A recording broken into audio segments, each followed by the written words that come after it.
wizi katika hospitali. Tunasema hospitali ni kiwango cha kwanza, maanake katika kaunti hakuna kaunti itakuwa na mwelekeo mwema ikiwa watu wake wengi watakuwa ni wagonjwa. Tunataka watu wa Kenya wanaoishi ndani ya Kenya afya zao ziwe sawa sawa, na jukumu hili sasa limepelekwa katika serikali za mashinani kuona ya kwamba wale watu wanaowaongoza katika serikali za mashinani wako na afya njema. Na ndio tunasema sababu kubwa ni kwamba ni lazima kitengo kikubwa sana cha hizi pesa zinazokwenda katika serikali zote mashinani ziende katika mahospitali, ili ziweze kuchukua madawa, ziweze kuchukua vifaa ambavyo vinaweza, kama mtu amepata ajali, kama mtu anataka kulazwa katika vile vyumba ambavyo zinaitwa intensive care, chumba cha mahututi ambacho mtu anaweza kupata madawa na hatimaye akatoka katika ile hali yake ya mahututi akaja akawa mzima tena akarudi kwa jamii yake akiwa na afya njema. Tunasema hiyo ndio sababu tunasisitiza sana kwamba pesa nyingi ziweze kupelekwa katika mahospitali, ili Wakenya wakiwa watakuwa na afya nzuri, nchi yetu itaweza kupata maendeleo zaidi. Bwana Spika, kuna pia vile vile tunasema hali za mawasiliano. Pesa hizi si za kutumia vile mtu anataka kutumia, lakini tuone hali za mawasiliano, barabara zile za mawasiliano, barabara zinazokwenda katika vijiji vyetu vya vitongoji. Tunasema ya kwamba hivyo pia hizi pesa ambazo tumezipeleka hivi sasa ziko katika mikono ya magavana, waweze kuzitumia katika kuona ya kwamba usafiri ama hali ya maisha kutoka point A to point B, wananchi wa Kenya wataweza kusafiri wakiwa na barabara njema. Vile vile Bwana Spika, kwamba uti wa mgongo katika nchi hii, Bwana Spika, ni ukulima. Tunajua kuna wakulima katika sehemu mbalimbali, wengine pengine katika sehemu za kaskazini ya Kenya ni watu ambao wana zaidi sana watumia hali ya mifugo. Tunasema kwamba katika yale maeneo ambao watu wanatoka tofauti tofauti, tuweze kupeana kipaumbele kwa huduma za wale watu wanaoishi kule. Kama sasa watu wa Northeastern, watu wanaoketi kule wanataka ng'ombe zao, wanataka ngamia zao, wanataka mahitaji fulani fulani, tunaona ya kwamba lazima gavana upande ule atie mkazo.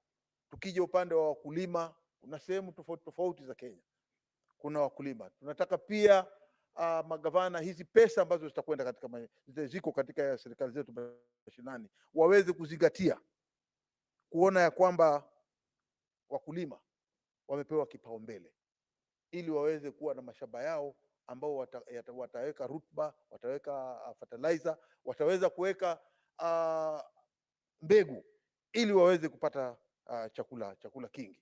Manake hakuna nchi ambayo inaweza kufaulu ndani ya Kenya, Bwana Spika, bila kuona ya kwamba chakula kinapatikana ili watu waweze kushiba, kufanya kazi kwa bidii na kuwe na maendeleo. Tunaita food security. Bwana Spika, mara nyingi tumeona waliosimama wanaopinga, hatuwakatai, kupinga ni sawa, lakini sana ripoti hii imetengezwa na kamati.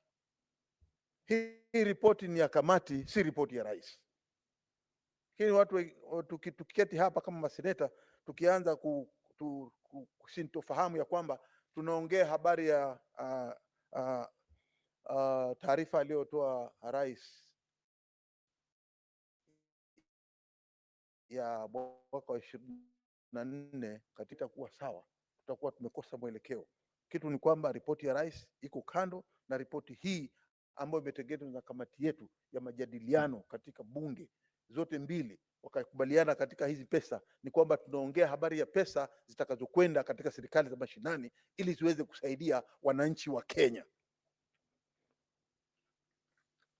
Bwana Spika, nikiweza pia kumaliza, nataka kusema ya kwamba wafanyi kazi wanaofanya katika serikali zetu za mashinani, wale wafanyi kazi, wazungu walisema, na uniruhusu nitumie lugha ya Kimombo, ya kwamba your first client is your employee and a happy worker is a productive worker.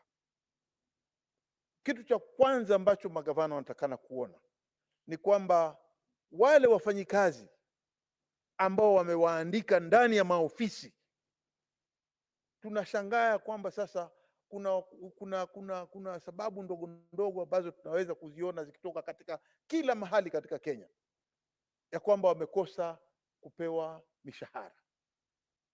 Hizi pesa tunasema hakuna anayetaka kufanya kazi baada ya siku 30 asione mshahara wake ndani ya mfuko, ili aende nyumbani akifurahi kuweza kutoa fees za watoto wake, kuweza kulisha bibi yake, kuweza kumvalisha bibi yake na watoto, ili nyumba ile iwe na raha. Tunaona sumazi zinatandaa katika mafamilia tofauti tofauti, kwa sababu ukiulizwa unasema mimi sina pesa za kulipa mishahara. Lakini sasa hakutakuwa na sababu ya kwamba wafanyikazi wetu wanaofanya katika wanaofanya kazi katika serikali za mashinani watakosa mishahara yao. Nasema ya kwamba kipao cha mbele wafanyikazi wenu wanaofanya katika kaunti zote 47 katika Kenya, hivi sasa pesa ziko, walipeni mishahara yao. Bwana Spika, nataka kumalizia na nikimaliza ya kwamba nasema hii ripoti yetu tuliyoandika,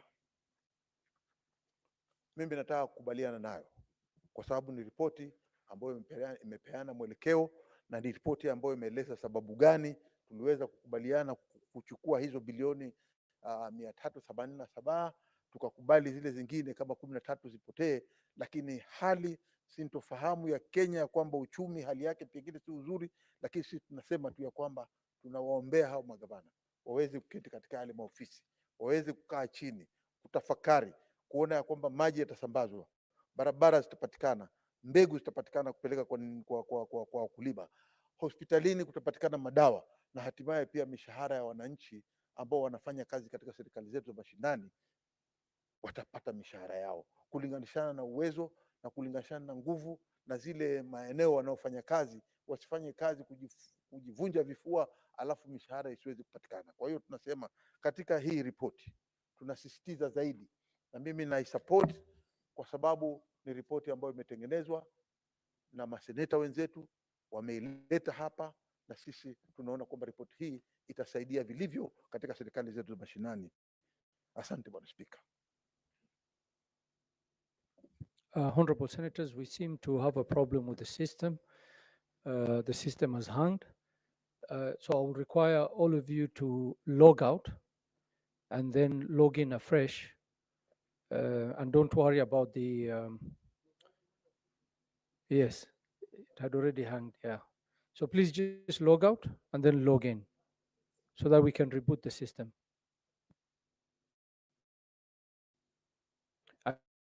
I do have a list of the speakers.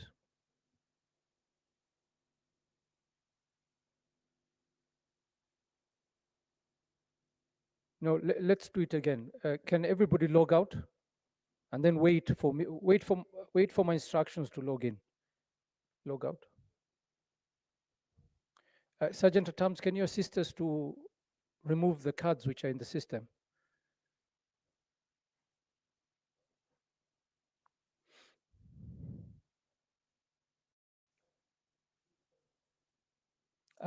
Niko na majina ya watu vile kuongea.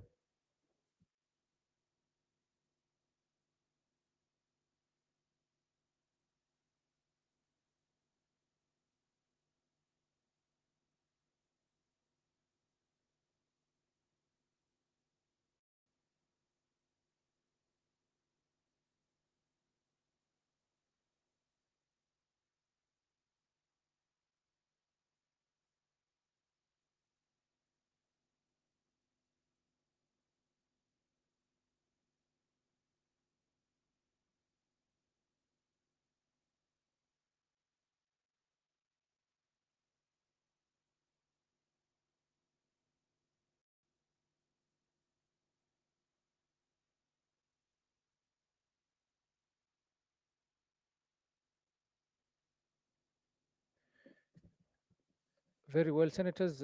You can now log in again.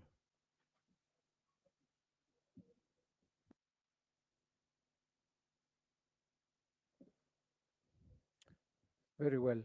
Senator Mundingi Alexander.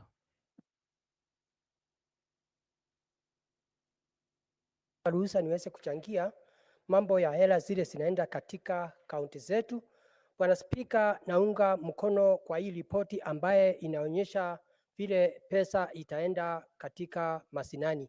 Ingawa hii pesa haitoshi kwa sababu nakumbuka mwaka jana Bwana Spika, kaunti zote 47 tulikuwa tumewapitishia bilioni 385, lakini mwaka huu kabla mambo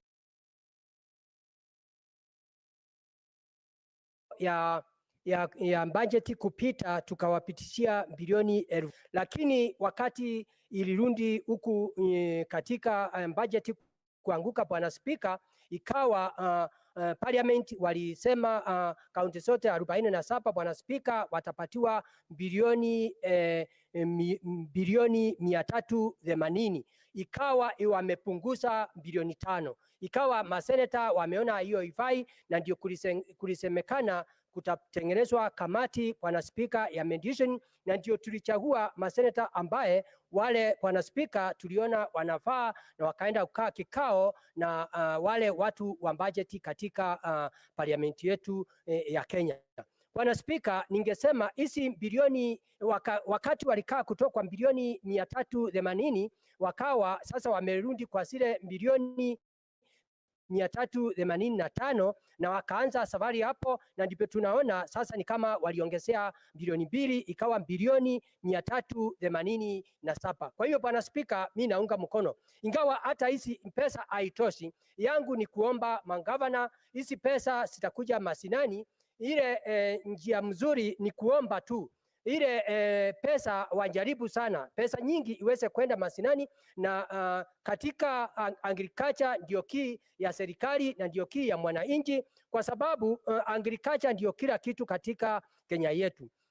Mambo ya agriculture ndio iweze kufanya vizuri. Ningeomba kila Bwana Spika, kila ward ukute wameandika agricultural extension officer, ndio tuweze kuona kilimo itaendelea namna gani, kwa sababu mvua inanyesha, kuna problem ya agricultural officers hakuna, na pia mambo ya mnyoko, unakuta mchanga inapepwa na maji. Kwa hiyo Bwana Spika, ningeomba hizi hela ikienda mashinani, kitu ya kwanza ni magavana wanjaribu kila county, governor county yake aandike extension officers, na pia kitu kingine angejaribu ni mambo ya afya, ndio watu wetu waanze kuonjeka, kwa sababu shinda ile iko mashinani ni mambo ya agriculture na mambo ya afya. Mambo ingine ya tatu ili hizi pesa wangejaribu ni parapara, ingawa magavana wawezi kutengeneza zile parapara kubwa, lakini wangejaribu sana pesa zingine waweze kupeleka kwa parapara, ndio ile wakati wakulima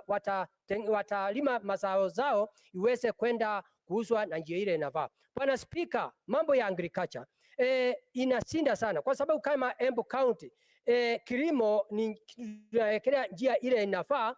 Kama Embu County kilimo yetu ni mambo ya majani, kahawa, makandamia, maziwa na maembe, na pia mura stukumuguka.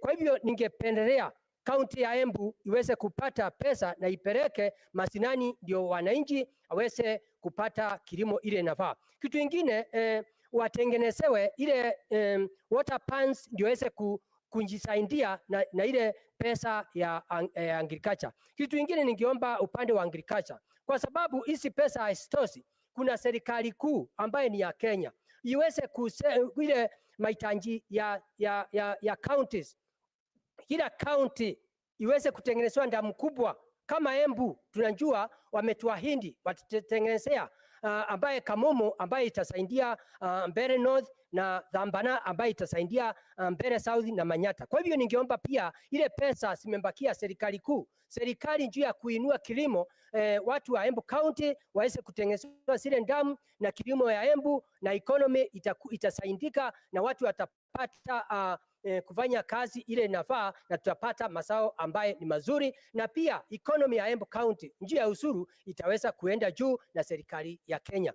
Pia kitu ingine Bwana Spika, ningeomba katika hizi pesa ama serikali kuu iweze kutusaidia wakati tutapata mazao. Saa ingine tumelima sana, iende ikawa hakuna mahali tutaweza kuuza mazao yetu, iweze kutusaidia njia hata kama ni saa ng'ambo tuweze kupata pahali tutauza mazao yetu. Kama ni mambo ya mirasi tukumuguka ni mmea ambaye inaendelea na njia ile inafaa. Kwa hivyo Bwana Spika, mimi naunga mkono. Ambaye upande mwingine ningeomba ni serikali ya county ni mambo ya afya. Pesa nyingi iende kwa hospitali yetu ya counties. Aswa tunajua health promoters wanafanya kazi nzuri, na nakumbuka ile budget ambayo ilianguka tulikuwa tumeongezea pesa, lakini tulikuwa asikia karibu wawache kulipwa misara, na ni kitu ya aibu sana, kwa sababu Bwana Spika, serikali ya Kenya Kwanza wakati iliingia iliangalia wale watu kwa kipindi ya miaka yote hawakuwa wapata pesa chochote, lakini sasa wakasema serikali kuu itatoa 5% na county 5%, na tukafurahia sana. Kwa hivyo ningeomba magavana wafuatilie hao watu, kwa sababu wako masinani. Ati mtoto akizaliwa wameanza kuchukua ripoti zao, na wale wakina mama wazee wako manyumbani wameanza kuchukua ripoti zao, ndio kuweze kuonekana miaka ambayo itakuja kutakuwa na mipangilio ya magonjwa yote kwa kila binadamu. Kwa hivyo ninaunga mkono juu ya hela ya county. Pia hizi pesa ningesema pia upande ya hospitali haitoshi Bwana Spika. Ningeomba pia serikali kuu iweze kusaidia serikali za county, ile hospitali kubwa waweze kupeleka mandawa na waweze kutengeneza hospitali iwe level 4 na level 5, ndio pia hiyo magonjwa tunasikia kama ni ugonjwa wa kansa na ugonjwa zile zingine. Na pia kuna wale watu wanalipwa na pesa ya county, pia madaktari, kuna wengine wanalipwa na pesa ya national government. Ningeomba serikali ya national government pia iweze kupeleka pesa masinani, ile pesa zingine zimebakia. Kwa hiyo Bwana Spika, kitu kingine ingeweza kusaidia county zetu ni kila county kuna ile pesa ambayo imekuja kutoka nchi za ng'ambo ya kusaidia mambo ya kupanda upandaji wa miti juu ya climate change. Pia county government na national government waungane pamoja, ndio tuweze kupanda miti, ndio ndamu zile tutatengeneza iwache kukauka, ndio unakuta tunaendelea kupata mvua, ndio mazao yetu iweze kuendelea juu, ndio tuweze kutengeneza ekonomi yetu. Na tukiendelea hivyo Bwana Spika, nchi ya Kenya upande ya kilimo na upande wa afya na upande wa barabara tutaweza kuwa tunainua kilimo yetu. Bwana Spika, ile kitu ningekosoa ni kusema wale watu wanapinga hii mjadala, nataka niwafahamishe sio kumaanisha ati kama mimi sijui mambo ya Kiingereza ama Kiswahili Bwana Spika. Ile kitu nataka kusema ninafahamu vizuri hii mjadala inaongea mambo ya hela ya county, na hakuna mahali president ameingia kwa hii mambo ya hela ya county ya national government. Ile kitu nasema nilikuwa na maanisha ni ati senator wetu ndio alikuwa na msemo na kukaa na kipindi ya MPs ndio aweze kupitisha. President anja kataa kupitisha hela zile tunapitisha, kwa sababu sisi tumepatiwa kazi na mwananchi tuweze kutetea devolution, na pia ikitoka hapa house iweze kwenda kwa parliament. Na parliament imekuwa na shida nyingi sana na magavana, kwa sababu unakuta wanapata hela nyingi kuliko zile tunapatia county. Unakuta constituency moja Bwana Spika inapata milioni 150 kwa parliament kwa MP moja. Pia hapo wamejiongezea pesa ya barabara wakajipatia milioni 60. Hapo hawa MP pia wakajipatia milioni 30 ya kutengeneza stima. Kwa hivyo sinda ya hizi pesa ya devolution sio makosa ya president, ni makosa ya MP. Kwa hivyo nataka kukosoa wale watu wanapinga hii mjadala, ni tukae chini, kwa sababu Biblia inasema watu wawili waweze kutembea bila kuelewanwa. Ni sisi tuelewanwe, na pia wakati ule mwingine tukae chini tuelewanwe na parliament, ndio tuweze kupatia watu masinani hela ya kutosha juu ya economy ya counties. Ya mwisho Bwana Spika, ile ningeomba counties na magovernors, tafadhali kuna ile hela ambaye kule katika masinani, kwa sababu tumeona hizi hela haitoshi kwa sababu ya kitu inaitwa pending bill na wage bill ambayo iliwachwa na ile magavana walikuwako. Ningeomba ile hela mnaokota huko masinani muweze kuongezea, ndio ukute mnapata ile pesa Bwana Spika, itasaidia kuongezea hii pesa tumempatia, kwa sababu kama county ya Embu County Government ninginafurahia sana na ile governor ambaye ako huko sahi. Embu County ilikuwa imepangiwa kuokota milioni 900, lakini ule gavana alikuwako zamani alikuwa naokota milioni 350. Bwana Spika, saa hii ule gavana aliyoko saa hii, ile kitu inafanya ni muunga mkono, amefikisha milioni 750, na hizo pesa ndio magavana wanakula huko kwa njia ya misosoro. Kwa hivyo naomba gavana wa Embu County, umefanya kazi nzuri, lakini haujafikisha ile pesa. Inafaa kutoka milioni 750 ufikishe angalau bilioni 1 iweze kuongezea ile pesa ambaye itatoka katika huku mambo ya Senate. Kwa hivyo ningeomba uweze kujifunza na kaunti zile zingine, kwa sababu tumesikia kaunti nyingi imeweza kutafuta njia ya kuta pesa ya usuru huko mashinani. Kwa hivyo nashukuru kaunti ya Embu County na wale wafanyikazi mnaokota ile pesa. Jameni, ile line zote zinaweza kuharibia sisi. Ningeomba kaunti ya Embu County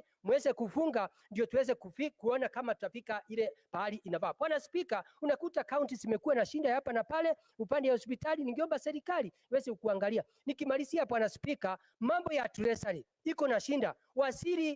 Waziri ambaye wa fedha, ningeomba mweze kukumbaliana na counties vile kila mwezi, kama serikali ya Kenya Kwanza wakati iliingia, rais wetu alisema kila mwezi mpaka county iwe ikipata pesa, Bwana Spika. Na saa hii juzi tumesikia kama ni miezi 2, miezi 3 county haijapata pesa. Kwa hiyo naomba waziri wa fedha na pia na wale watu wafanya kwa fedha muweze kupatia county zetu kila mwezi pesa ndio tuweze devolution iweze kuwa mashinani na tuweze kuona vile serikali ya Kenya Kwanza inafanya, kwa sababu inasema ni pesa mkononi. Kwa hiyo Bwana Spika, mimi nikiwa senator wa Embu County naunga mkono, na mimi ni Daktari Alexander Munyimundigi. Asante Bwana Spika.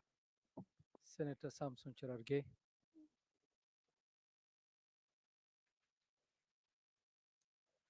Thank you, Mr. Speaker, sir. Thank you, Mr. Speaker, sir, for this opportunity to make a few comments on the reports of mediated version of the Senate and the National Assembly. From the onset, Mr. Speaker, I need to say that I'm disappointed by the outcome of the process. It looks like, Mr. Speaker, we did succumb to the whims and wishes of the National Assembly on this discussion. Mr. Speaker, while least counties continue to struggle with challenges of corruption, underdevelopment, poor performance, it is not justifiable to deny them resources. Mr. Speaker,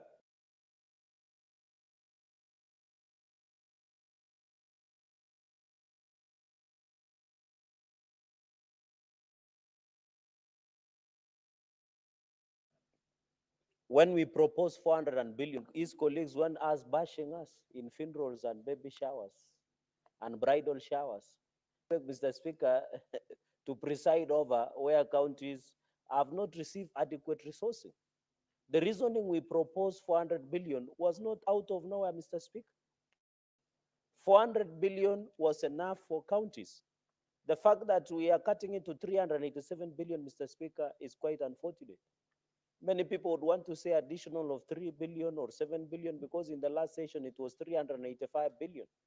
Mr. Speaker, I feel disappointed that the only way we can remove the heat on the development of this country from national government is to resource counties to be able to do their functions as per the Constitution, Mr. Speaker.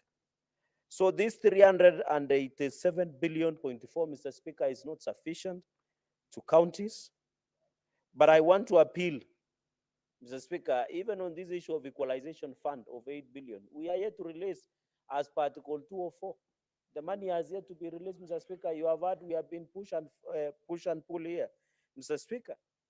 Even on the issue of concurrent functions like disaster, Mr. Speaker, I expected the national government to shoulder the responsibility of community health promoters, CHVs, fully, because it's not expensive. Anyway, health is devolved.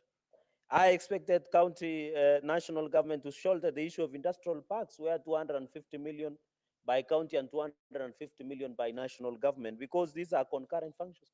Mr. Speaker, the biggest danger to devolution is clawback of its function, number one. Number two is the unbundling of functions that should follow costs.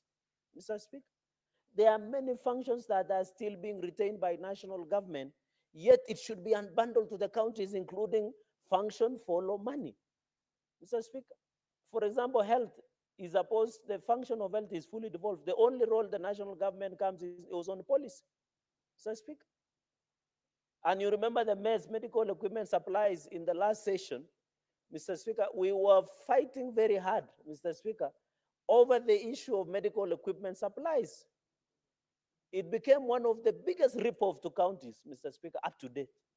So I think, Mr. Speaker, even as we say the issue of road maintenance levy fund, Mr. Speaker, I still insist that that money belongs to county governments. 11 billion Kenya shillings. And I want to ask members of National Assembly, why are they being greedy? They are getting close to 40 billion, Mr. Speaker, through CDF, which under the Supreme Court, Mr. Speaker, it has been ruled that CDF is unconstitutional, Mr. Speaker. And I want to borrow the words of the AUC nominee, Mr. Speaker. When he read his statement, the party leader of Senator Richard Onyonga, when he said the role of Parliament, both National Assembly and the Senate, should be and must be oversight. It is high time that we scrap totally CDF, Mr. Speaker. There is no need. How can you preside, oversight the money that you are spending yourself? Why don't we take all money and give it to counties? Then all of us oversight. Let them oversight national agencies, we oversight counties. Even this RLMF, 11 billion, they want to add themselves over KERA. KERA and KURA is unconstitutional, Mr. Speaker. And I'm happy people in court are arguing that KERA and KURA are unconstitutional, Mr. Speaker. Because as we talk today, the members of National Assembly have all hostage KERA to do their own bidding, Mr. Speaker. So the issue of CDF, which every county is receiving, every constituency is receiving of 100 million. And the argument, Mr. Speaker, the misnomer I hear on the streets is very simple. You know, CDF is doing more. Oh, we have seen CDF. CDF was started in 2003.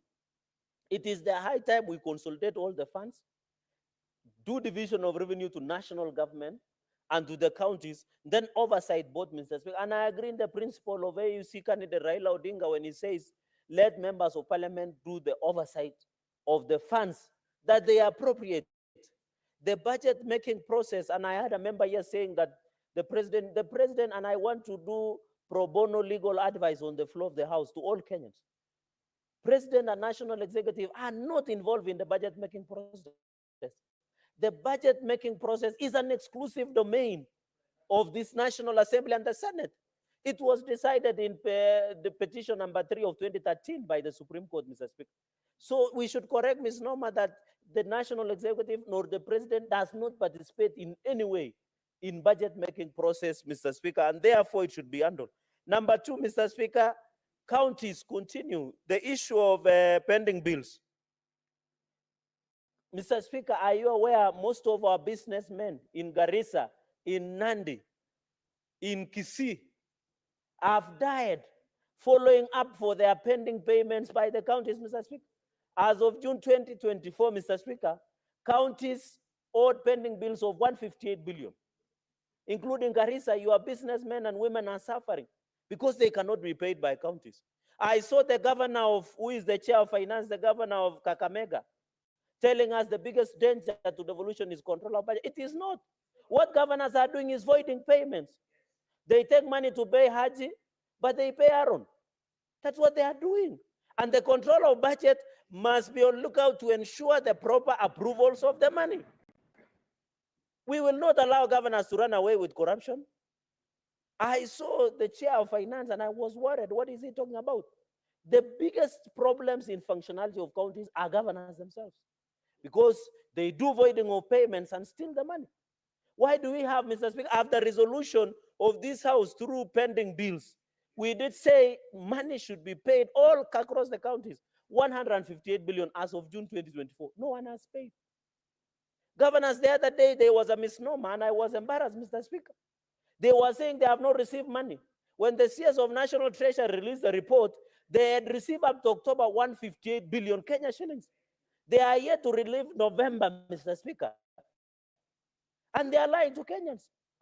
Mr. Speaker, led by the chair of Wajir, Ahmed Abdullahi, where Wajir is dysfunctional. As we talk today, and I look at the CBK accounts, Wajir County as county government has 2.6 billion lying. Kisii has 6.7 billion lying in CBK. Nandi has 2 billion lying in CBK. Yet the chairperson of COG is telling the country there is no money, yet they have their money in CBK accounts of 2.6 billion. Yet people of Wajir cannot arrest drugs, cannot access roads. Even in Nandi, Mr. Speaker, we have 2 billion. Yet the governor is basically lamenting and perambulating and talking in funerals and giving out handouts and buying djembe sticks and buying machetes, Mr. Speaker. As if we are giving them money to prepare for war, Mr. Speaker. It is very unfortunate, and I feel embarrassed, and I want to tell Inspector General of Police, Douglas Kanja, some of us in Nandi no longer believe in the functionality of security. Somebody was arrested when we went to occupy Nandi County Assembly on the ad hoc report, where Governor Sang cannot account for more than 10 billion Kenyan shillings worth of projects. Someone senior within Nandi County Executive was arrested with machetes and djembes. The only thing that the police did in Nandi is to give him lavidavis. As we talk today, one young man was attacked by the name de Gitaro in Nandi Hills town. The person who attacked is a governor's goon. Is here to be arrested today. The DCIO and DC Amin and IG Douglas Kanja are doing about it, nothing about it. The goonism is Nandi is the order of the day. Anybody, I saw even in Dr. Ondari's funeral's father, goons have taken over funeral services in Kisii, Mr. Speaker. It is very unfortunate, and I saw Senator Onyonga and Madam Donya, Mr. Speaker. We are not appropriating monies to counties to run goonism the way, Mr. And I am embarrassed. I am disappointed by Nandi County security team that up to today, Mr. Speaker, you can even check in media. They were goons allegedly sponsored by governor carrying djembe sticks and machetes on camera. The Nandi County security team led by county commander has never arrested anybody. What are you telling us? Why are we appropriating this money? If goons are walking around, Mr. Speaker, you can't ask questions. The moment in Nandi you try and question, I saw a young girl called Vero was being threatened. Another young man called Basi was being threatened. I've told you of a young man called the Gitaro. He was attacked by broad daylight in Nandi Hills town. And it is only 50 meters from Nandi Hills police station. No one has been arrested. Somebody who did that is known. Mr. Speaker, we must agree as a nation. You saw yesterday in Turkana County, Mr. Speaker, despite that Turkana County has received over 100 billion Kenya shillings. When it rained to Turkana yesterday, Turkana County Referral Hospital was flooded because of poor workmanship. Turkana has received over 100 billion. Yet the governor of Turkana, from the reliable intelligence I have, whenever he goes to funerals, he dishes out 1,000 shillings to the people of Turkana. You saw in Turkana, a Form 4 graduate, Mr. Speaker, it was reported in the news. A Form 4 graduate was dispensing medicine. What are you telling us? What is the SCC doing? What is the DCI doing? If a Form 4 graduate somewhere in Turkana is dispensing medicine, and we are sitting here as a Senate, as if nothing is happening, then there is a big problem with this country.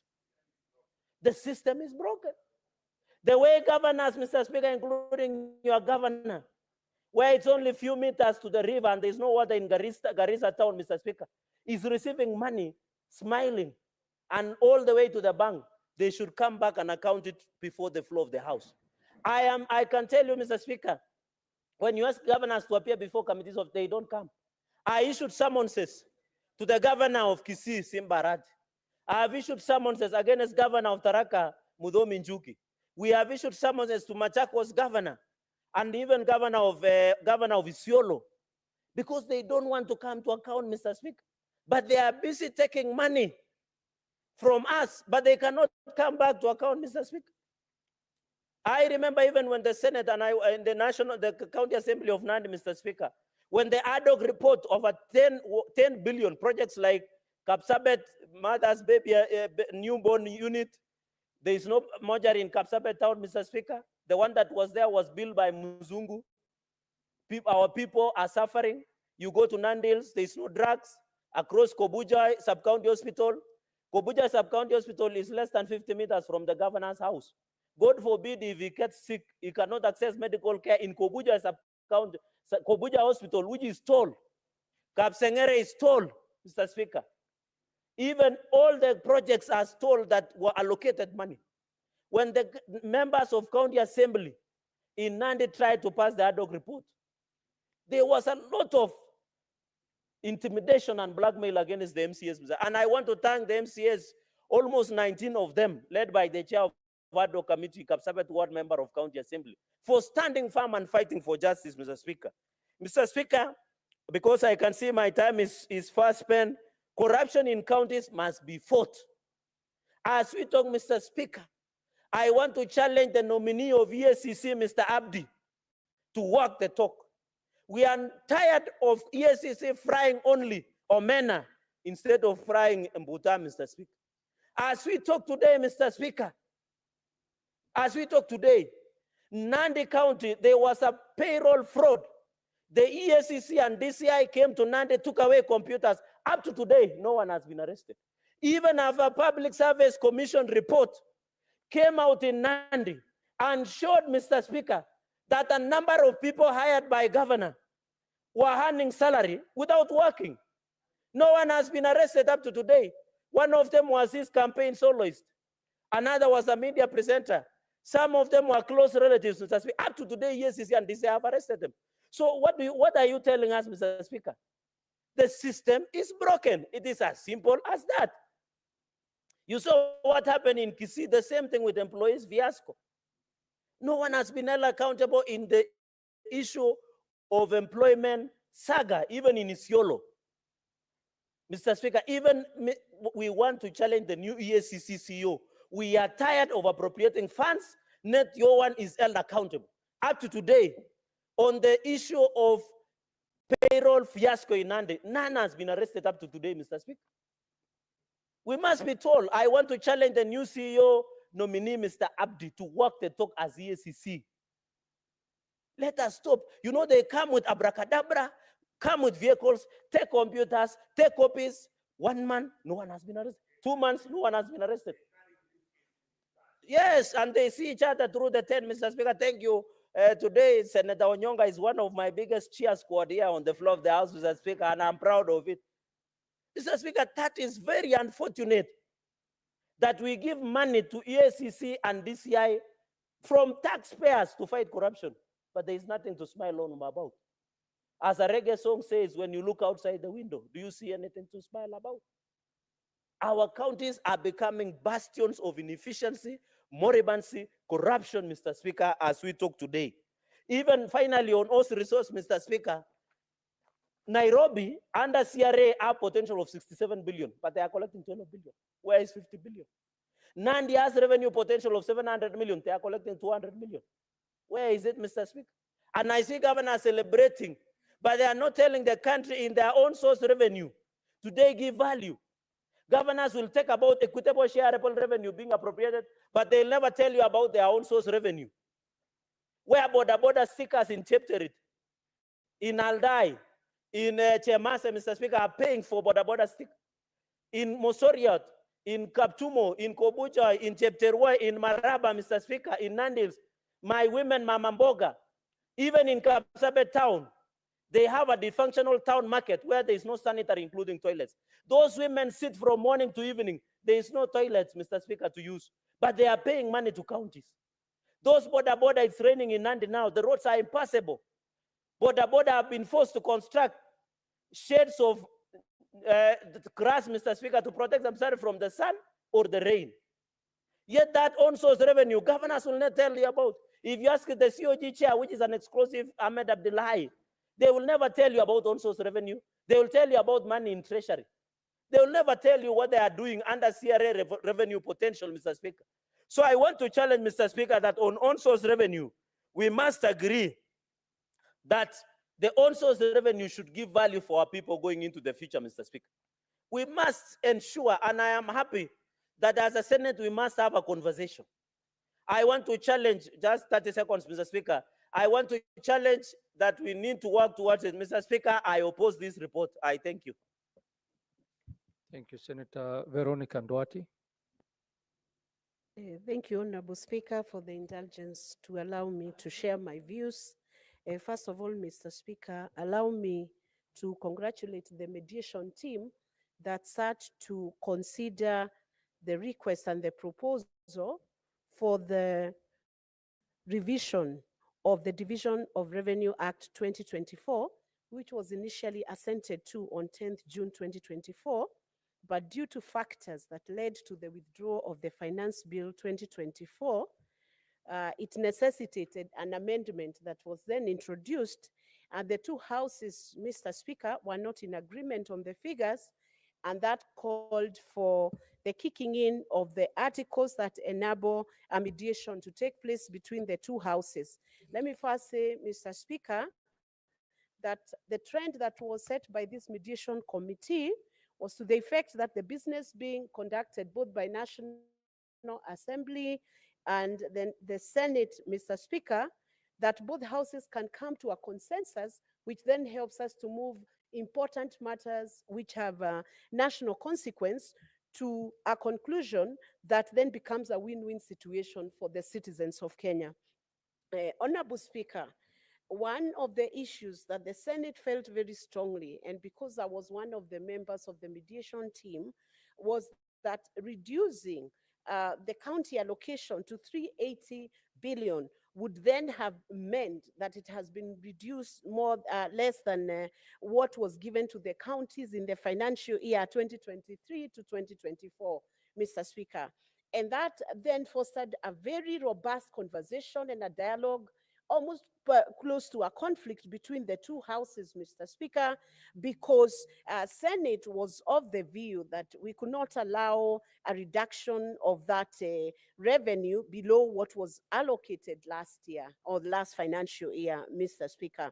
So I want to say that it was due to a very good process, which was respected by both houses, that members were able to agree that at least the funds that we support devolution should be improved to 387 billion. We are not saying this is the best figure that could have been allocated to the counties, Honorable Speaker, because our vision was to ensure that counties could have up to 400 billion, Mr. Speaker, but it was not possible because of the withdrawal of the Finance Bill 2024, which resulted to a shortfall in the projected revenue.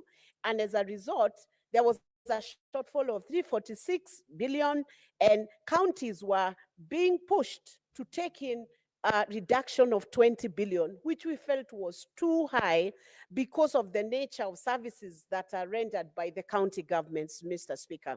Let me from the onset state this. If counties were allocated 400 billion, or allocated 380 billion, or 390 billion, or 360 billion, Honorable Speaker, and yet we have so much wasted in the same counties, Mr. Speaker, even the 380 or the 400 will still not become useful to the Kenyans, to the citizens of this nation. That is why, Mr. Speaker, my first take on this mediated version of the bill, which I believe should now not face any opposition in both houses, is that, Honorable Speaker, it is time we face one another as citizens, as leaders, and agreed that it is time to curb wastage, to reduce on cost of how we do business, how we conduct business, and it is time we change the culture of our government offices, government officials, county offices, county officials, and let's say public service, Mr. Speaker. Because, Mr. Speaker, if we were to reduce corruption even by 40%, it would unlock so much potential in this nation, Honorable Speaker. We would be finding world-class hospitals in all our counties, Honorable Speaker. So my first take is, even with the resources that have been allocated to the counties, we need to see much more service being rendered to Wananchi, and not just service, but, Honorable Speaker, very quality service. Mr. Speaker, we have seen a situation where the county governments, on very many occasions, we look up to the national government for allocation of more resources, Honorable Speaker. But sometimes when you visit the counties or you listen to the reports that are coming to PEAK or park committees, Honorable Speaker, you wonder whether those counties are within the Republic of Kenya. You know, this house is known for supporting devolution and encouraging that more resources must be devolved to go to Wananchi, Honorable Speaker. But what has been happening is the wanton abuse and misuse of public resources now has to stop, Honorable Speaker. And there is also that question of own source revenue.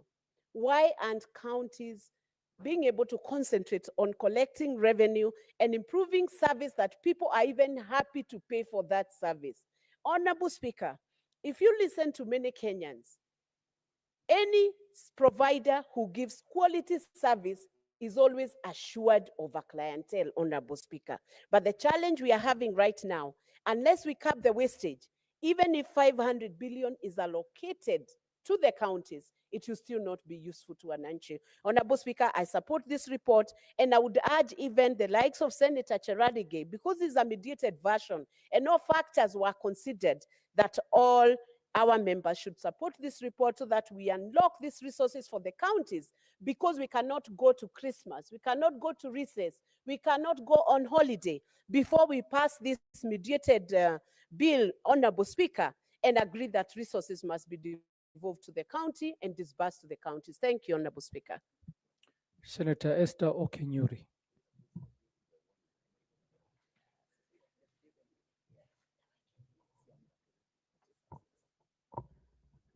Thank you, Mr. Speaker, for giving me this opportunity. I also wish to support this report. When I actually look at the composition of the members who sat to mediate over this issue, from our side of the Senate, I see very good brains, even on the other side of the National Assembly, like one Dr. John Chikati, who was my former boss in my previous workplace. Mr. Speaker, it's interesting that mediation offers chance for us to sit ground on some of the issues maybe we would have not otherwise considered. And I've had an opportunity to serve at least in 3 mediation committees, and I know the intrigue that go in there. Glad we have now this version so that we can actually have our counties in full operation. I would not really want to dwell much on the issue of figures. Yes, it's our allocation and of this shareable revenue is one of the Senate's core mandates, but I want to go into issues of once money has gone down to counties, then what do counties have to do with that money, Mr. Speaker? Mr. Speaker, when I was actually looking at some of the observations and recommendations of this report, I saw a suggestion that counties need to have a bigger look at their own sources of revenue. Mr. Speaker, their own sources of revenue currently are way low what is expected. For instance, if I give you an example, if you go to a place like Kajiado, a case in Point Rongai, if you meet county officials, they'll charge you for a service and put that money in their pocket. You do not see any kind of accountability in that case. That is money lost. Mr. Speaker, the 47 county governments need to prioritize, especially giving training to their officials who are on the revenue collection sector. The Commission for Revenue Allocation has given guidelines on how they need to go about that. This is a very progressive way of curbing losses, especially in revenue collection. Training also needs to happen on the management, because we need to generally engage all sectors so that we are not facing hostility when we're encouraging collection of more revenue that is in form of taxes. When you actually encourage all stakeholders in that particular county, you are less likely to face resistance. I saw my colleague Senator Cherargei very angry at the county chiefs and the corruption going in there. I need him to be more angrier and call out corruption in all quarters, not just county government. Because, Mr. Speaker, yes, when you actually look at the way spending is done at county government, then you really conclude the kind of spending that happens is not meant to help normal citizens, but more of the political class. Because when you actually go and see some of the payments that are being done, you see there is budgeting for maybe uh, a leadership training that was undertaken in Dubai, people going to study about poverty alleviation in another country. Do you need to go to another country to study how they are alleviating poverty? We have our own case in Kenya. Those are situations that surround us on a daily basis, Mr. Speaker. And when you even look at most of the indexes we are looking at, especially in subdividing this money, one which is most critical, the health index. Mr. Speaker, most of these county governments are less prioritizing this sector. But as a parliament, we have passed so many laws that need to support the health sector to work very well. The other time we passed a facility improvement fund legislation. There was also legislation that was enabling even the surrounding persons to enable they have a committee of their own in their local dispensary that provides oversight, Mr. Speaker. So citizens also need to know they are equal partakers of what is currently happening, Mr. Speaker. In as much as we are calling out the political class, the citizens also need to know the political class we have right now are a representation of who they are. Because if citizens want change, Mr. Speaker, we need to start by carefully looking at the kind of leaders we elect, Mr. Speaker. And that's why I was very excited, because I believe an informed citizenry is a citizenry that is able to make right decisions for themselves and for what they want in terms of leadership, Mr. Speaker. The other issue I actually want to major on is agriculture, Mr. Speaker. Now that we have the rains, there are several initiatives that have been given by government, especially when we come to the subsidized fertilizer that has been given. These are opportunities we need to take advantage of, especially from the farmers. I know the Kenya National Seeds Company has been doing piloting in certain counties, and there are counties which have made a milestone and gone ahead to have collaboration with the Kenya Seed Company to promote their farmers.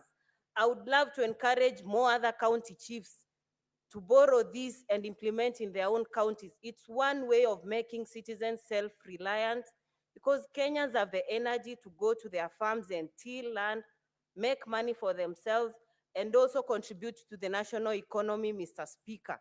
The other issue is the general population.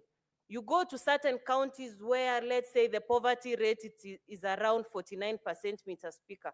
But when you look at their priorities towards addressing that poverty rate, you actually get saddened and say, then you are actually thinking of the wrong things, Mr. Speaker. So this is something we as members of the political class and citizens need to seriously think about. Why are we glorifying corruption? It's not just for the county chiefs. The moment you receive a handout from someone who's already taken a bigger portion from you, you are actually glorifying whatever they are doing. In civilized states, I see corrupt people even being executed. But in Kenya and in our counties, we glorify those people seriously. And any attempt to speak negatively about such actions would make you very unpopular. So I would want Kenyans, specifically young people, the future is not something you're anticipating to come any other time soon. The future is now. Young people who comprise majority of the numbers in this country, the women who are most affected when tragedy strikes, the children who will struggle daily to secure their future. These are some of the special interest groups we need to look at when we actually want to perpetuate actions that are always pushing them to the corner, Mr. Speaker. So in as much as there is clamor for more money to counties, I wish counties would spend money better. It's not just about getting more money, but spending this money better. Finally, Mr. Speaker, I mentioned we have already current laws that have been that Parliament has passed. Why don't we make use of such laws? We shouldn't make laws to just exist on paper. We should enforce these laws so that any other time we are legislating, people can see change happening, so that not every other parliament that comes here, we keep lamenting about the same issue. And at least this time round, the National Assembly didn't want to twist and show the normal rivalry that happens between the National Assembly and Senate. That shows that we are at a time where people and leaders want to put their heads together so that we solve the challenges we are facing as a country together, Mr. Speaker. So with those remarks, I wish to support my colleagues who sat and actually crafted this. And I wish that this passes so that counties can get resources to continue with their activities. But I want to warn the county chiefs against wasting such money, because when you waste such money, you're putting the lives of so many other people at risk. So many people who are not accessing affordable health care. And so many years after we actually passed the 2010 Constitution, so that we have this devolved government to have services closer to the people. We didn't want to have corruption affecting people more at that local level, Mr. Speaker. So I want to support this report. Thank you, Mr. Speaker. Senator William Kisang. Thank you, Honorable Speaker. Honorable Speaker, I also rise to support this mediated version of the Division of Revenue Bill, Honorable Speaker. Honorable Speaker, it's not lost to all of us as senators or even members of National Assembly that the reason why we are in this particular situation, because we had already earlier passed Dora and Kara, Honorable Speaker, but because of what happened on 25th and 26th of June, Honorable Speaker, the finance bill had to be shelved, had to be withdrawn, and it has occasioned basically a reduction of over 300 billion generally in the budget, and it has caused now the reduction of the shareable revenue to the counties to 387.425 billion, Honorable Speaker, from 400 billion, which all of us as senators had passed, and we had agreed that the reason why we wanted to give more to the counties was because of several reasons. One of the reasons, Honorable Speaker, is because of the housing levy. Basically, the counties were contributing the counterpart portion of the 1.5% of the housing levy from its employees, Honorable Speaker.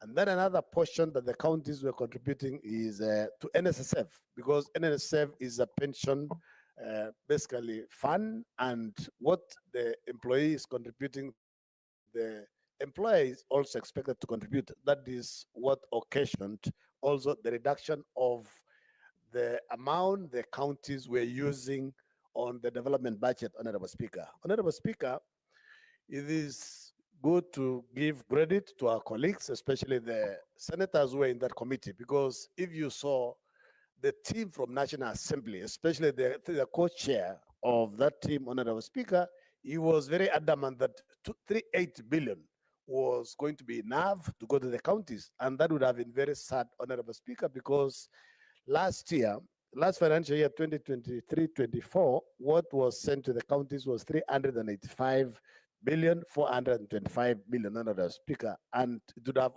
occasioned basically a reduction from what they got last year.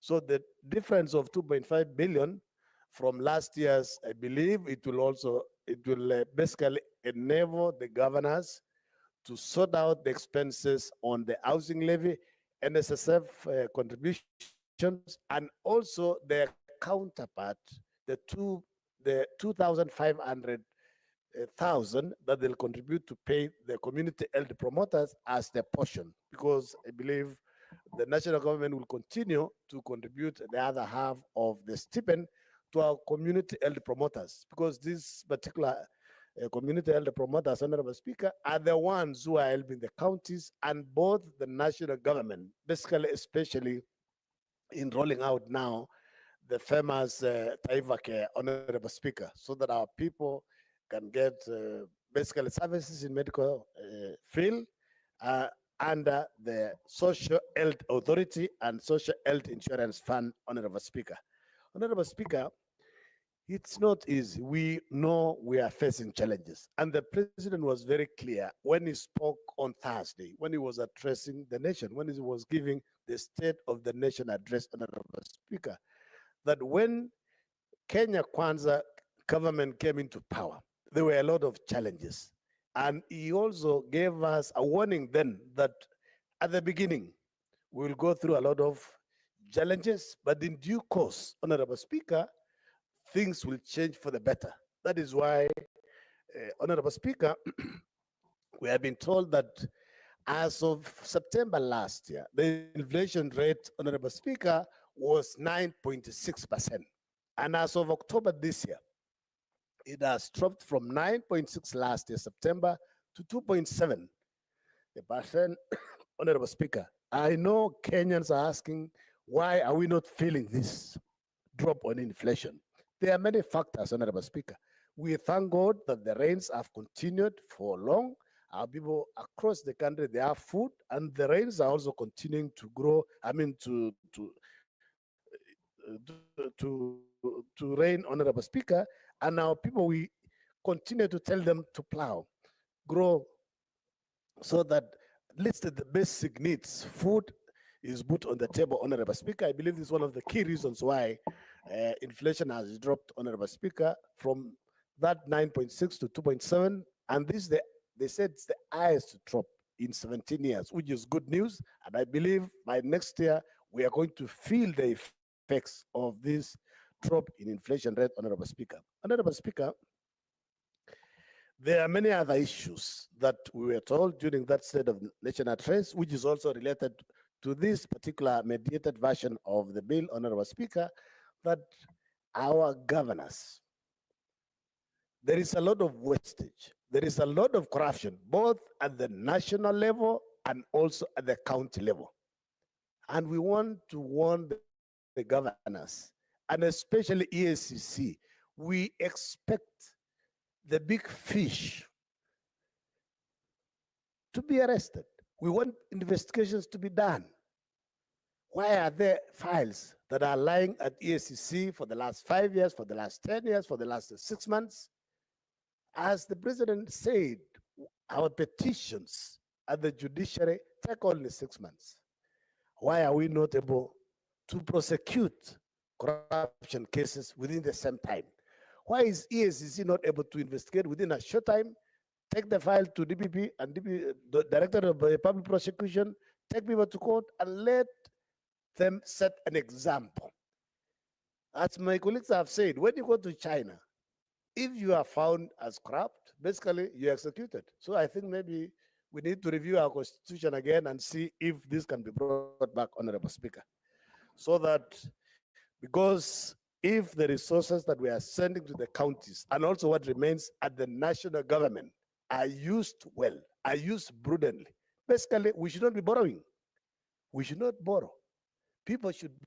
We should be using our pension funds to do private public projects, Honorable Speaker. Why are we going to India?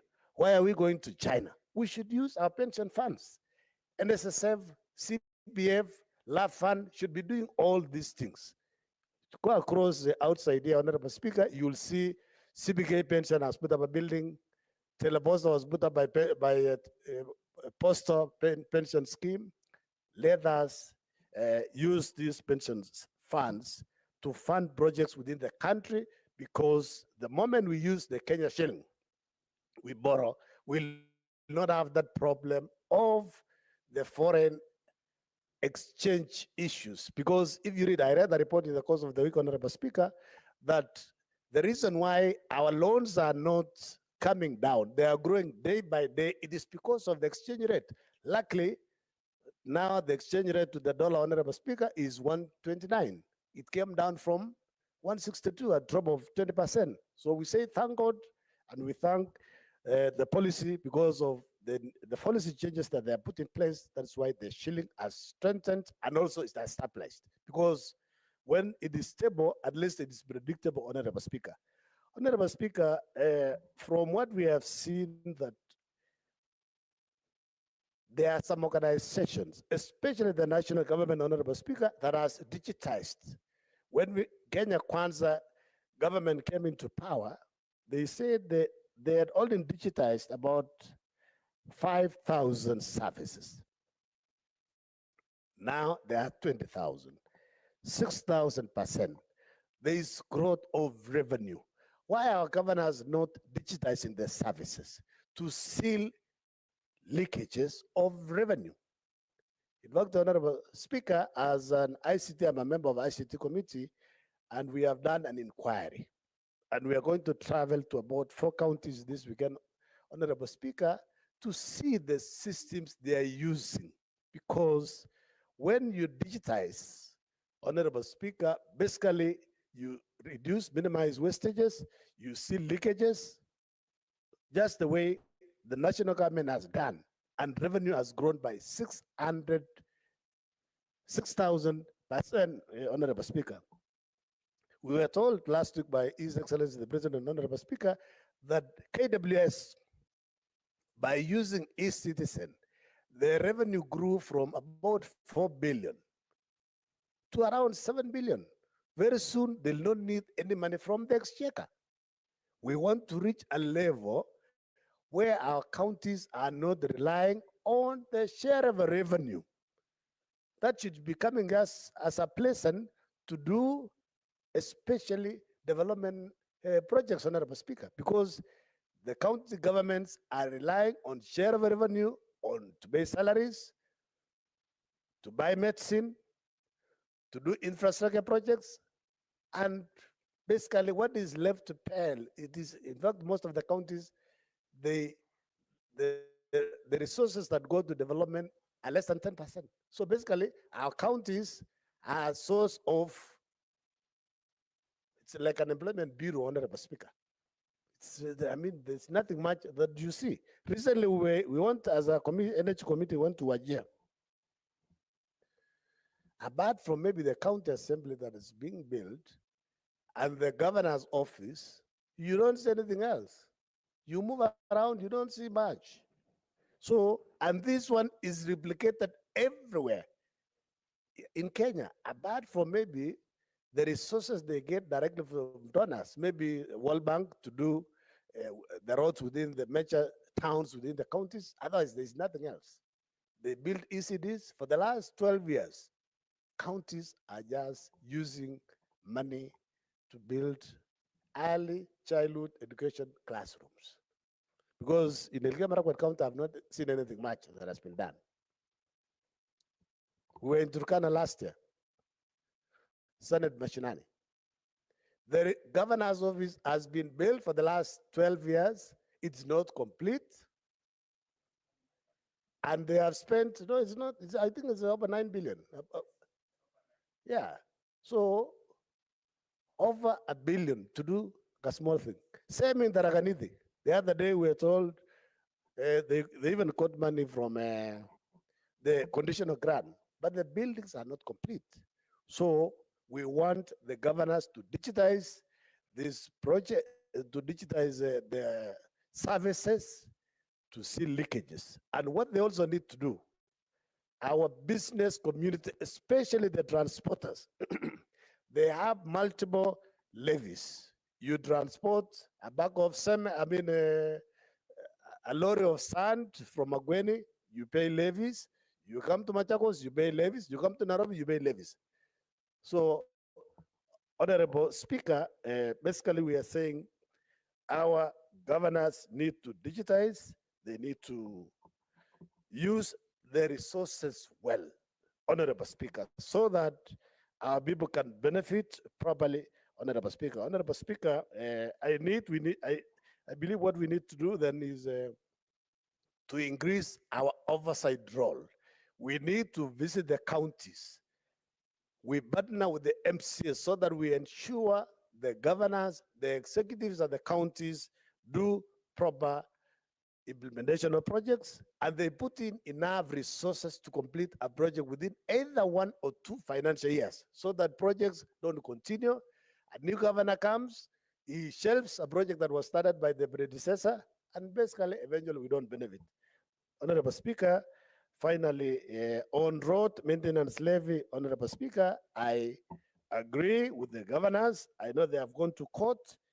This is money that we should not give to members of National Assembly. The business of National Assembly is the same as senators, to do legislation, oversight, and representation. And anything that touches development should be done by the National Executive or the County Executive, Honorable Speaker. So the RLMF funds should be given directly to the governors, Honorable Speaker. Honorable Speaker, with those few remarks, I support and ask colleagues, please let us support so that by the time we go for our long recess, the governors can access more resources and the controller budget, please expedite and release resources to the counties by approving. Thank you, Honorable Speaker.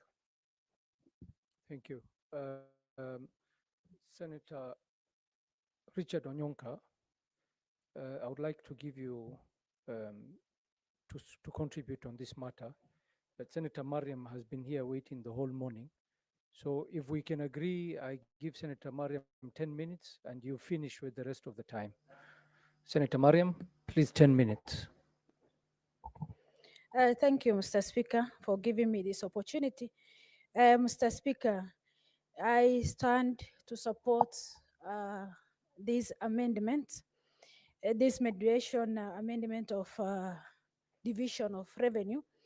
Mr. Speaker, first of all, I acknowledge and thank the members of the committees led by the co-chair, that is my party leader, UDM, none other than Captain Ali Roba, for his leadership to come up with this bill. Mr. Speaker, sharing of county, this division revenue bill is only 15%. 85% is under national government. Mr. Speaker, this 15%, it normally goes to the county, and out of that 15%, it's supposed to be 30% for development and 70% for revenue, for recurrent expenditure. Mr. Speaker, but what's going on now, it's totally different. 50% counties are using for 50% they're using, no, 80% they are using for recurrent. Now, instead of 30%, they're using 15% for development. That means our development is minimum. Mr. Speaker, since withdrawal of this finance bill, that is 2024, there is a shortfall. So indeed, the governor also supposed to streamline their expenditure. That's why the 400 million, they have reduced to 385. That shows that the county government also to be straightforward on prioritizing how to do their projects. Mr. Speaker, when we are reducing from 400 to 385, let's also remind ourselves that there is additional funds to the counties. That is housing levy, this SHIF, and also there is NSSF, and there is also industrial park. Mr. Speaker, as much as there is also additional expenditure, we need to prioritize our projects. Mr. Speaker, when we are passing this bill, that means we are taking care of the devolution, Mr. Speaker. Mr. Speaker, why am I saying that? Because devolution is working. I can prove that in Mandera County, Mr. Speaker. Currently, we are, as before, referral hospital in Mandera County. We are referring all the sub-counties to Mandera County Referral Hospital, but currently, under equalization fund, we are doing our surgeries in a town called Takaba and Banisa. Mr. Speaker, that showed that the county devolution is working. Mr. Speaker, also during COVID, in Mandera County, we are maintaining our ICU properly, and that means that devolution is working. Mr. Speaker, on this scenario of collection of revenue on the side of counties, Mr. Speaker, they have to put a strong mechanisms on how to increase their revenue collection. Mr. Speaker, instead of relying on county issues and the national government, for instance, there is this major dam, Mr. Speaker. The governor must prioritize the projects, because what we need currently is a major dam. We don't have to wait national government to do our project. For how long, Mr. Speaker? So as a CEO of the government, the county government, that is the governor, must sit down and focus on what is our priorities, so that at least this rain season, the flood cannot be wasted. We have to harvest water. Mr. Speaker, the government, Mr. Speaker, the county, Mr. Speaker, governors, sometimes they do the national projects instead of the county development. For instance, imagine governor doing, constructing a secondary school, classrooms, whereas there is an installed project of maternity ward. Mr. Speaker, in that scenario, they have to. That shows that they are prioritizing the national government project instead of county project. Mr. Speaker, in some counties also, in some counties also, there is a medical equipment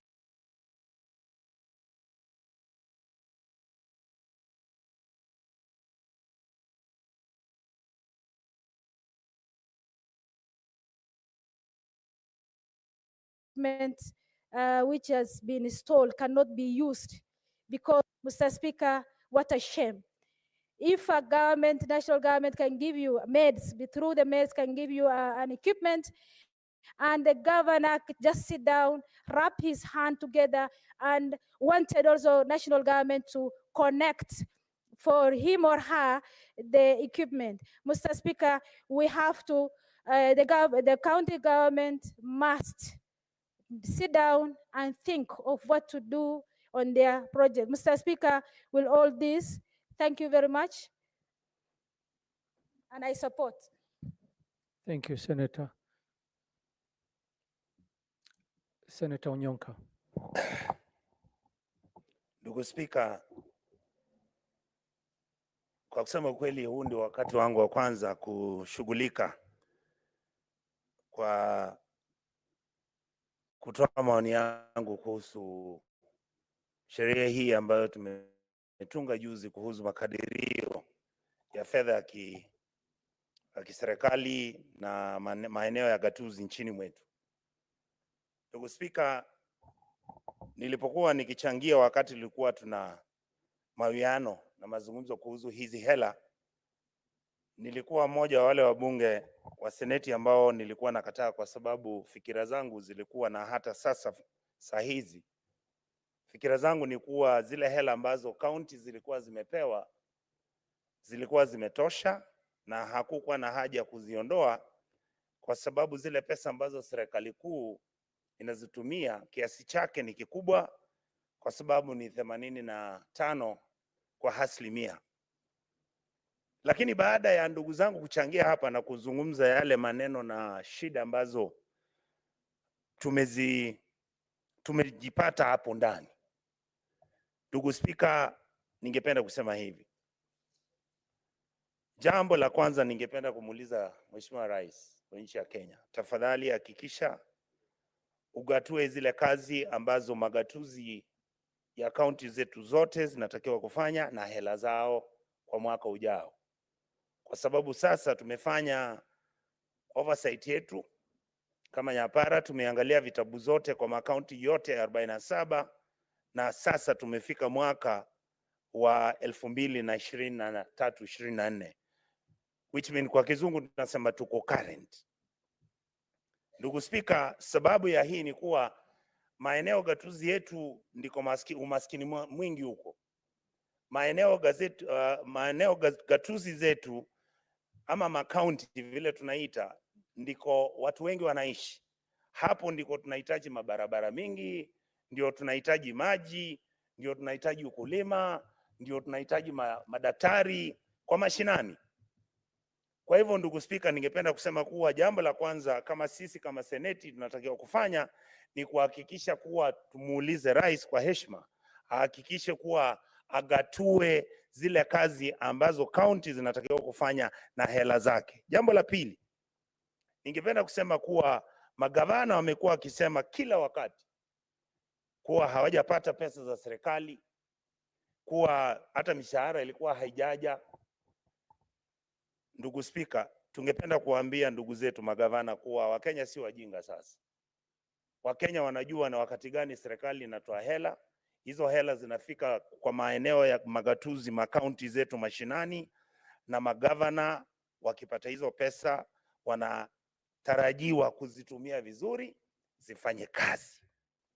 Ndugu Spika, kaunti yangu ya Kisii, nikizungumza saa hizi kwa CRF account, na gavana yangu amekuwa akiambia watu hamna pesa kutoka kwa serikali kuu, hatuna pesa kutoka serikali kuu. Shilingi bilioni 6.3 ziko kwa Central Bank.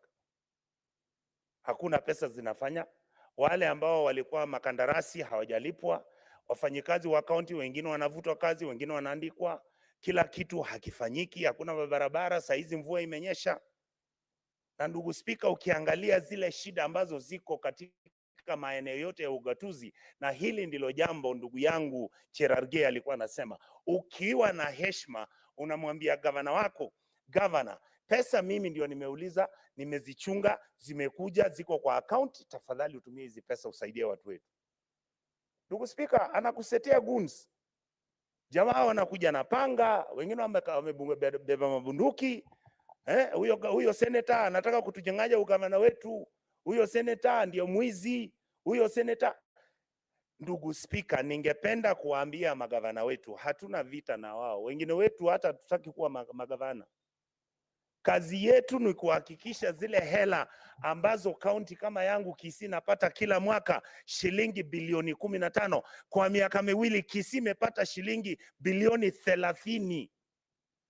Ukitoa ndugu Spika pesa za mishahara shilingi bilioni 6.5, bilioni 13 ndio zimeenda kwa mishahara. Shilingi bilioni zingine 16 ama 12 ndizo zimebakia, zinatakiwa ziwafanyie wananchi kazi. Hamna madawa kwa hospitali. Miradi iliyokuwa inatengenezwa ya maji haifanyiki. Pesa ambazo zinatoka kwa wale wahifadhi, donor support, zote Kisii County zimesimamishwa. Sababu gani? Kwa sababu zile conditionalities donors wanasema mzifanye hii, mzifanye vile, mmezoea hiyo wizi wenu. Gavana alipoingia huko akatoa wale walikuwa wanaweka signature, akaweka wake, hakujua sheria inasema hawezi kufanya hivyo. Ukiuliza walimu wa ECD centers, nyinyi maseneta mko hapa wengi kwa maeneo gatuzi yenu, hawajalipwa mishahara. Wengine mishahara wanakula minimum wage. Unaweza kumwandika mtu afunze mtoto wako kutoka darasa la kwanza mpaka la 3 la 4 na unamlipa shilingi 7,000, ndugu Spika. Na huyo ni mtu amesoma, hata wengine wameenda chuo kikuu. Wale wahifadhi wa matibabu, community health workers, ambao ni wa vijiji, ambao mishahara yao wengine serikali ilisema itatenga hela ambazo hawa wananchi watakuwa wanapata. Nini kimefanyika ndugu Spika? Eneo la Kisii County, wale community health workers wangu hawajalipwa. Na unajua ndugu Spika, kwa kaunti ya Kisii CRF nabeba nini? Shilingi bilioni 6 baba. Sasa shida zetu Kenya hii ndizo hizo. Kuna ufisadi, kuna wizi, kuna lack of management, yani mtu anashindwa kuwa manager. Pengine Spika, tuanze kujiuliza kama Wakenya, ule mtu anataka awe governor, jameni, tunataka aende shule gani? Kwa sababu wengi wao kazi imewashinda ndugu Spika. Wengi wao akija ni kuwavuta kazi ya ule gavana aliyekuwa mwanzo aliyemtangulia, awaondoe wale jamaa, kwa sababu hao watu hawako kwa ukoo wake.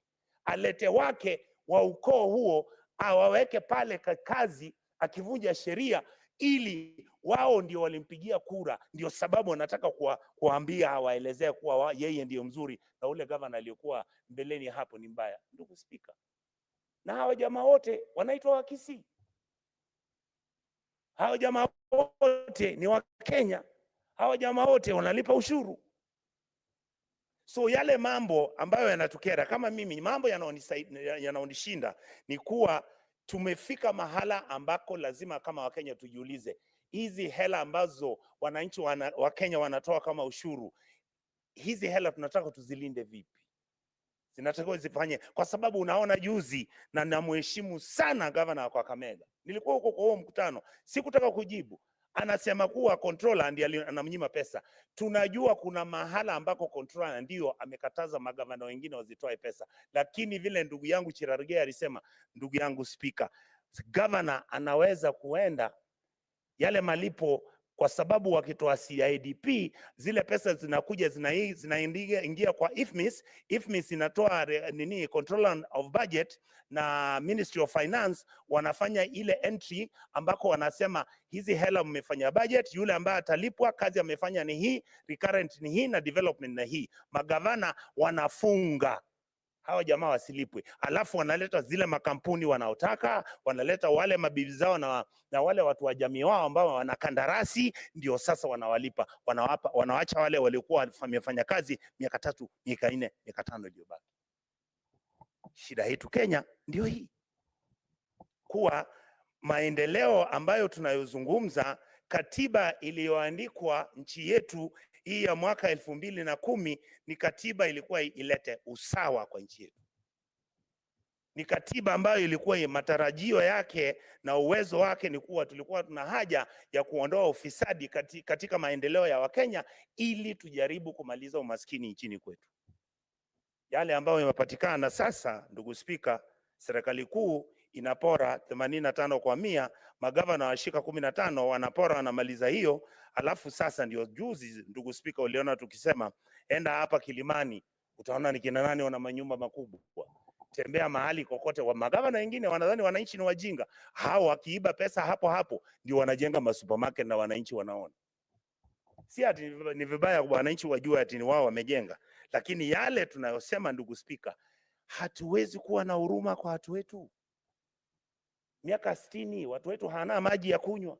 Vile tulienda kwa mheshimiwa Murkomen Turkana, boss, nchi county ambayo imechukua shilingi bilioni 112 baada ya miaka 10 haina maji ya kunywa mji kwa town, na maji ambayo yako chini kwa milima ya aqueduct ya Turkana Lake, hiyo nini mto unapita hapo kwenu unaitwa nini? Huu mto wa katikati Takwel, mji wa nini, mto wa Takwel. Maji yako hapo sijui ni trilioni 2 ya maji. Ile kitu natakikana ni maji kulimwa yapelekwa kwa mlima wananchi wapate maji. I say bwana Speaker, bilioni 100 hamwezi tengeza maji.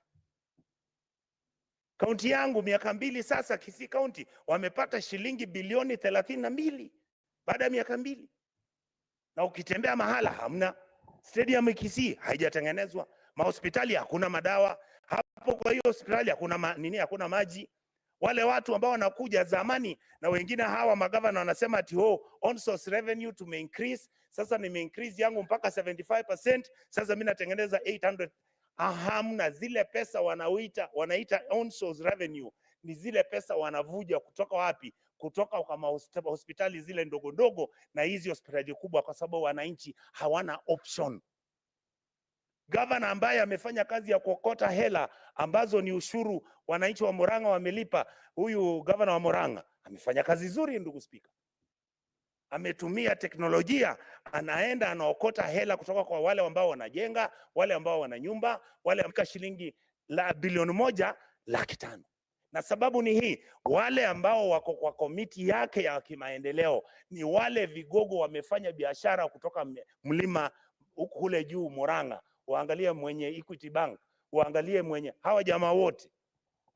Asante ndugu Spika kwa kunipa hii fursa.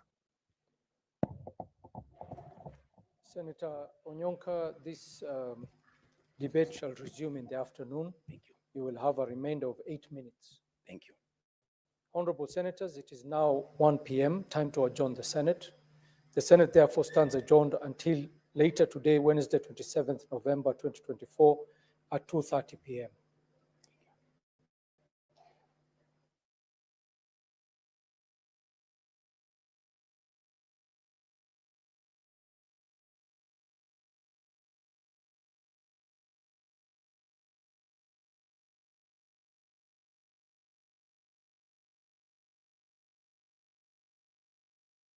Commence business this morning, the appointed time being 9:30.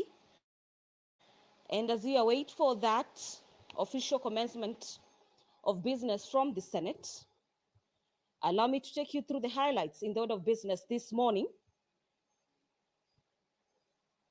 And our dear viewers, the report of the 9th Interparliamentary Union, IPU Global Conference.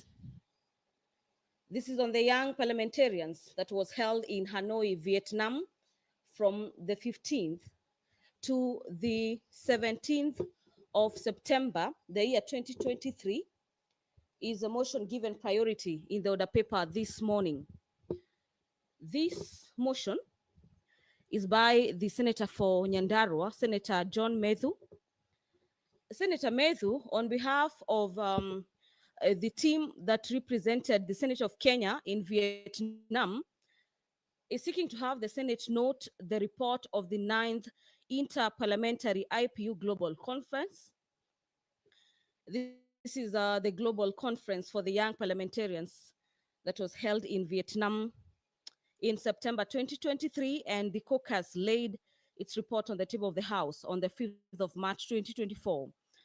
The report of the parliamentary delegation to the 2024 Joint United Nations Interparliamentary Union parliamentary hearings that were held at the United Nations headquarters in New York, the United States of America, from the 8th to the 9th of February 2024, is yet another motion lined up for debate this morning.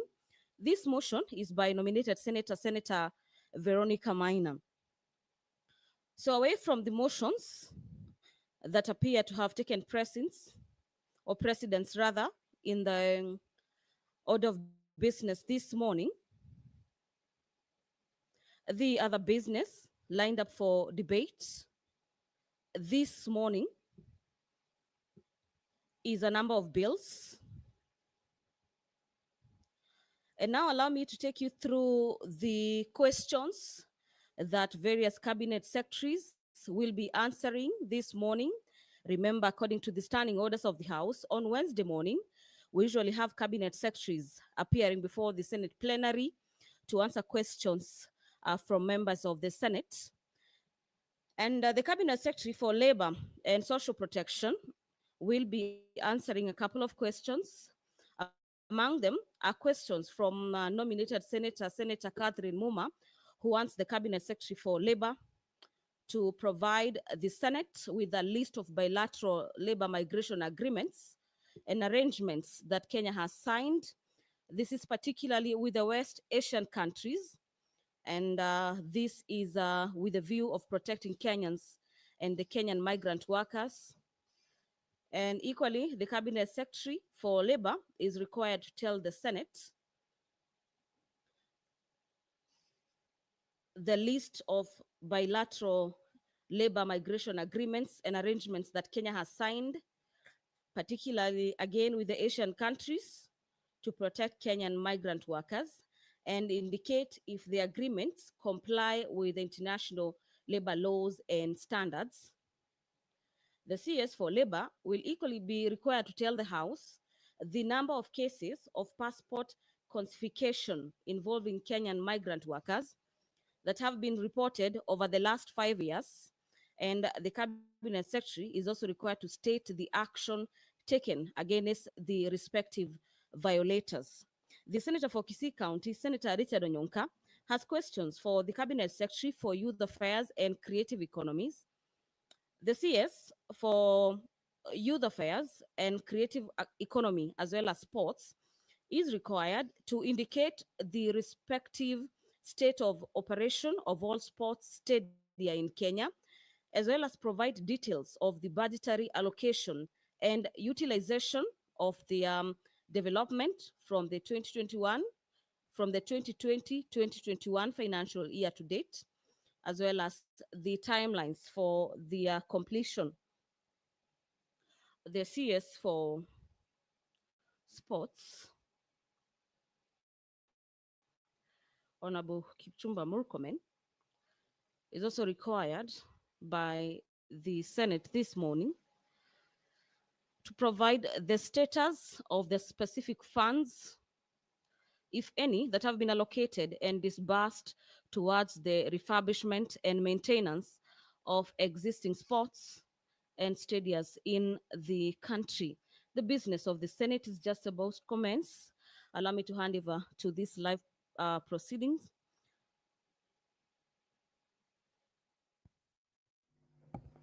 Na tuombe.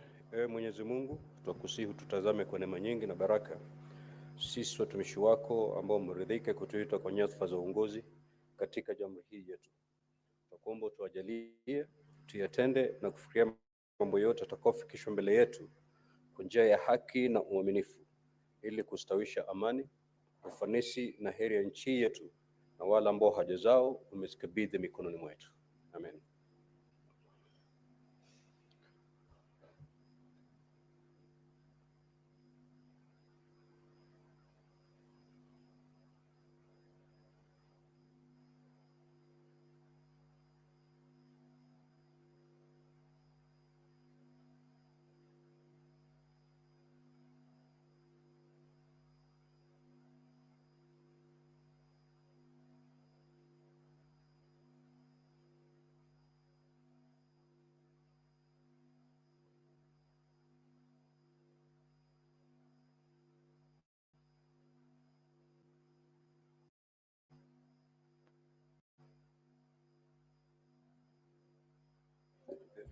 Clerk to have quorum. Sergeant at Arms, kindly ring the quorum bell for 10 minutes.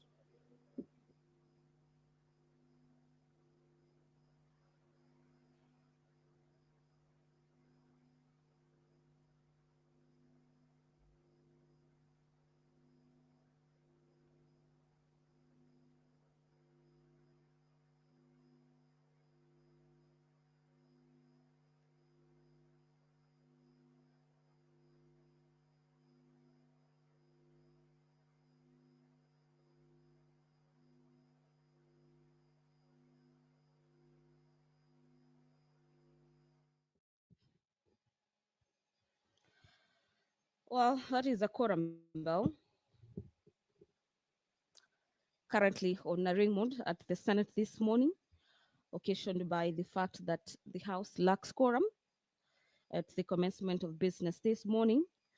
It has been allocated 10 minutes to allow for senators within the presence of Parliament to make their way into the chamber this morning, to allow the House have at least 15 senators to commence business this morning.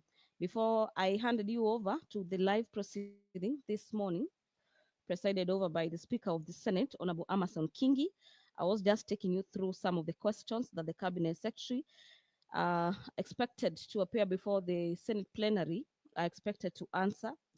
These questions are by a number of senators.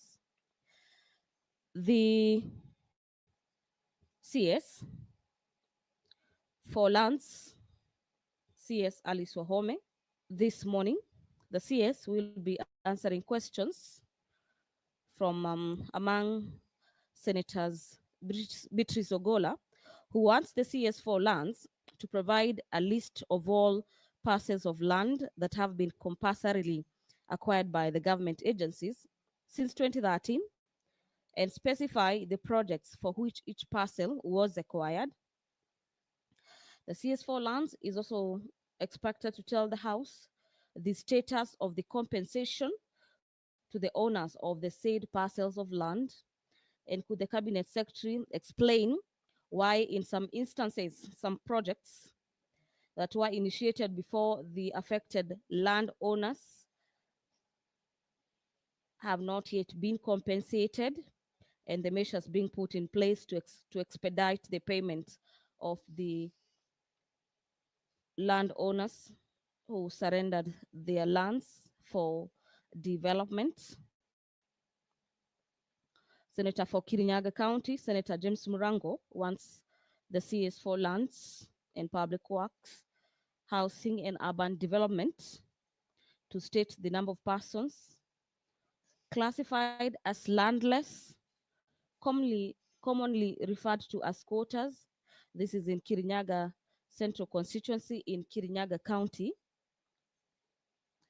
Senator Murango also wants CS Wahome to tell the House the measures that the ministry has put in place to ensure that all squatters across the country, and particularly those in colonial settlement villages along Mount Kenya Forest in Kirinyaga County, are resettled. And finally, a question from Senator Murango is that the CS, if she could confirm when the squatters will be settled, including when they shall be issued with title deeds. The Senator for Tharaka Nithi County, Senator Mwenda Gataya, will be asking the Cabinet Secretary for Lands this morning to provide a status update on the adjudication of the areas along the border of Tharaka Nithi and Meru counties, particularly in the Ntororoni, Viti, Nkondi, Turema locations in Tharaka Nithi County, which have been the subject of long-standing land ownership tasks. The Senator also wants the CS to tell the House when will the ministry issue title deeds to landowners in the region. Allow me to quickly jump to the Senator for Turkana County, who equally has questions for the Senator for the CS on matters lands. Senator James Lomenen wants the CS for lands to tell the House or provide an explanation for the delay in the commencement of the Turkana housing project that was advertised on the 7th of November 2022, with the closing date of November 22nd, 2022. The commencement of the advertisement was on the 7th of November 2022, all the way to the 22nd of November 2022. Senator Lominen also wants the CS to tell the House what plans, if any, has the government put in place to expedite the commencement of the project, and could the Cabinet Secretary equally provide the details of the projected timelines for the various phases, including the design and the construction completion. Away from the Senator for Turkana County, the Senator for Nairobi County, Senator Edwin Sifuna, wants the CS for lands to disclose the current holders of title deeds for parcels of land in Kamukunji constituency registered as LR number 36/7/1031, on which the Isili social hall stands.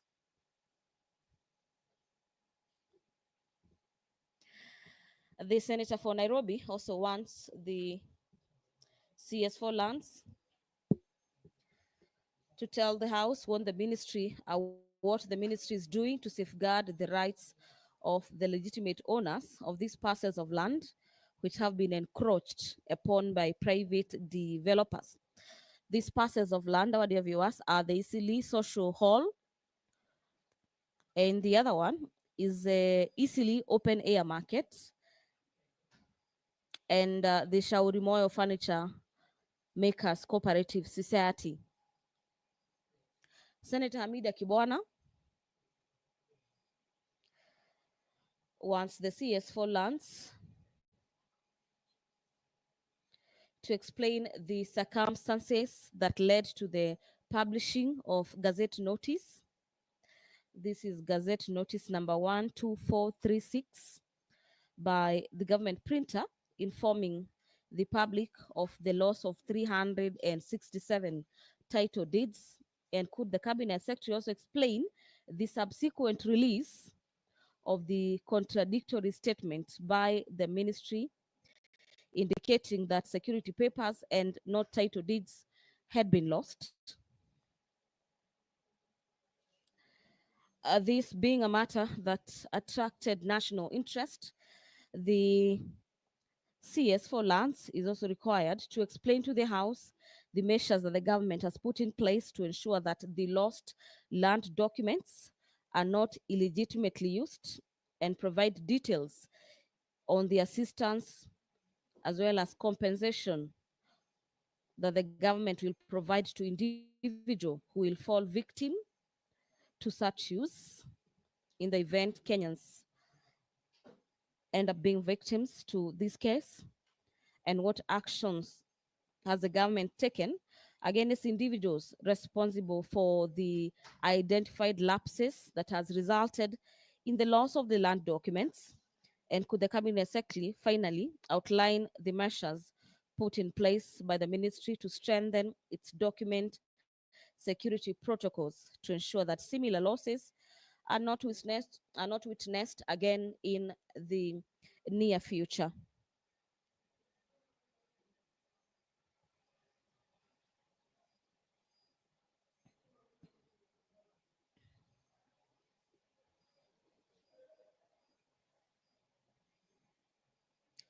You're watching the live proceedings of the Senate this morning. It is exactly 9:43 a.m. this morning. We are waiting for the quorum of the House to be attained for the official commencement of business this morning. We expect 3 cabinet secretaries to appear before the Senate plenary this morning. Among them is the CS for Labor, CS Alfred Mutua, CS for Youth, CS Kipchumba Murkomen, and the CS for Lands, CS Alice Wahome. There appears to be some development from the chamber this morning. Allow me to hand over for this live broadcast, brought to you by KBC in partnership with PBU. Enjoy your viewing and have yourself a great Clerk, morning. you may proceed to call the first order. Order number 1, administration of oath. Order number 2, communication from the chair. Order number 3, messages. Order number 4, petitions. Order number 5, papers. Order number 6, notices of motion. Order number 7, questions and statements.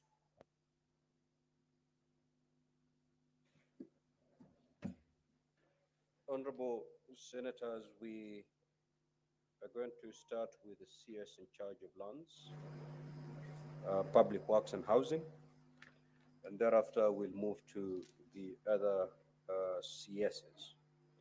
And the questions that are directed to the CS lands are questions number 053, 071.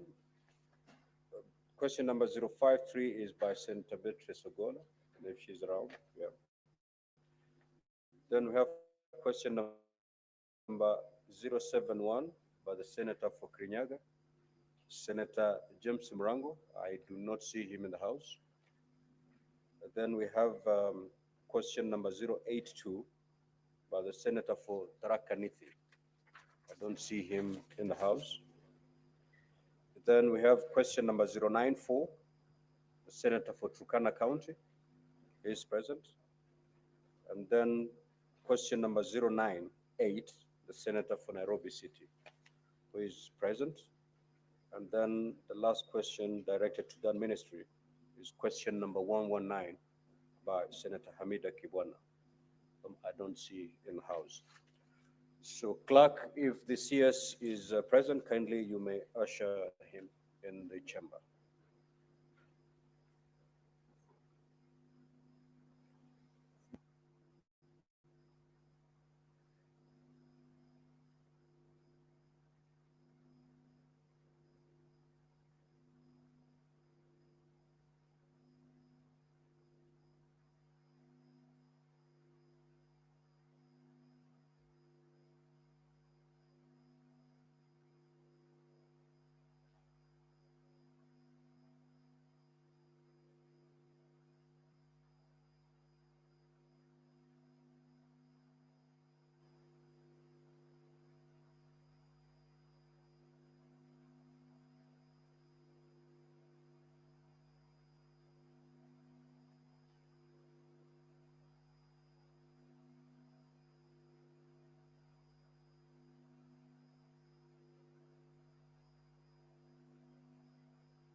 Honorable CS, welcome to the Senate.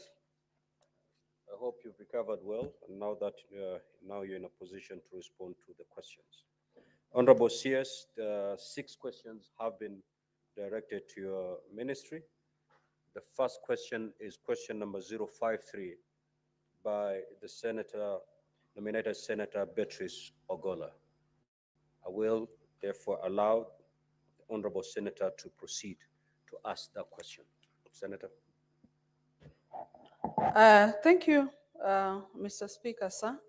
Mr. Speaker, as I ask my questions, I would like to welcome the CS to this question time and to thank her also for availing herself to answer to these questions and any other queries.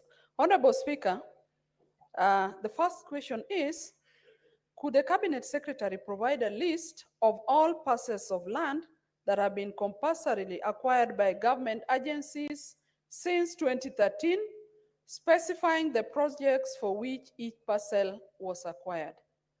And 2, Honorable Speaker, what is the status of compensation to the owners of the said parcels of land?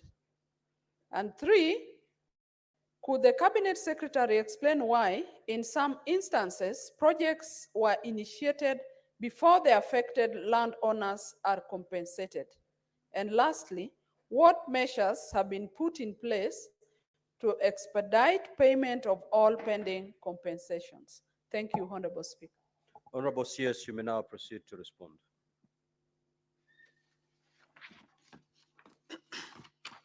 Honorable Speaker, thank you very much for this opportunity to respond to the questions.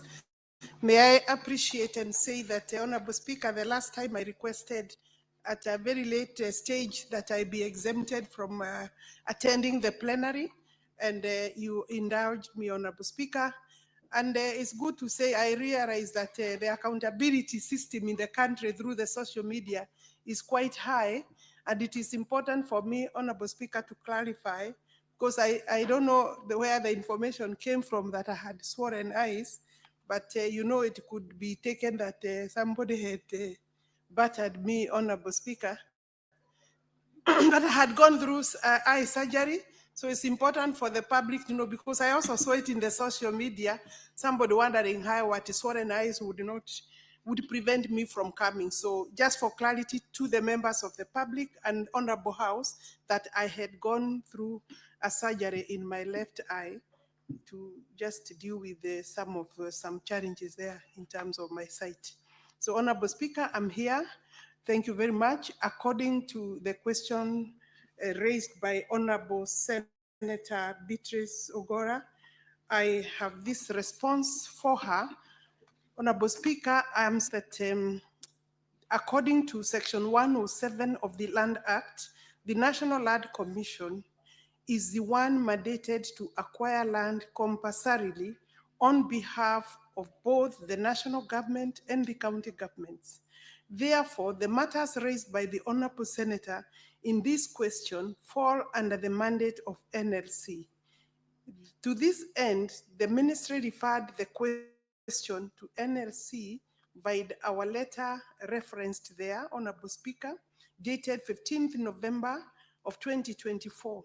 We have attached a copy to that as Annexure 1, and I have not received any response. I thought initially maybe for purposes of making progress, if I get a response, I would bring the response. I have not received the response. I would therefore like, Honorable Speaker, to request that the Senate do take up this matter, because it's not my mandate, and it's important that I re-clarify. And I know Honorable Senators, Honorable House is aware of the mandate between the ministry and NLC, that it is not, I do not hold the NLC accountable. I'm not, and I do not respond on their behalf. They are an independent commission, Honorable Speaker.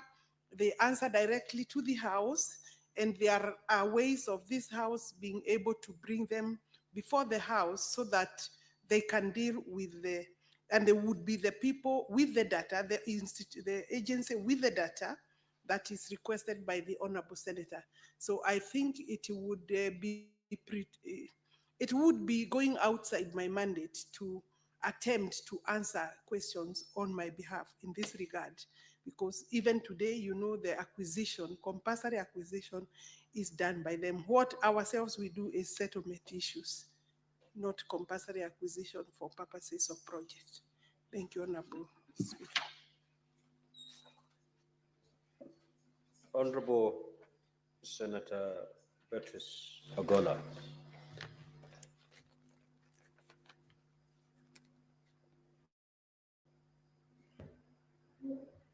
Honorable Speaker, there was question B, C, and D.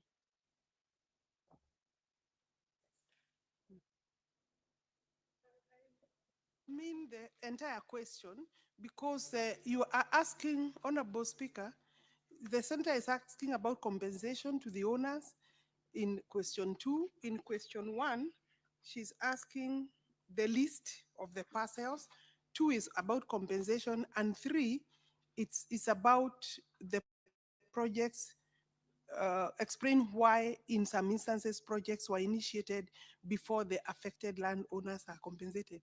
And of course there is question 4. The point is, once a compulsory acquisition is made, it's normally requested by the relevant department or ministry, the entity procuring. And for purposes of procurement, that is done by the NLC. So any record of those details from your question 1 to 4 would be answered. It's really not my mandate. I don't have that information. I don't have.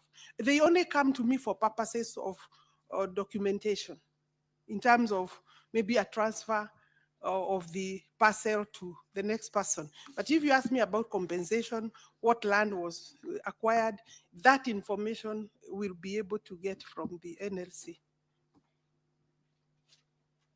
Senator Bone. Thank you, Mr. Speaker. Mr. Speaker, I'm a little bit uncomfortable with the answer by our minister. Minister, you're right that the National Land Commission is independent. However, you are expected to do what it takes to respond to our concerns. So, if for you to respond, it required that you come with information which is in the custody of the National Land Commission, you should do so. You cannot then refuse to answer the question and then ask us to do otherwise. What we have done is what we believe is the right thing.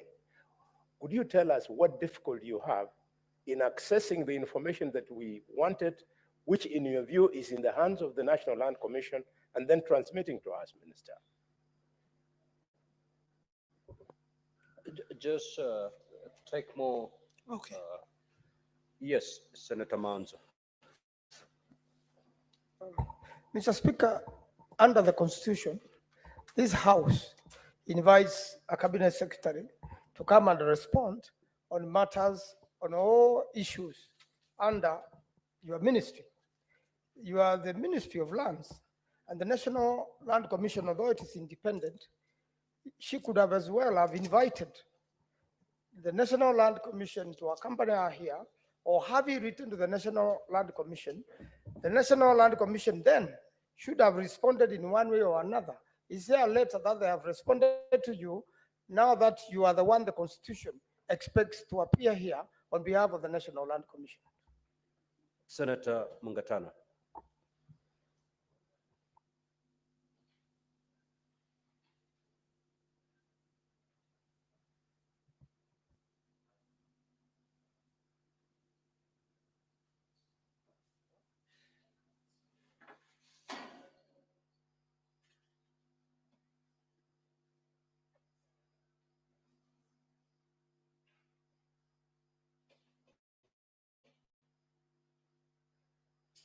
Thank you, Mr. Speaker, for giving me this opportunity. Since the promulgation of the new constitution, Mr. Speaker, there has been tensions, and I'm aware of it, between the Ministry of Lands and the National Land Commission. In fact, previous ministers have had even an open fallout with the chairman of the National Land Commission and the ministry. What we wanted to know, as she tries to navigate through the questions that have been put to her, is to tell us what is the relationship between the National Land Commission now and the ministry. How do they operate? Because we are like a Senate, very uncomfortable to be told that the minister is not able to answer questions relating to lands, and the whole country knows that the buck stops with you. So what is the problem? And if they can't take directions, what do we need to do? Because we cannot have people operating without responsibility to the people who employed them. That's the country, Kenya. Thank you, Mr. Speaker.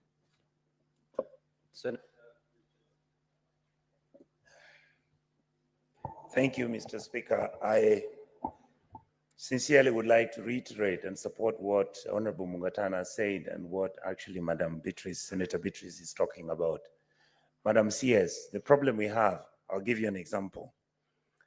There are individuals in Uasin Gishu County who provided their land so that the expressway could be done on the southern part of Eldoret town.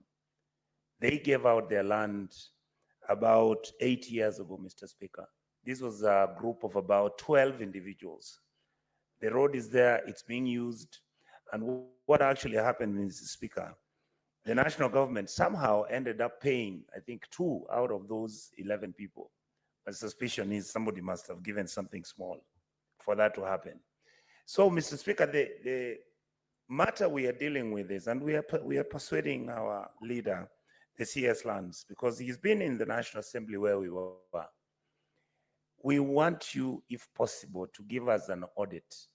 How many pieces of land are controversial, that have had issues between the National Land Commission and owners, National Land Commission, I'm sure there's SGR, National Land with Kenya Railways, National Land with government departments, so that even when the NLC is not able here to come and give us the lists, surely they could have given you the list. Surely they would have told you which ones are controversial. Because the feeling we are having is you are moving away from your very critical responsibility. You are actually, the buck stops with you. And therefore for us, for you to tell us that the National Land Commission is the one which has not given you the numbers and the names and the figures, therefore have nothing to do with it. Madam C has given you a history of for being a performer. Then it means we would have to start saying how you've been defeated to do your work and your job, which you are very highly qualified to do. Thank you, Mr. Speaker. Honorable CS, you may now proceed to respond. Honorable Speaker, with the great respect, I think the Senate is asking me to do the work of NLC, which I will not pretend, neither will I confirm that I'm able to do. The Commission is an established body under our Constitution.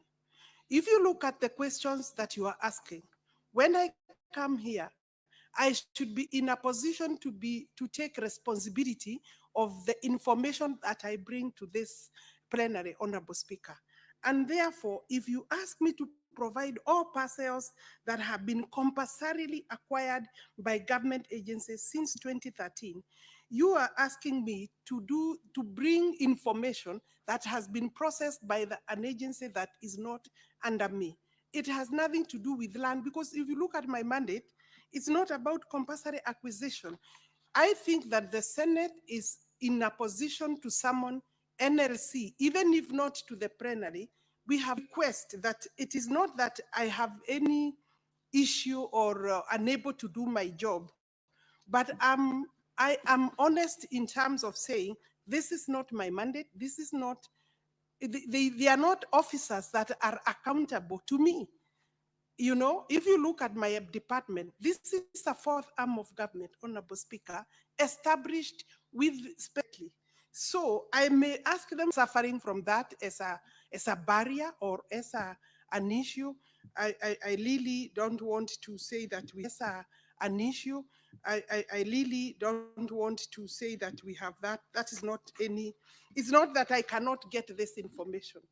And I have said I have actually written. But even as I wrote, I knew that the right answer that I'll bring here, that this House can take on, is to request that this House gets the information from the constitutionally mandated body, who you can hold accountable, you can interrogate their list, you can interrogate the compensation. I don't handle their compensation at any time. And therefore, I think I will really beg to be released from that request, because it's not my responsibility.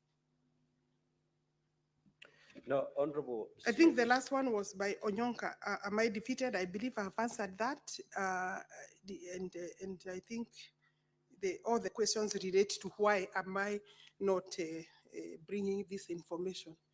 I think it is also to own. If I bring this information, Speaker, I should be able to own and take responsibility. And I wouldn't, because it is not work within my ministry. Now, Honorable CS, you see, in our standing orders, it is only the CSs that are mandated to respond to questions. Yes, I'm aware. By the Honorable Senators. Not a chairman of a parastatal, not a chairman of a commission. And everybody is answerable to Parliament, including the so-called independent commissions. Now, the challenge is the Senate cannot have the chairman of that commission take the podium that you've just taken for purposes of responding to these questions. And therefore, they have to respond to these questions through the parent ministry. Now, we do understand that the commission, NLC, is not answerable to the ministry. But that question is not by the ministry. That question is by the Senate, by Parliament. So for them responding to that question does not in any way mean that they're answerable to the ministry.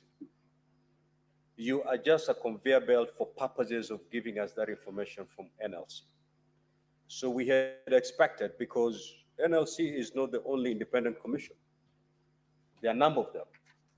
And any questions directed to such commissions is always, the information is brought to the House by the parent ministry.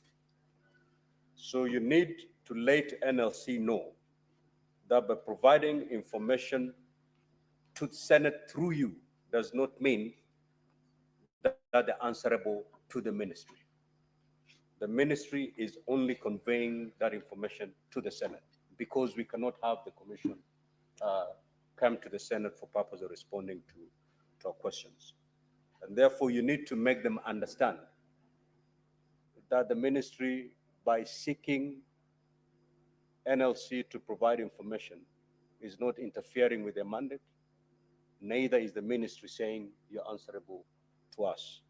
Let them give you the information, and as you come to the Senate on matters relating to NLC, have them tag along so that they sit with you and provide any supplementary information that is required. They cannot hide behind that argument that we're independent and therefore we cannot give the minister information. Because if that were the case, how are we going to get the information if not through the ministry? And this government has three arms of government: the executive, the judiciary, and parliament. Independent commissions cannot purport to be a fourth arm of government. They cannot. So they have to provide that information through you. And next time you're coming to respond to these questions, because we're going to defer this question. Next time you're coming for purposes of responding to these questions, NLC will have to come along with you. Of course, the committees can do their work as you have suggested. They can summon NLC, but for purposes of responding to questions, they have to know that we can only do that through the parent ministry and through the parent CS, that is you. So we're going to defer these questions and to a later time. We will now move to— Honorable Speaker, Yes. if you can indulge me, I did not say that they have declined to give me the information.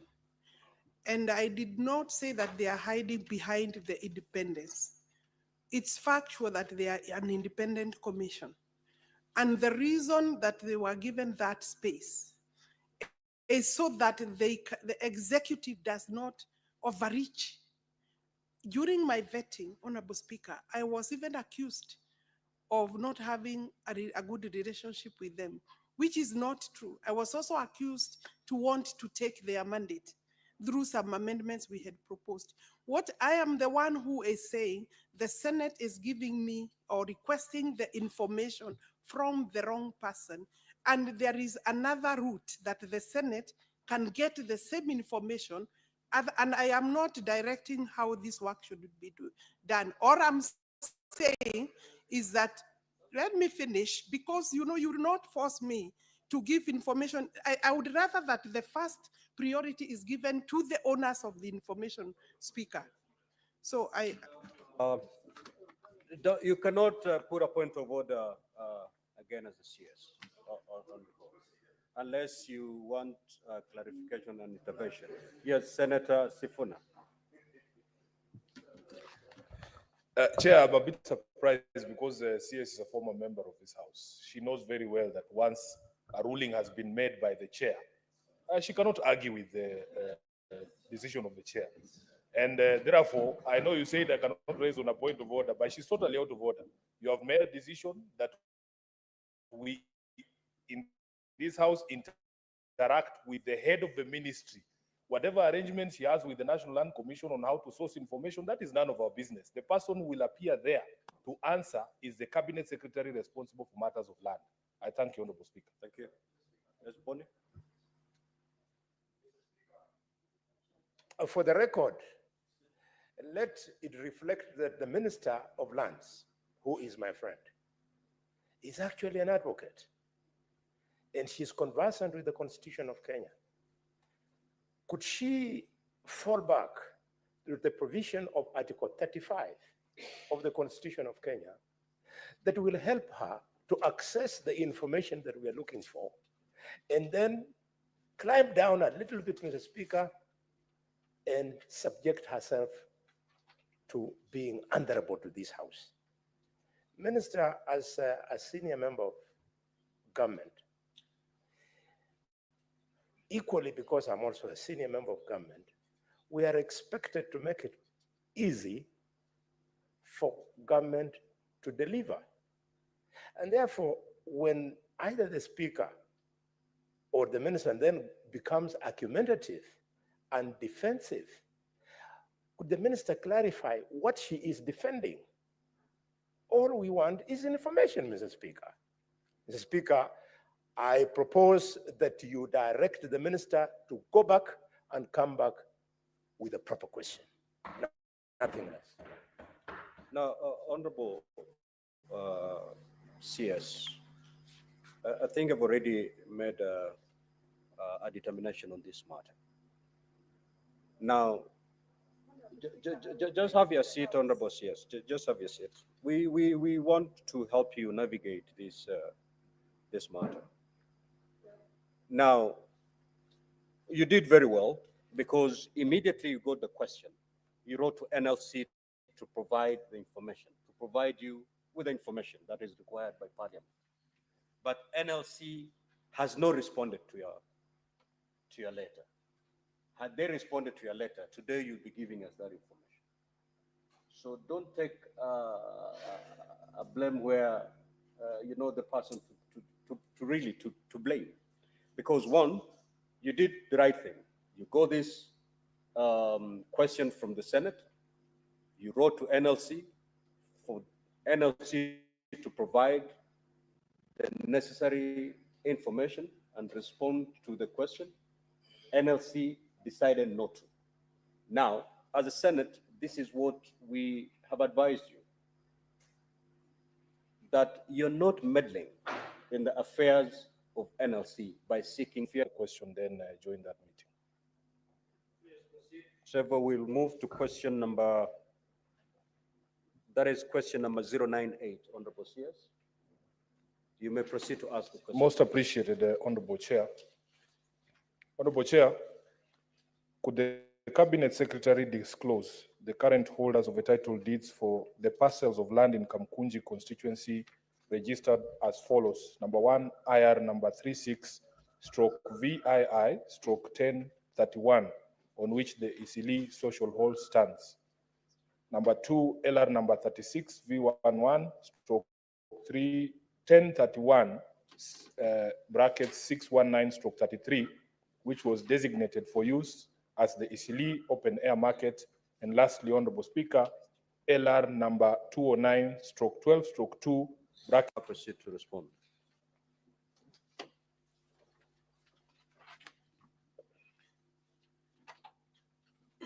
Thank you, Honorable Speaker. The question is in in 3 parts, and then the answer that I'm providing this morning, Honorable Speaker, is that in regard to question 5.1 and 5.2, I request for more time to be able to provide a comprehensive response because I cannot find some of my records. So I'm not able to bring that information. I need more time. I have already assigned the relevant department to comb through all our records to see whether we can get the necessary files. Then we have number 3, Roman 3. I wish to respond as follows. I think I have given a long statement there. Certificate title number IR LR 209/1712, original number 1042 and 1041, being a portion of the premises comprised in a grant dated 21st of May 1929 is located in the city of Nairobi, measuring approximately 0.34436 of an acre for a term expiring on 1st of August 2024, and for a minimum for an annual rent of the amount stated there 720, and we've given an extra 5 a copy of that title. The land was initially registered in favor of John Herbert Turner on March 1, 1929. The registered proprietor charged the property, and a charge instrument was registered on 2nd of December 1930. Later, on 11th of May 1931, the property was discharged and a transfer was registered in the name of Ferdinandis, and Annexure 4 speaks to that transfer. Honorable Speaker, on 27th of January 1933, this property was transferred to Kenya Loan and Discount Limited for a consideration amount of 10,000, but that was in 1933. Thereafter, October 23rd, 1942, a transfer via the public auction of said property to Alan Rakea and Mohammed Sharif, both sons of Nizam Din of Nairobi, and Firoz Din and Azin Din, both sons of Haji Faten Din of Nairobi, as tenants in common in equal shares. Annexure 5 has the transfer by public auction and as evidence. Honorable Speaker, then on 26th of November 1996, a decree by the civil case number 3279 of 1994 originating summons was registered against the title, and on November 17, again 1997, a vesting order or transfer was registered transferring this land to Shauri Moyo Furniture Makers Cooperative Society, freed from all encumbrances, and Annexure 6 speaks to that court order. Subsequently, then a provisional certificate of title was issued in favor of the Cooperative Society, Shauri Moyo Furniture Makers Cooperative Society Limited, in 1998, 14th of May. Honorable Speaker, then on 22nd of May 2002, another vesting order was issued transferring the land to several persons, that is Francis Garoya Joroge, Stephen Joroge Irongo, Josephat Mutuku Musembi, Stephen Mwangi Kemani, and Stephen Kamau Muchiri as trustees for themselves and the other plaintiffs as tenants in common in equal shares. And we have also attached Annexure 7, being the court order. Several other court orders were registered, emanating from the same suit up to and including 9th of March 2015, restraining order and prohibiting all dealings. And that order is dated 23rd of October 2019, sorry. And then and this was registered against the same title. Honorable Speaker, on May 25th of March, on May 25th, 2022, for a consideration of 130 million, this land was transferred to Mirage Supply and Contractors Limited. And since then, this property has not changed hands. My record shows that it is currently in the name of Mirage, and I think unless there is any other question, that question is fully answered. Honorable Sifuna. CS, with regards to the first two parts of my question, you have indicated that you need more time. Perhaps you could just indicate how much time you need for us to get these responses. And you have confirmed to me that the cooperative society actually sold this land themselves to a private entity. Now, Chair, I have a follow-up question. The last time that the CS was before this House on the 27th of March 2024, we had a conversation here, and I was very happy with what she said regarding revocation of the title of the land on which Tomboya Social Hall sits. I took the initiative, Honorable Speaker, to write to the CS. In fact, when she was here, she promised us that she would be revoking the title that had been given to a private developer and returning that land to the Nairobi City County on behalf of the people of Nairobi. Honorable Speaker, on the 8th of April 2024, I wrote to the Cabinet Secretary responsible for land, because even after her pronouncements, we could see that there was still development going on at the property. And she wrote back to me on the 13th of May 2024, saying that she's following up, and in fact that she was still, the position of the ministry was that that title was going to be revoked. So now that she's here and she had made that promise before this House, I would want her to give the House an update on the process of revocation of the title that had been issued to a private developer over the land on which Tomboya Social Hall sits. I thank you, Honorable Speaker. Honorable CS. The first question supplementary to that is how much time I need.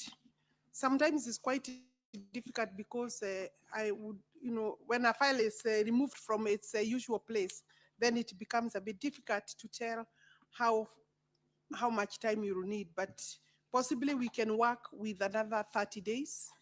We can work with another 30 days.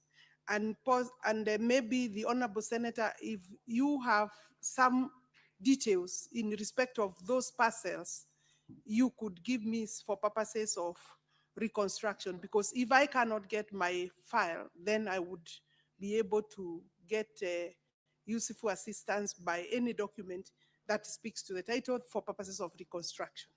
So 30 days, we are working hard to get the file. Then the last one is on Tomboya. It is true, I think after my pronunciation, my statement to this plenary, my office started working on the revocation process. It is a process that requires at least maybe about 90 days to 4 months, because one, you have to write to the holders of that title and call for it. We've already done that. But before we could proceed with gazettement of the need to revoke, we were served with the proceedings of the High Court. I believe, Honorable Senator, you are aware. The case number, I had asked for, there is an order for status quo, but I'm still looking at ways of fulfilling what I stated on this floor. But there is a court order. These people have gone to court. They are not relenting, but the position of the ministry is that whichever way, this property is not transferable, because it's a secured and preserved space for town hall. So whichever, and we have already filed sub-statements to court to respond to that effect. So in my view, the property is where is this case number? Case number in the Environment and Land Court 0E053 of 2024, filed by Ngami Properties Limited against the minister and the cabinet secretary, rather. The status, the order was issued on that day, and I think this is maybe what is relevant, that there shall be a status quo, and we can maybe forward this. It is part of the annexures. If it is not, I will forward a copy of this order, Honorable Speaker, for record, for purposes of record. Thank you. So 30 days to get the response on question on the first limb of your question. Now, Senator Abraham Miraji, do you have any supplementary question? Where is she? Senator Mungatana, you have any supplementary question? Yes, Mr. Speaker. Proceed. Mr. Speaker, I want to thank you again for giving me this opportunity to interrogate. Mr. Speaker, the first and second questions with regard to Isli open air market and Isli social hall, the minister has asked for more time and indicated 30 days. Now, that brings the further question, because what we know is that the ministry spent a lot of resources to digitize lands records. And in fact, at some point, the ministry had indicated that Nairobi had been completed. So we just want to know what is the status as far as that about looking for a file not being in its place. What does it mean? Does it mean the whole program failed, or what is exactly the status of the digitization program? Because resources were spent, assurances were given, and now it seems we've gone back to the same many years we used to have files getting lost. Maybe the minister can clarify. I submit, Mr. Speaker. Senator Kavindu. Kindly, Speaker, ask her first. Let her come first and then I'll come. Let me prepare. No, it's up to me to decide which the senator to speak first, and I've chosen you this time. Okay. Mr. Speaker, my question is not in line with what is going on, but I wanted to know from the CS. And first of all, congratulations for your coming back. You've been really good on your work, and we congratulate you for your good work that you are doing. If the rest of the CSs were like you, Kenya would be good. But I wanted to know, Madam CS, Honorable CS, if it is in line with the law for a cooperative society of lands not to hold a AGM meeting for 5 years and no action is taken. I'm struggling with Katelembu land, Madam Speaker and Madam CS, and last time we were together, I also raised that issue with you. I don't know how you can assist me with Katelembu issues. Thank you, Mr. Speaker. Senator Beatrice Agono. Thank you, Honorable Speaker. Just to emphasize on the earlier concern of Senator Ngatana, is that reports have been given to us in this House about 3 counties that were where the pilot scheme for digitization of the ministry was done and was reported to have been complete. So I was wondering how then we go about looking for files. Secondly, Honorable Speaker, I wanted to know from the CS what steps the ministry is taking to secure open grounds in this city, as was in the initial development plan and on other cities too. How secure are our open grounds from encroachment?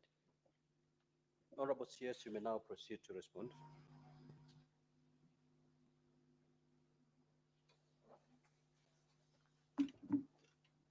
Yeah, the first question I think is from Honorable Mungatana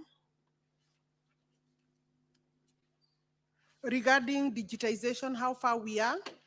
It is true the digitization process started in Nairobi registry. How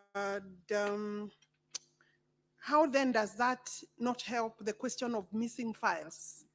Before you digitize, you need the files to be able to get that information and load it into the information management system.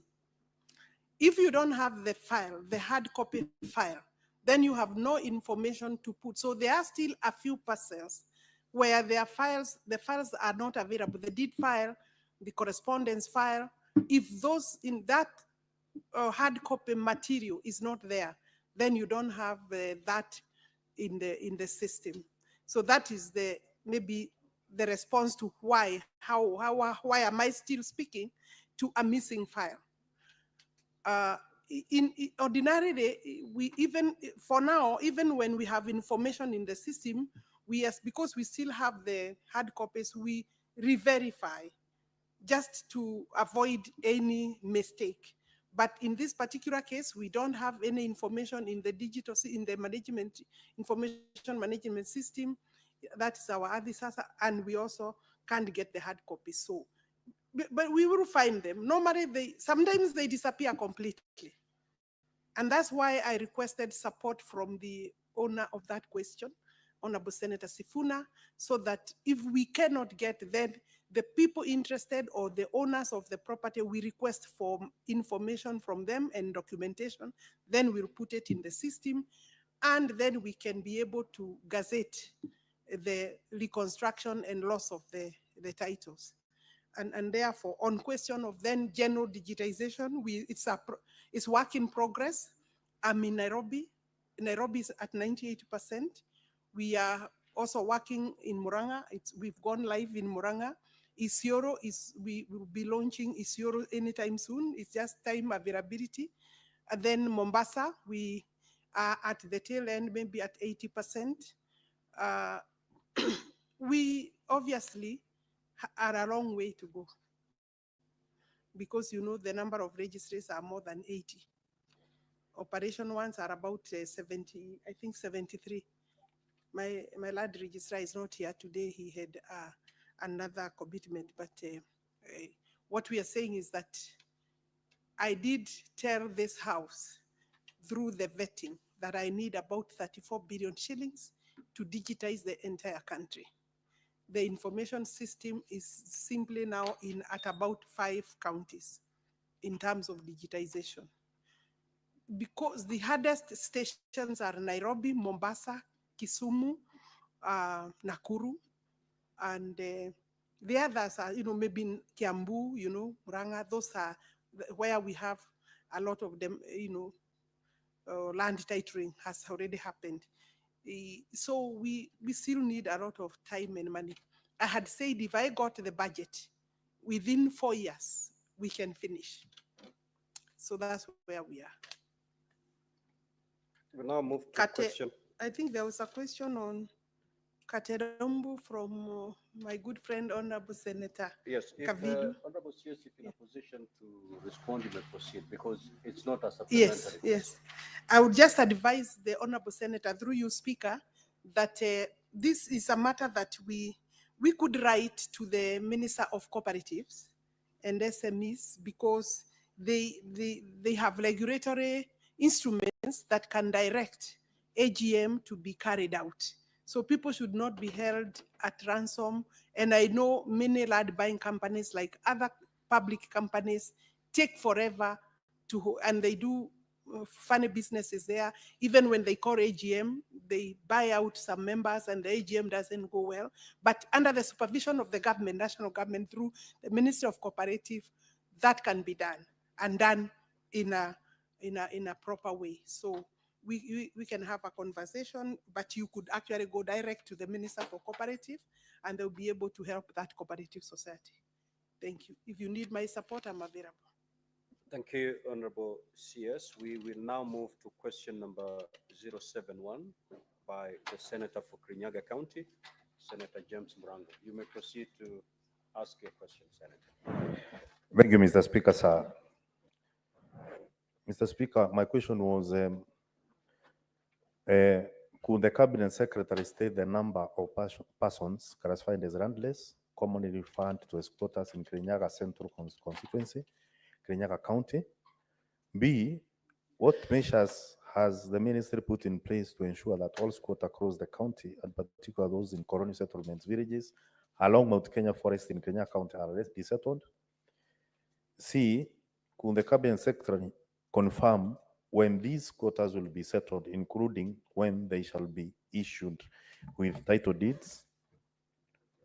And that's my question, Mr. Speaker, sir.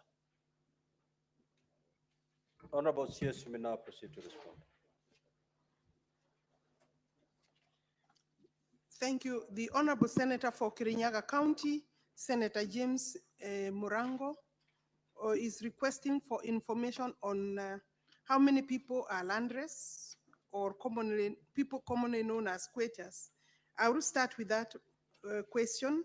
The classification of people as landless and commonly known as squatters is inaccurate because landless is different from squatters. And in our view, my view, according to Oxford Learners Dictionary, I took time to seek this so that I can also have a better clarity. The word landless is an adjective that means not owning land. Therefore, in our context, a landless person is one who does not own land. And basically, in this country, I think those are the majority.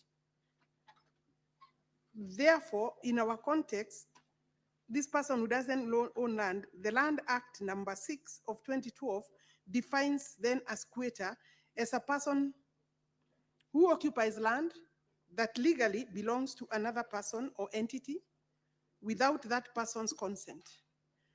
And therefore, these two terms cannot be used interchangeably. One is a squatter on a land that is known who is the owner. Is it a private land? You have a squatter on a private land or on a public land, but you are squatting. Landless is obviously somebody who maybe in the future they will own land. We don't have data of those kind of people because really they are the majority and we can't have, you don't have land. Yeah, but tomorrow you may have land. So I think normally the concern of the government is squatters who become a problem to private property and also a problem to public property.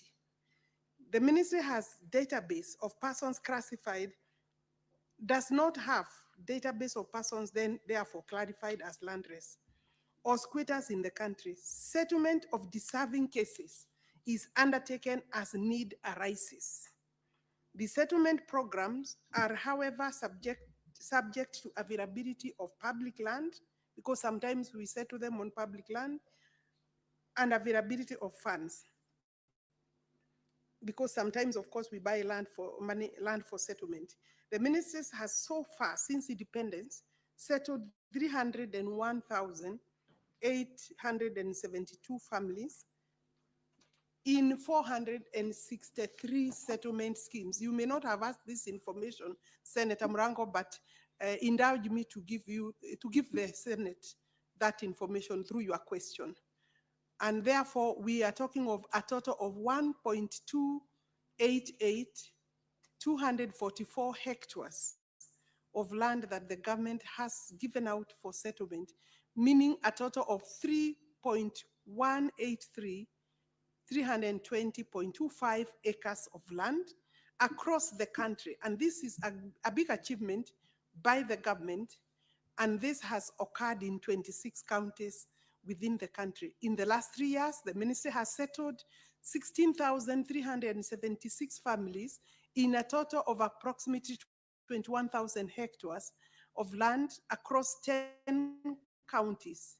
Currently, the ministry has no settlement programs in Kirinyaga Central, because I think one question was in relation to Kirinyaga Central constituency of Kirinyaga County. However, colonial settlement villages are a phenomenon inherited at independence. In Kirinyaga County, there are 46 colonial villages with an estimated 5,231 households as shown in Table 1.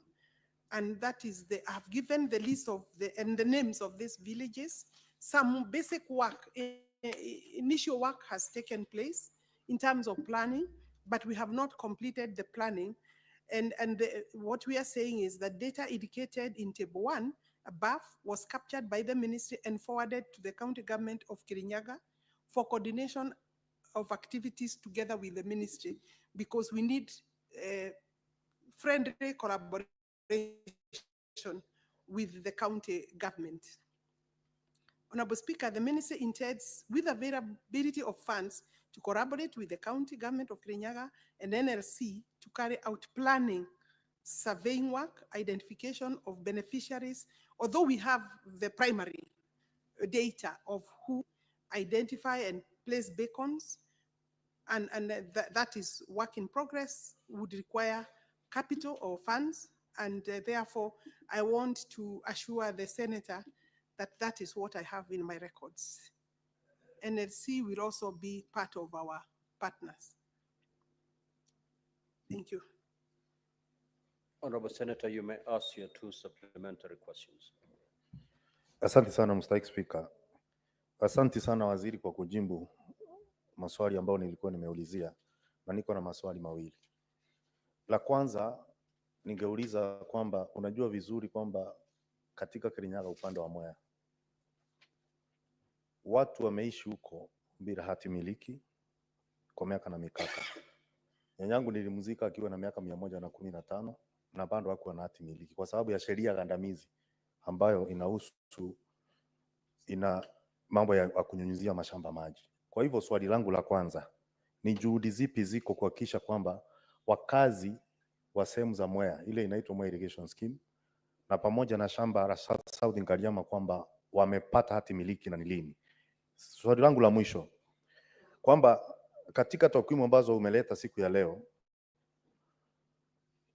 kuna vijiji 5260 ambazo zilikuwa ni vijiji za ukoloni. Waswahili husema mgala muwe na haki yake umpe.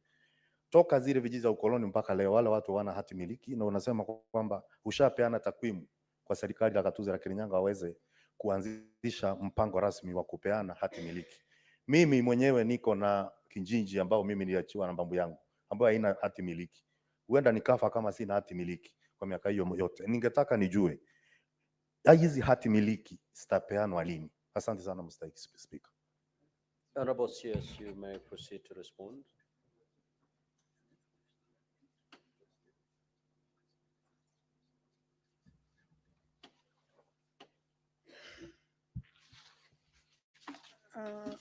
Maybe, Honorable Speaker, allow me to just repeat myself. I did not say that we are giving Kirinyaga County to do the survey work alone. Ordinarily, because they have a survey office, all counties are part of our settlement programs as stakeholders. So I say that if I'm able to put funds together, and this not just this colonial villages, my department is under instructions to start planning. When you enter into a department, I entered into this ministry last year. We proposed funding for this pending work. We didn't get funding. And I have more villages than this, including Nyeri, including Laikipia, and Nyandarua, and other places outside the Mount Kenya region. So what I'm saying is that Parliament should also be responsive in terms of supporting some of these programs. The National Assembly has poorly funded the Ministry of Lands, notwithstanding that we collect stamp duty to a tune of about 15 billion shillings. And I think I would want Senator Murango to be my partner in this regard. And then this is work that I can finish with the necessary funding. This is work I can finish within 2 years. But I said basic planning is there. People know their sections. What is remaining is finalization by way of survey, and not even planning is not an issue because basic planning has been done. It's just to fine tune it, but now survey and recording so that we can do the titling. I've taken it personally myself, not just for Kirinyaga, but the entire country. I'm mindful that we shouldn't be talking about colonial villages in this era. So we need to clear with them. I commit myself to ensure that this is in the next budget. Among other colonial villages, we need to settle people so that they can use their land more productively. Kirinyaga has other challenges in South Ngaliama. This is a huge scheme. We have finished our work. There has been several cases that have been a barrier, but those cases basically are now agreed upon, and we should be finishing this scheme without more challenges. The small issues remaining now is about public utilities, how much public utilities we have we have been able to carve out. I think the county is asking for increased public utilities, but that may not be possible considering that people are already occupied and living in the area. But we are in conversation and we will be finishing this scheme very soon. Mwea also is the same, you know, a lot of conflict and fights, and but the cases, Mwea has also had cases. I think if we put our attention, we can be able to finish this, and we are already, this is work I have instructed for completion.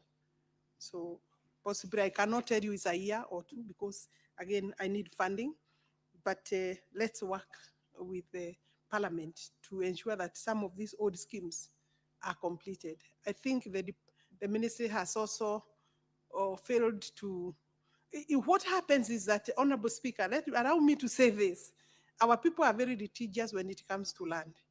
I can tell you, I have cases that are old as 40 years. And whenever we finish adjudication also or settlement issues, other people, brokers, thieves who want to steal land, bring cases and they somehow find their way in courts and they come up with orders. So they become a major hindrance to completion of the work. Then of course, officers move to another place, you know, then other cases come along because after you have not finished, other people start eyeing the same. So it's quite complex. It's not a straightforward job like go and do it. But we need as a country to refocus in this particular, including adjudication, so that we provide sufficient funding for the department, State Department for Lands and Physical Planning. I don't know whether I've answered, but I desire to be your partner. Then we see how we can finish this. Thank you, Honorable CS. Senator Beth Siengo. Thank you, Mr. Speaker, for giving me this opportunity to ask a supplementary question to the Honorable CS. My question is on if the CS could clarify what happens in a situation where 2 or 3 people or more lay claim on the same parcel of land, on one parcel of land, and rightfully they present even title deeds for the same parcel of land. Thank you, Mr. Speaker. Senator Kenyu. Thank you, Mr. Speaker. For me, I'm concerned about funding because she has repeated about funding for a long time, and she's saying that if she doesn't get funding, she wouldn't do so much concerning the issue of titling, Mr. Speaker. Because I know I had raised the issue of titling of Minor Village, which she is aware. I had mentioned about Leaky. For me, now my concern, Mr. Speaker, is that how much money does the ministry need so that at least she would finish her work? And how much has she gotten? And if the amount she has gotten, how many years then are we going to wait? So that we avoid asking the same question, Mr. Speaker, knowing that she has been given amount X and she wanted amount XY, so that we know how long as Kenyans we are going to wait, especially people from the areas she mentioned, especially in the Laikipia, Minor Village, Likie, Marmanete Victis. How long are these people going to wait? Mr. Speaker, the most shocking thing is that when the minister or any government officer visit, they promise, and they give us even timelines, Mr. Speaker. So when people are given timelines, and when the minister comes back to Nairobi, there is no money allocated. So people feel like they have been misled, Mr. Speaker. Thank you, Mr. Speaker. Senator Miraj. Asante Bwana Spika, swali langu kwa waziri ni kuhusiana na Bububu Settlement Scheme plot number 246 ambayo ilipitishwa na tume ya NLC kwamba wapimiwe na wapewe vipande hivyo vya ardhi. Na nimemsikia waziri kwa kauli yake akisema kwamba akona changamoto ya pesa. Ningependa tu atueleze katika gatuzi ya Mombasa pengine anapania kupeana vibali vya umiliki wa ardhi katika maeneo gani, kwa sababu kumekuwa na matatizo ya kwamba hata baada ya malalamishi kusikizwa na tume husika, baadaye kunatokea watu wengine wanapeleka kesi kotini, na wale ambao washapangiwa kupewa vile vipande vya ardhi wanashtakiwa na kunyanyaswa katika koti zetu. Naomba atupatie mwelekeo ni jinsi gani tutaweza kupambana na masuala kama haya pindi yanapoibuka. Asante Bwana Spika.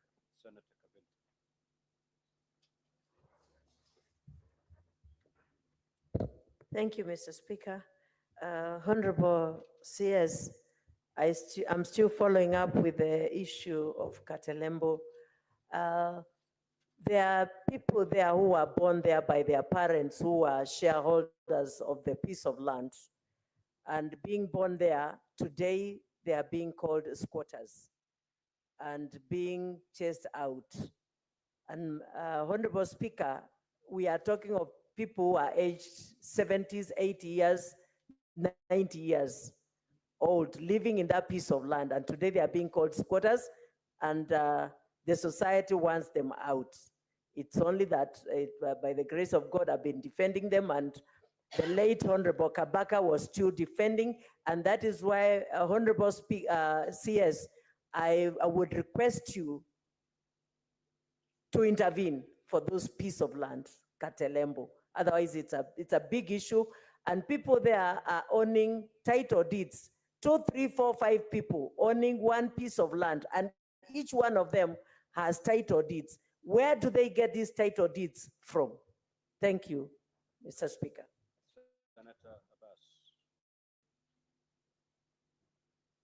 Honorable Speaker, thank you, Honorable Speaker. I wish to ask the CS whether she's aware that in the far-fetched areas of Wajir and Mandera, there are no land offices. And people require to have title deeds for their, at least especially the commercial areas and municipalities.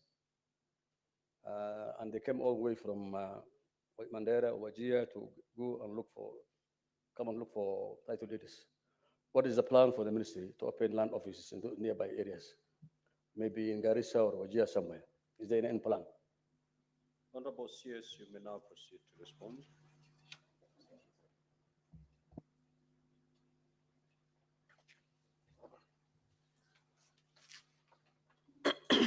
I think allow me, Speaker, to start with the question of Senator Bas, yeah, on Garissa, Mandera, Wajir, where are we? Do we have plans for a registry? I think this is a conversation we can have.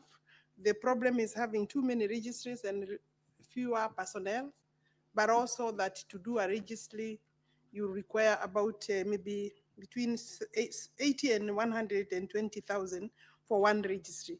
But we can look and see in between which is the more appropriate in terms of distances and logistics to then agree where we should have a registry.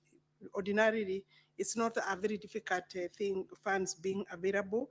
We are also partnering with members of parliament to build registries, because short of funding, there is nothing that stops us to establish a registry where distances become a barrier to access to the land rights of people. So I want to assure you that I will take it up and we can have a discussion in my office, maybe with the members of parliament from those regions, so that we agree which are the appropriate places that we can start thinking of a registry.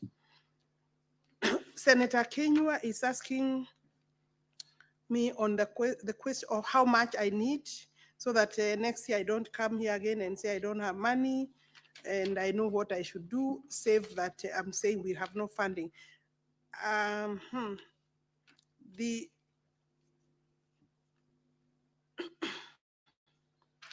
The estimates for colonial villages in Nyeri, Kirinyaga, and Nyandarua, we had done an estimate of 137 million shillings, and that request has been put to Treasury. But I think to clear with all the colonial villages, we need double that, so that, because they are not just in those places, so that we are talking of about maybe 300 million shillings to clear with that. And then I have a question from Senator Miraj. Am I correct? Yes, about Mombasa, the coast, maybe basically the coast how many titles. Allow me to give you this information of where titles are ready and how many there are. I don't have that because it's a supplementary question and it's good to have a proper response in terms of data. So I will request that I can forward that information either through the Senate or to you as a member of parliament, a member of the Senate. I have been asked a question on, again, Senator Kavindu is back to the question of Katerembo. To be honest, I don't have any information about this specific society or the land issues or question that you want me to address. What I can gather from you is that there are squatters, but there are also some owners. The cooperative, the land, these are private land, but there are squatters. And I had said earlier that the question of squatters, Honorable Kavindu, the question of squatters is a very serious problem in this country.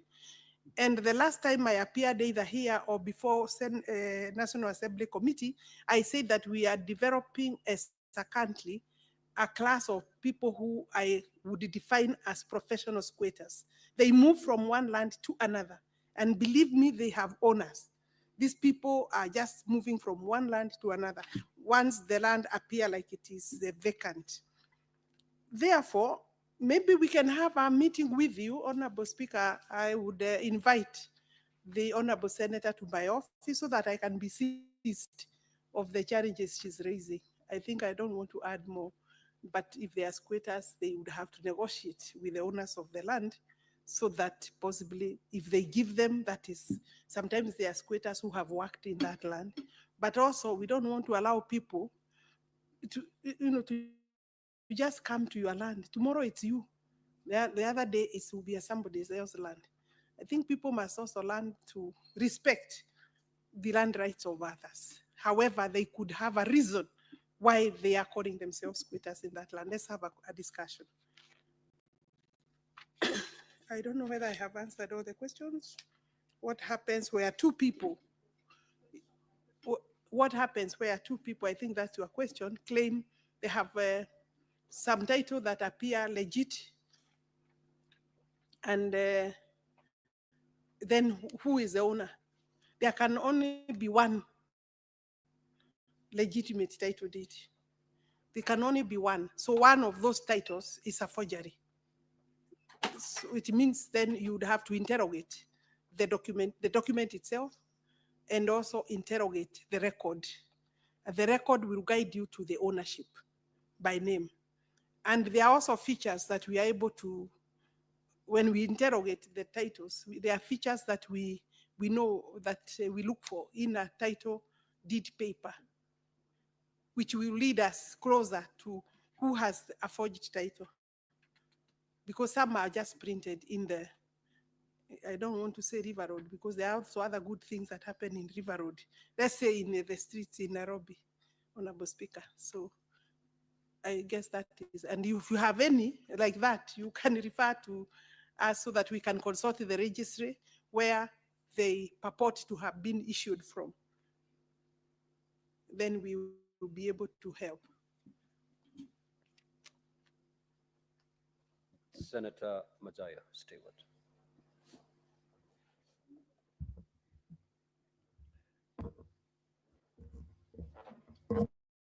Asante Bwana Spika.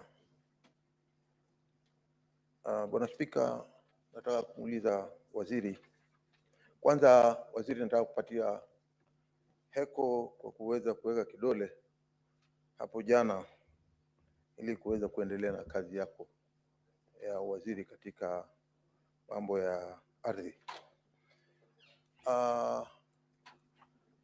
Waziri, kama unavyojua Kilifi County, ambapo mimi ni senator wa hilo eneo, ni eneo la pwani na linajulikana sana kwa maskwota katika Kenya mzima. Nafikiria hakuna county ambayo iko na maskwota wengi zaidi ya Kilifi County. Ni hususan nikizingatia kwamba tunaweza kulinganishana hivi sasa, kumekuwa na wingi wa watu ambao wanataka kujenga majumba, watu ambao wamekuja kuweka rasilimali zao na kuweza kuangalia vile wanaweza kujiendeleza kimaisha na biashara. Hiyo imekuwa jambo zuri, lakini tukiangalia zaidi tunaona ya kwamba kumekuwa na hali ngumu ya maskwota. Maskwota wanaendelea kugandamizwa, wanawekwa katika maeneo ya kando ambao sio maeneo yao wanaoishi. Wamekuwa wakiishi huko mara nyingi, na sio Kilifi. Nikisema hivyo nasema habari ya kama mahali kama Ganze, eneo bunge, mahali kama Magarini, eneo bunge, mahali kama Malindi, eneo bunge, na hata ukija mahali kama Kilifi South kule inaitwa kaskazini ya Kilifi, ni kwamba kusini ya Kilifi, yani Kilifi South, ni kwamba kumekuwa na mwamko mwingi mkubwa sana. Ukiangalia katika eneo kama la Vipingo, Kikambala, Mtwapa, kumekuwa na maskota wengi sana. Sasa wanasongezwa, wamekuwa wanapelekwa katika ile hali ya kwamba wanaishi kama ambao si binadamu tena. Watu wanajenga majumba, watu wananunua, na wakija pale wanakuja na title, wakisema kwamba wako na title. Watu wanafurushwa wakitumia polisi. Polisi wanatumiwa vibaya, ya kwamba watu wanapewa, wanaambiwa hii, nendeni mkaondoe watu katika kikao wanachoishi. Ni hatua gani wizara yako ambayo inahusika na utetezi kama huu unaweza kutetea hawa maskwota?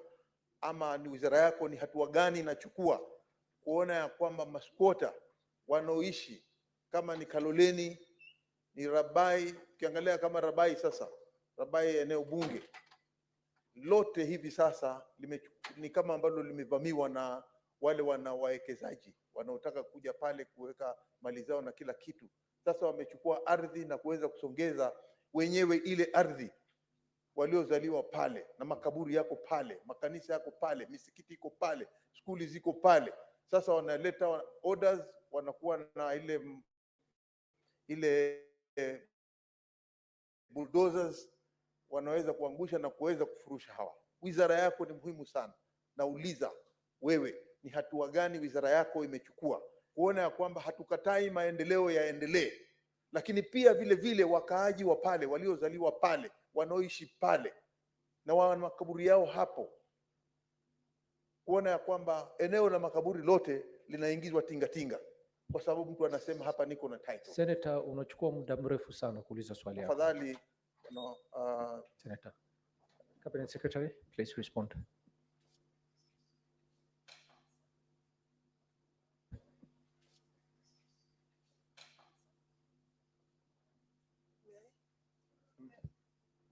Senator Umgeni, you have another supplementary question related to this question. Please go ahead. Yes,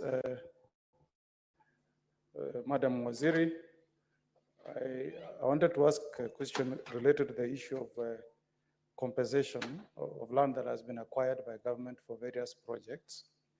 And there are several residents of the county of Nyamira whose land was compulsorily acquired to construct Chebilat, Ikonge, Chabera Road.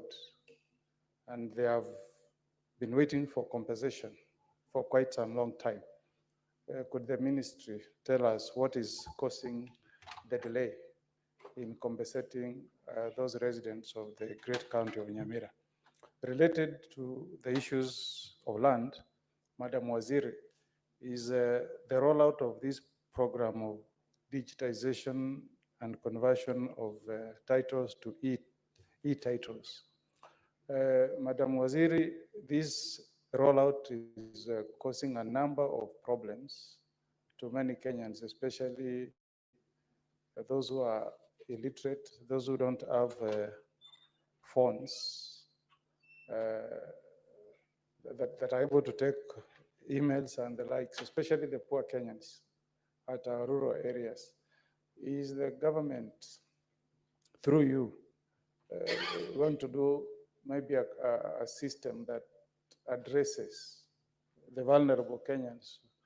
A number of them have actually been conned, because for you to do that conversion, you have to go to a cyber, get somebody to assist you, log the details into a phone, and you are not able to read. Really, I know we are trying to benchmark on what's happening from other developed countries, but what are we putting in place to protect the vulnerable Kenyans? Some of them even come from where my honorable chair, speaker, comes from, who are not able to read. They don't have these phones that can log into the email and the likes. And finally, the corruption within the ministry, especially Land Control Board. Most Kenyans doing transactions for sale of land are forced to pay up to 20,000 shillings, some 30,000, before the Land Control Board can issue them with consent to either charge or to transfer, without issuance of any official receipts. Madam Waziri, do you think this Land Control Board is serving us well? And what measures can you put in place to curb the corruption within the Land Control Board committees? Thank you. Cabinet Secretary. Allow me, Honorable Speaker, to start with the last question of Senator Omugeni. I had responded to the digitization question, but I think your new question is how then are we preparing Kenyans, especially the vulnerable Kenyans, how to deal with how to interact with the information management system, because even maybe the equipments, the phones, the gadgets required, they don't have. Every change has its own challenges.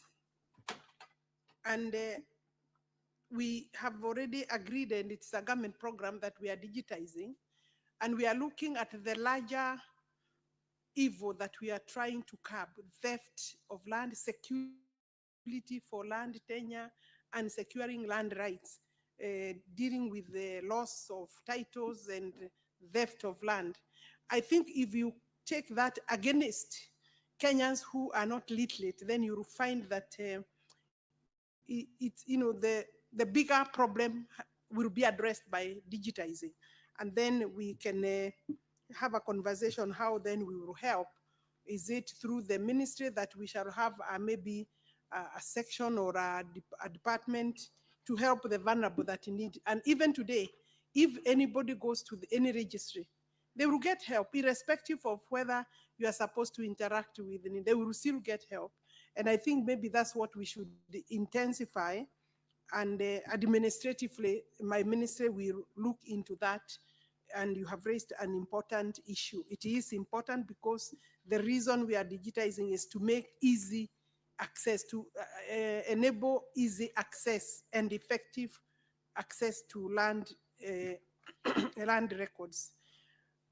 Corruption in land boards or by land boards or members of the land boards, maybe you would have helped me better if you possibly gave me the specific land board.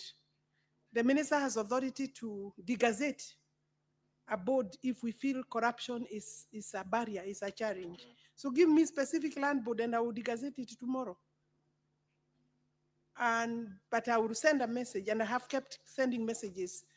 We have, if people also give money, I don't know why people have extra money to give for corrupt purposes.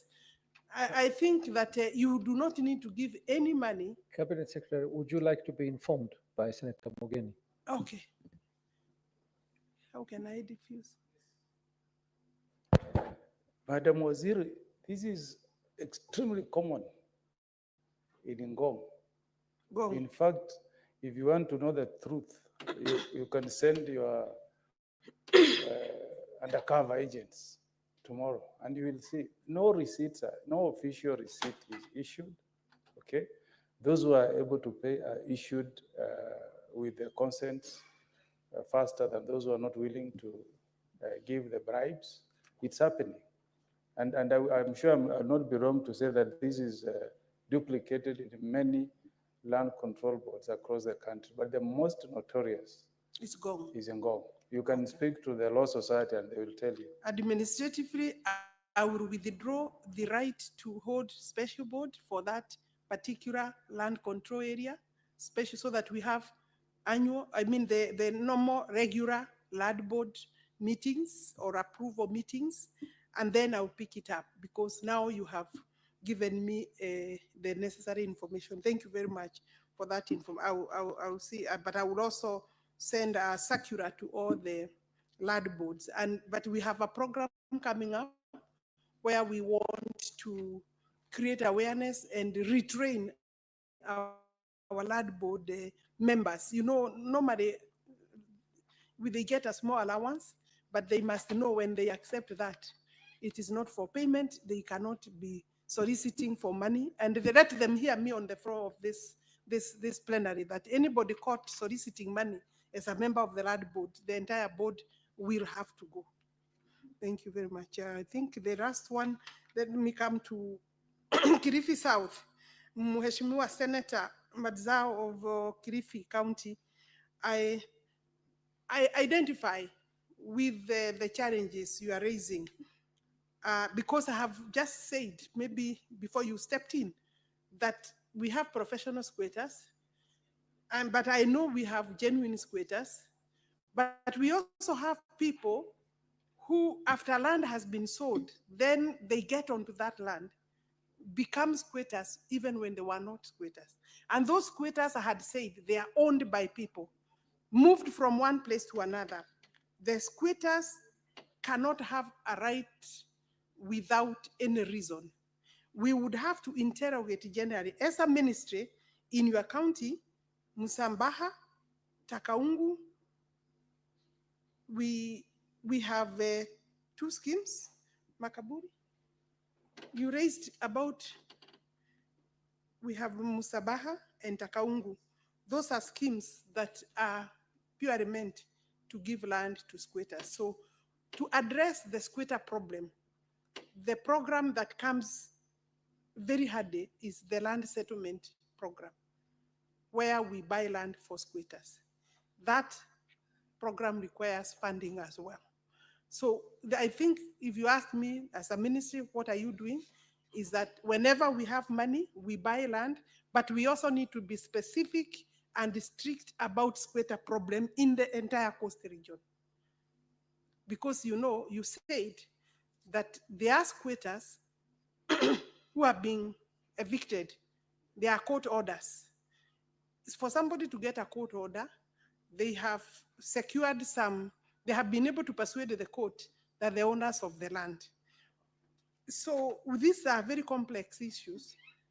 And I think some of the people who sell that same land are those people who you are calling squatters. So I would want us to be very specific. We deal with one after the other so that whenever we have funding, we can address specific squatter problem. And being very selective and very careful, because we cannot, we cannot afford to buy land for everybody. Genuine squatters, and even settlement schemes in Mombasa, we are having a challenge the entire Mombasa. The minute you settle people, you give documentation, the following day they are looking for buyers of the land, then they move to another area to squat there for the same purpose. So I think also as leaders, let us give awareness so that, and we had even a provision, it's still there in the law, that you cannot transfer land given by way of settlement, But, they have, some very clever people have also gone to court, and they have an order that once we give land through settlement as a government, as a ministry, then you cannot restrict the right to use, the right to transfer. It's a constitutional right. So we now are forced to allow, if you want to transfer tomorrow after we have given you, we may delay, but eventually we don't have a right to stop you. So let us also send right messages to these people, and then we can reduce the numbers. And I think that's the best I can do. I think the Senate, the question is, I don't know whether there is any other part of your question. I think Omugeni was talking about acquisition. I think your question was generally about the compensation, yes. I wanted to exhaust Senator Madizao's, if he's satisfied, I can move on to the second part of Omugeni's question. Senator Matsayo, you have a point of order? Ndio Bwana Spika.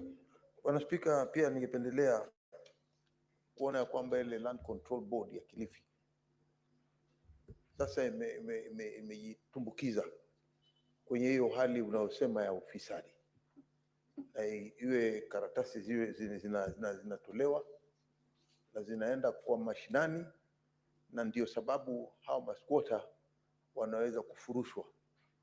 Polisi pia wanatumiwa vibaya kuweza kufurusha watu katika maeneo yao. Kwa hiyo kama ni uchunguzi ufanywe, basi pia unafanywa kama vile ulivyo direct ufanywe eneo la Ngong, basi hivyo hivyo nataka uchunguzi ufanywe katika Land Control Board ya Kilifi. I think maybe you could come to my office, we have a discussion so that I understand the challenge of Kilifi board, and then we see how long has it been in place, and who do you have specific persons, so that we don't punish the entire board for the sins of one individual.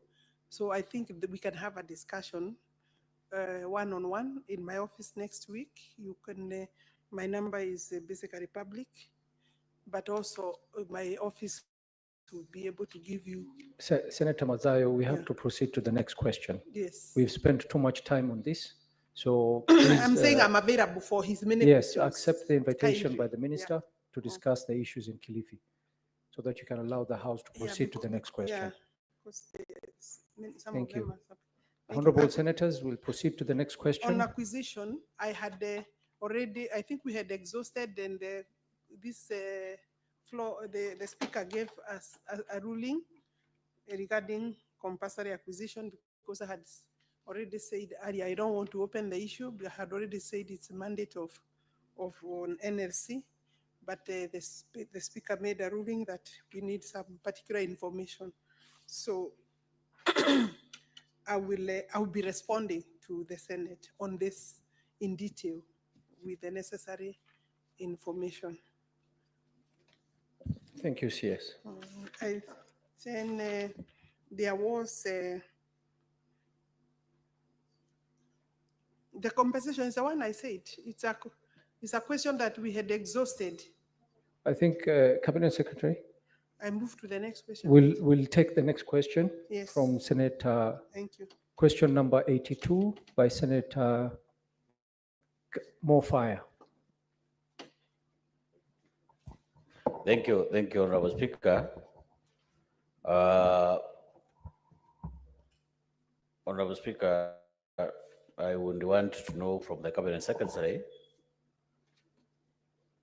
there are quite a number of issues that are affecting Tharaka Nithi County along the boundary between Tharaka and Meru County, Honorable Speaker.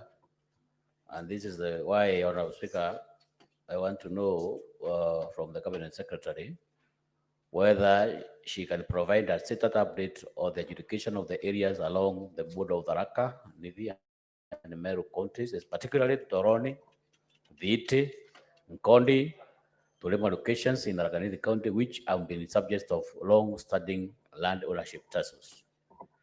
B, Honorable Speaker, when will the minister issue titles to land owners in these regions, Honorable Speaker?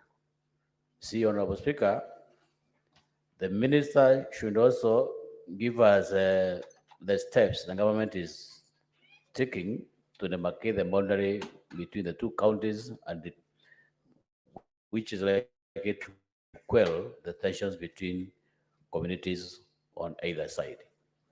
Thank you, Honorable Speaker. Cabinet Secretary.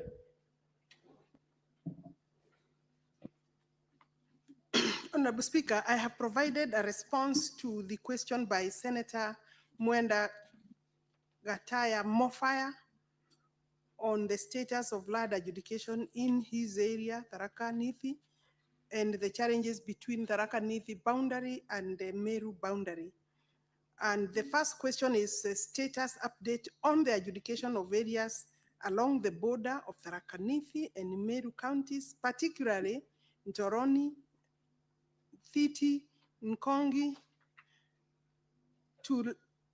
Tulema or Tulimi, Tulema, Torema.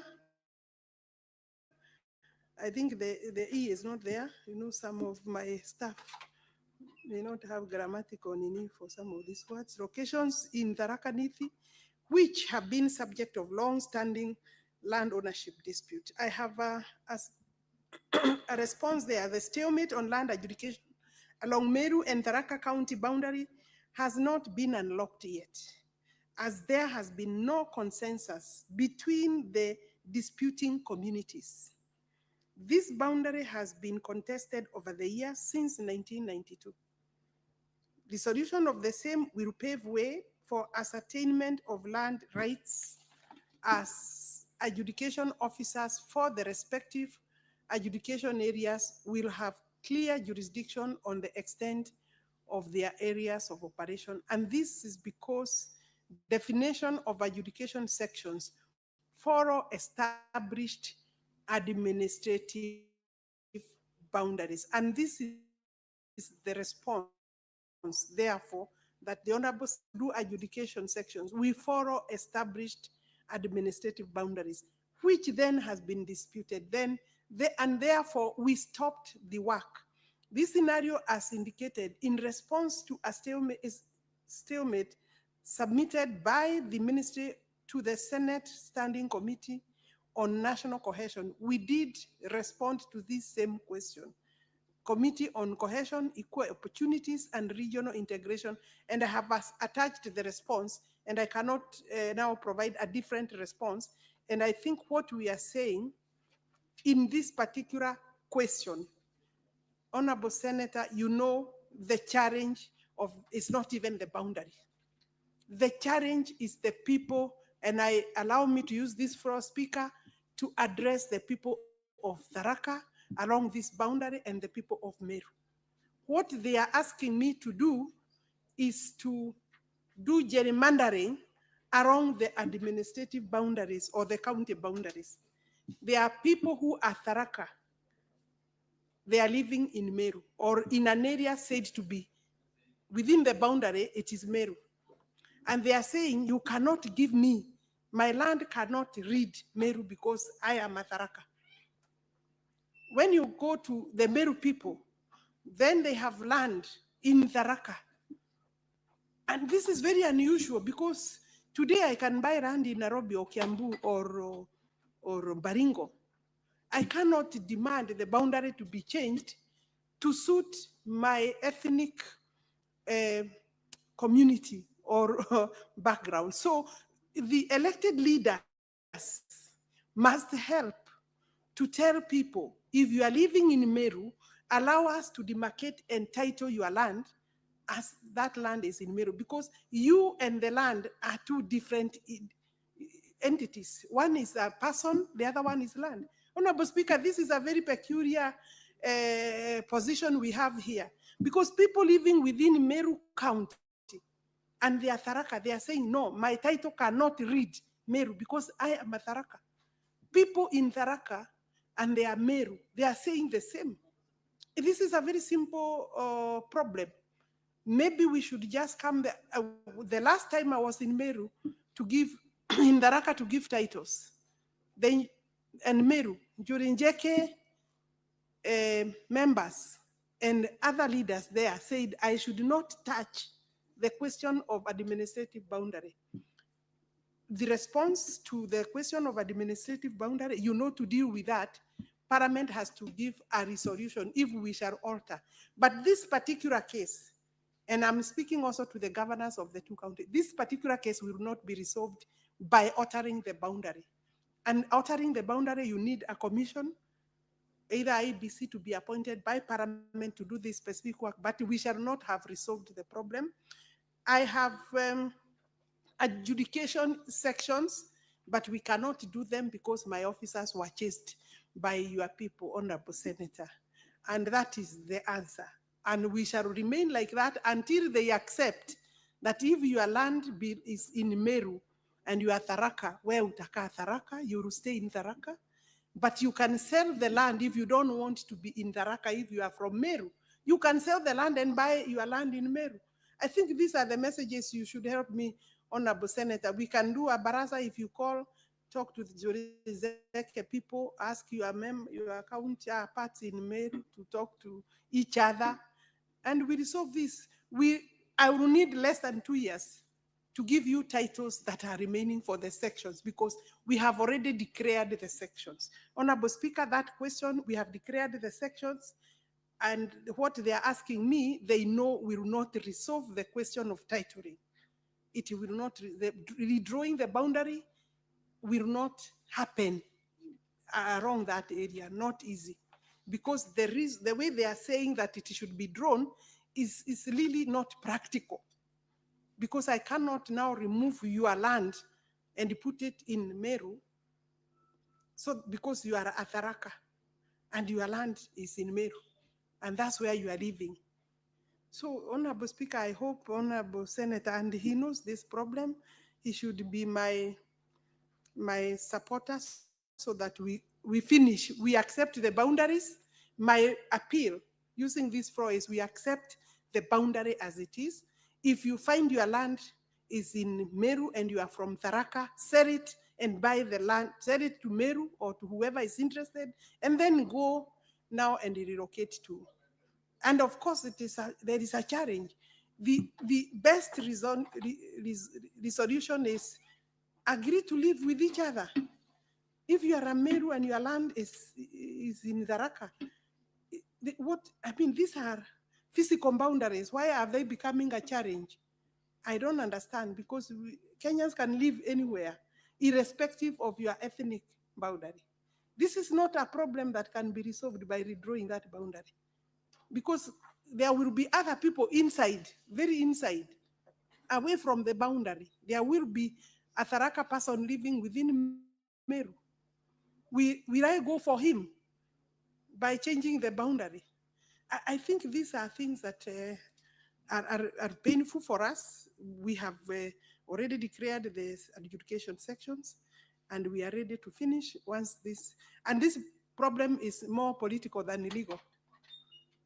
This problem, Honorable Speaker, I have no doubt, I have analyzed it, it's more political than legal, and sometimes people use it to do politics. And I'm not saying Honorable Senator is one of those who use it, but he knows that it's quite political, it's quite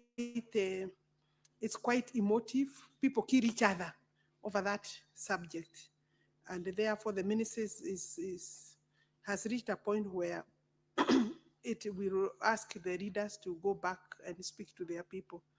The second question is titling.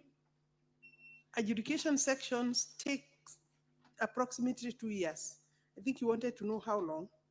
2 years to complete when all other factors are favorable. The ministry will hasten the process of adjudication in the stated areas as soon as the boundary issue is settled. So we have left that matter until we resolve those questions being raised. Despite the challenges over the county boundary, the ministry has previously completed adjudication of various sections as indicated in Table A. I have a table, Honorable Senator, there that has given a list of 10 adjudication areas with a total of 7,780 parcels. And then in B, adjudication sections finalized. These are the Table A is registered adjudication sections, and then Table B, sections finalized under the National Titling Program, where we don't charge. And I know most of your region, we were working with that program. where we produce titles at the National Titling Center, which is funded separately. And then you can see those are another 11 sections for B. And then ongoing adjudication sections, Siakariga, where we have 500 objections. We have commenced work, and then we receive 500 objections. We cannot proceed with that particular matter until the objections are resolved. Then there is also a case petition, number 5. Talk with these people. They remove the case from court. Honorable Senator, call me. We can talk with them together, with you. Okay, so that is the Siakariga problem. And then stored adjudication sections due to boundary dispute are 3. All the others are going on. But if you look at D, table D, Turima, Karocho, Mukodhima, there you can't step in there. Your people chased my officers and they were told to leave. So we need to have a very serious, open, candid discussion on how to deal with the dispute so that we can complete the 7,942 parcels for those 3 adjudication sections along the disputed boundary. And then in response to 3, Roman 3, I wish to respond to the Honorable Senator as follows. The boundaries of Kenya's counties were established by the 2010 Constitution of Kenya. The 2010 Constitution, which replaced the previous provincial system. The boundary between Meru and Tharaka Nithi is described in the District and Provisions Act of 1992. However, this boundary is contested. The Constitution in Article 188.1, Honorable Speaker, provides the following in relation to variation of county boundaries. Although I have said I would not recommend going for variation or change of the boundary because that will not resolve the dispute, the process of how you alter boundaries is provided for in Article 188, where Parliament is mandated by way of a resolution from Parliament, National Assembly, to form a commission to carry out that exercise.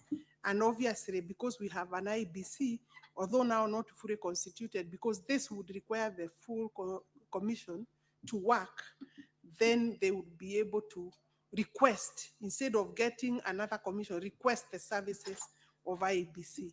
But I'm saying maybe before then, this is something humanly possible that the leadership of the 2 counties, at governor level, at senator level, at members of the constituencies around that boundary can sit. But do I say, I don't think there is any discussion going on between the 2 governors, for example. When you step there, you are told, don't touch. And a minister is told, no, Dio Maneno, we have not finished with this boundary issue and we don't want titling to go on. That is the position. You have more fire.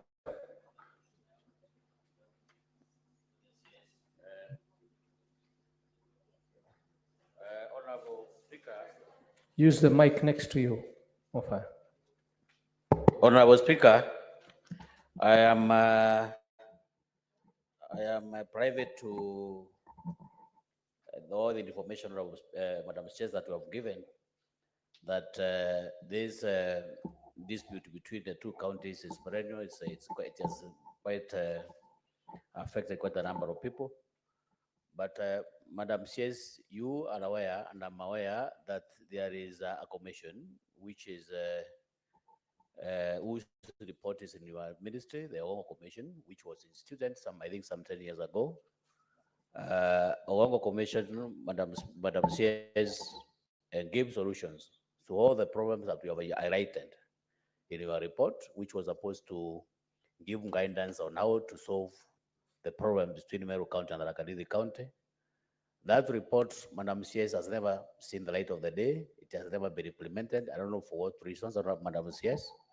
And that report, Madam CS, can be a very, very serious, strong guide to guide you as a minister, to your officials, to address those problems you have just written in your report, Madam Chair. Because, Madam Chair, I have also captioned in your report D, where you have stated you have stalled education schemes due to boundary dispute between Meru and the Kanithi counties.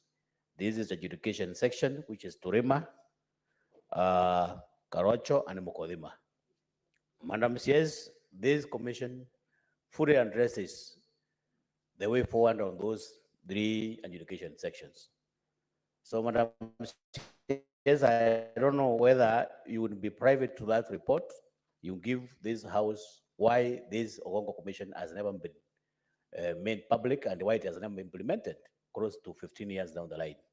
Two, Madam Chair, I have captioned you say that my people chased your people. You know, Madam Chair, this is a house of record, this is a house of evidence.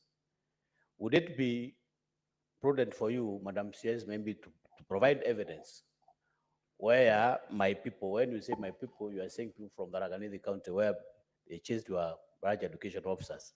When did they make any report to any police? Do you have any report to that effect? Do you have any OB number? Because, you know, Madam Speaker, when you say my people chase your people, that borders on criminality. So do you have any report that can be tabled before this House that people from Tharaka and Tharaka in particular chased land education officers from your ministry? So, Honorable Speaker, I think I would want to know to their own commission when we need to be made public, because it gives solution to all these problems that Madam CS are just highlighting this before this House too. Very well, Senator Thank you. Mofao, the question has been heard. Senator Cherargei, you have a supplementary question? Thank you, Mr. Speaker. So mine will be a question, follow up on supplementary. Mr. Speaker, I've had the CS saying squatters or squatters. We also have similar problem in Nandi.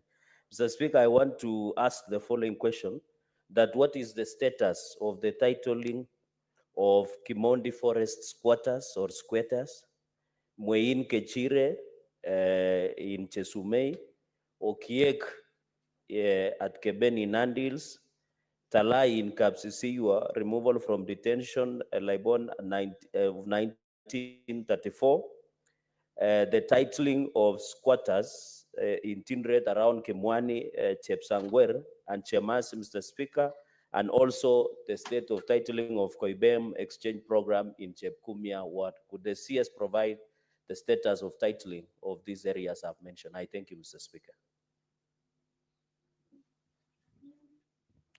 Very well, Cabinet Secretary. Let me start with Honorable Senator Cherargei. Maybe the definition of a supplementary should be a question arising from the same question.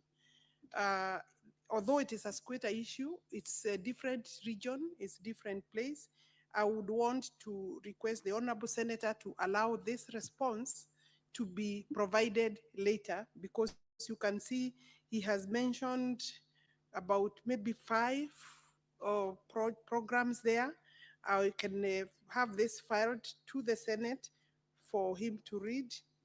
And there, if it is not sufficient, he can contact me, or if there is action needed, we can look at it. I have my Director of Settlement here with me, and he will start work on it immediately.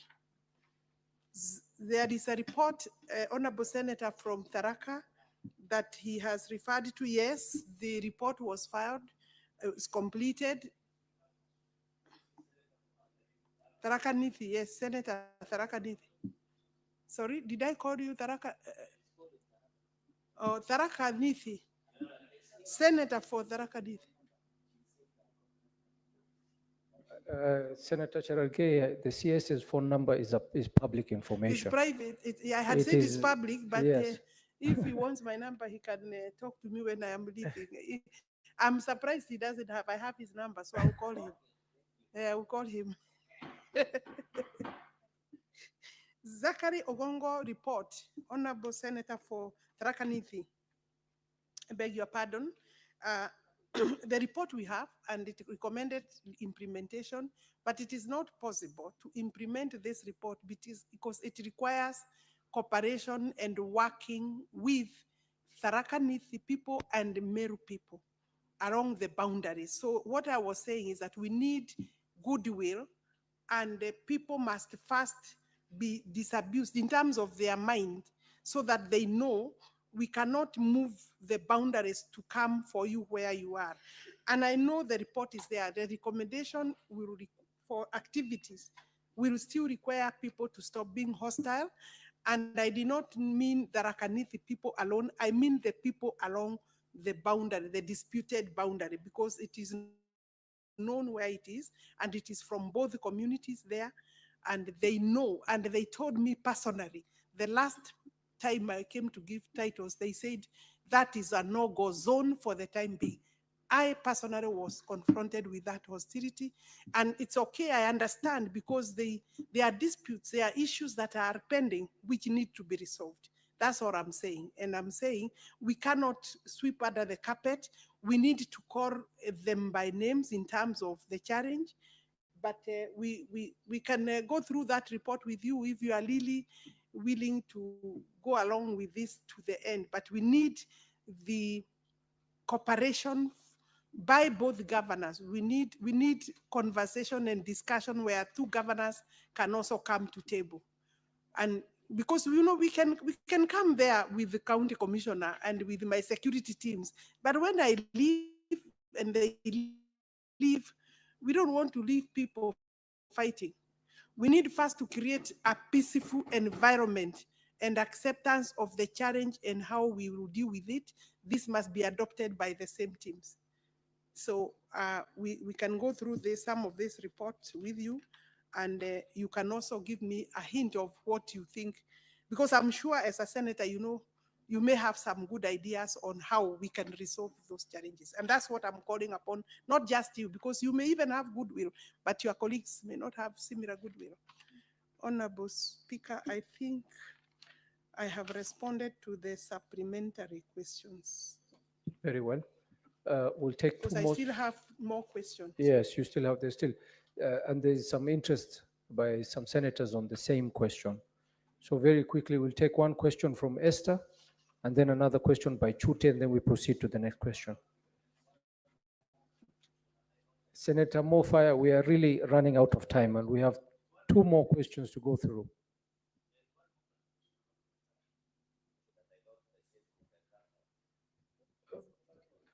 Why don't you make an appointment to see No, the CS has really exhausted on your question and explained. So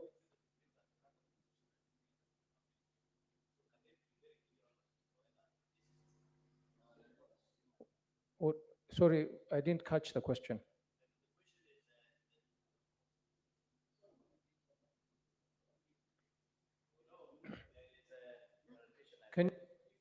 Can you give him the mic? That mic seems not to be working. Give him the next mic.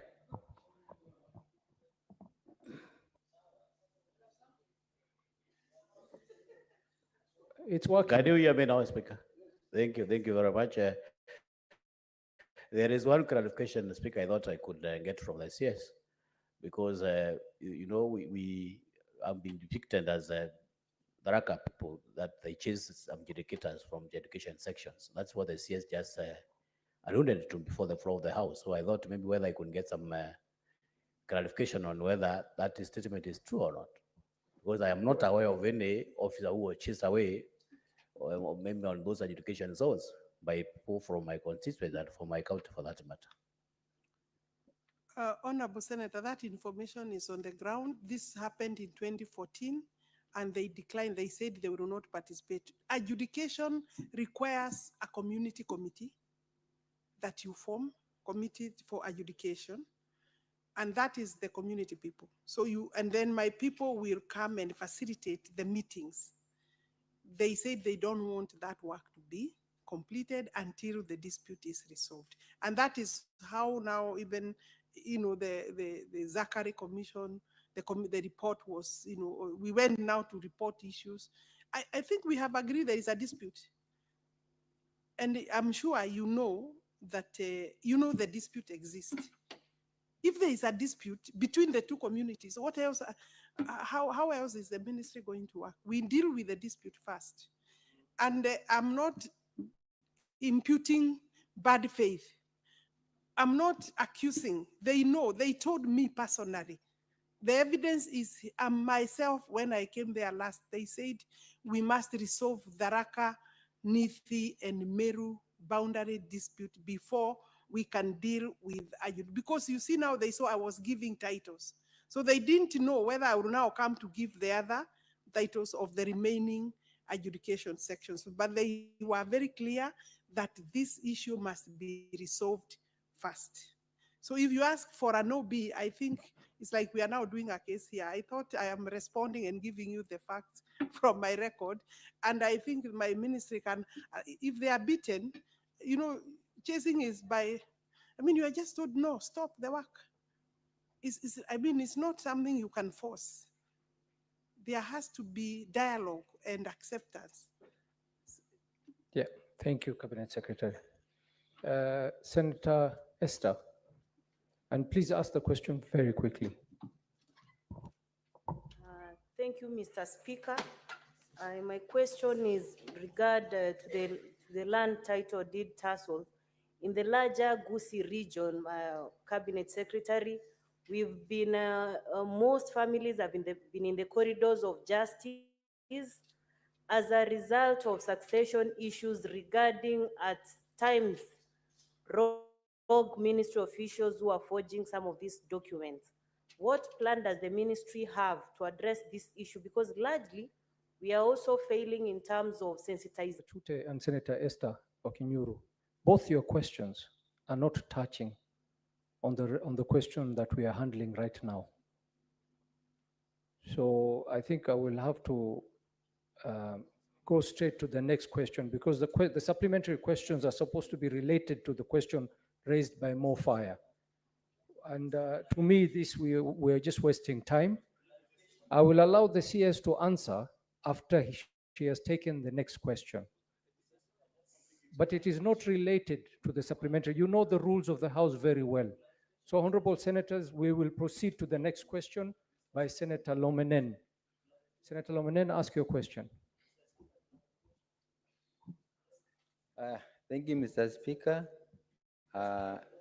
Senator Cherargei, what is your question clarification? And you know we are tight on time. We have another CS to appear. Okay, thank you, Mr. Speaker. Mine is just to request you, because the House is always alive to many matters. Why don't you use power of your standing order number 1? Maybe if the CS is not with answers, she can provide next time, or rely us with your office for the convenience of national public interest. I thank you, Speaker, for that indulgence. Very well, Senator Cherargei. It's a good suggestion. I will ask the CS when we're concluding with her questioning, she can make remarks related to that, Madam CS. Senator Lomonen, go ahead. Mr. Speaker, in relation to question number 094, because of time, I want to inform that on Wednesday last week, we met with the President, His Excellency, the President of the Republic of Kenya, with the leadership or elected leaders from Turkana County. And we discussed in length this issue of housing. Because we were contented and we were all... Senator Lomonen, I don't want to interrupt you. Yes. But you know the rules of the House. Yes. Are you withdrawing the question, or are you asking the question? I am...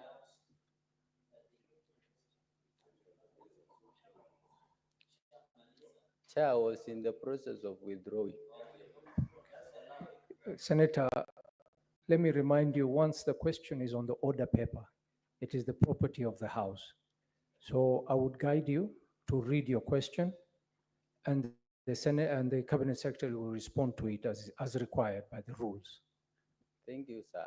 I had also consulted the first speaker who was there, and he advised me to do so.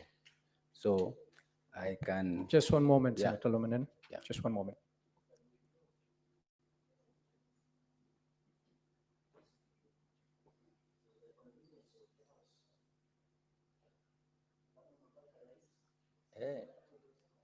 Chair cabinet.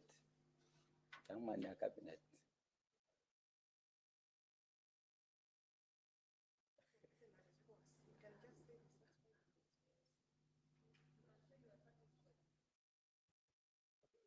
Senator, I will allow you to withdraw your question, but if there is any other senator who wants to ask a supplementary question touching on that matter, we will allow them to ask. The question. Yeah. Thank you. Yours.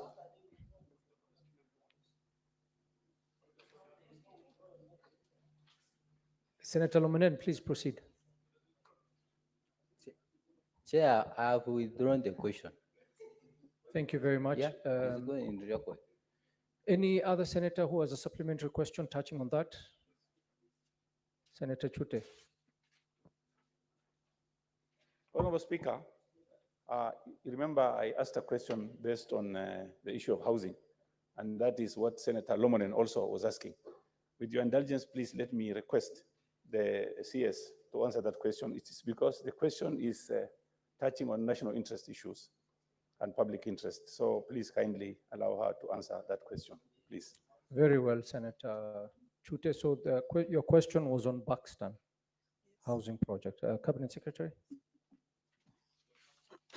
Honorable Speaker, there are two questions. One from Senator Esther Okenyuri, where she's asking to know, I think basically is a concern regarding cases of succession being mishandled, and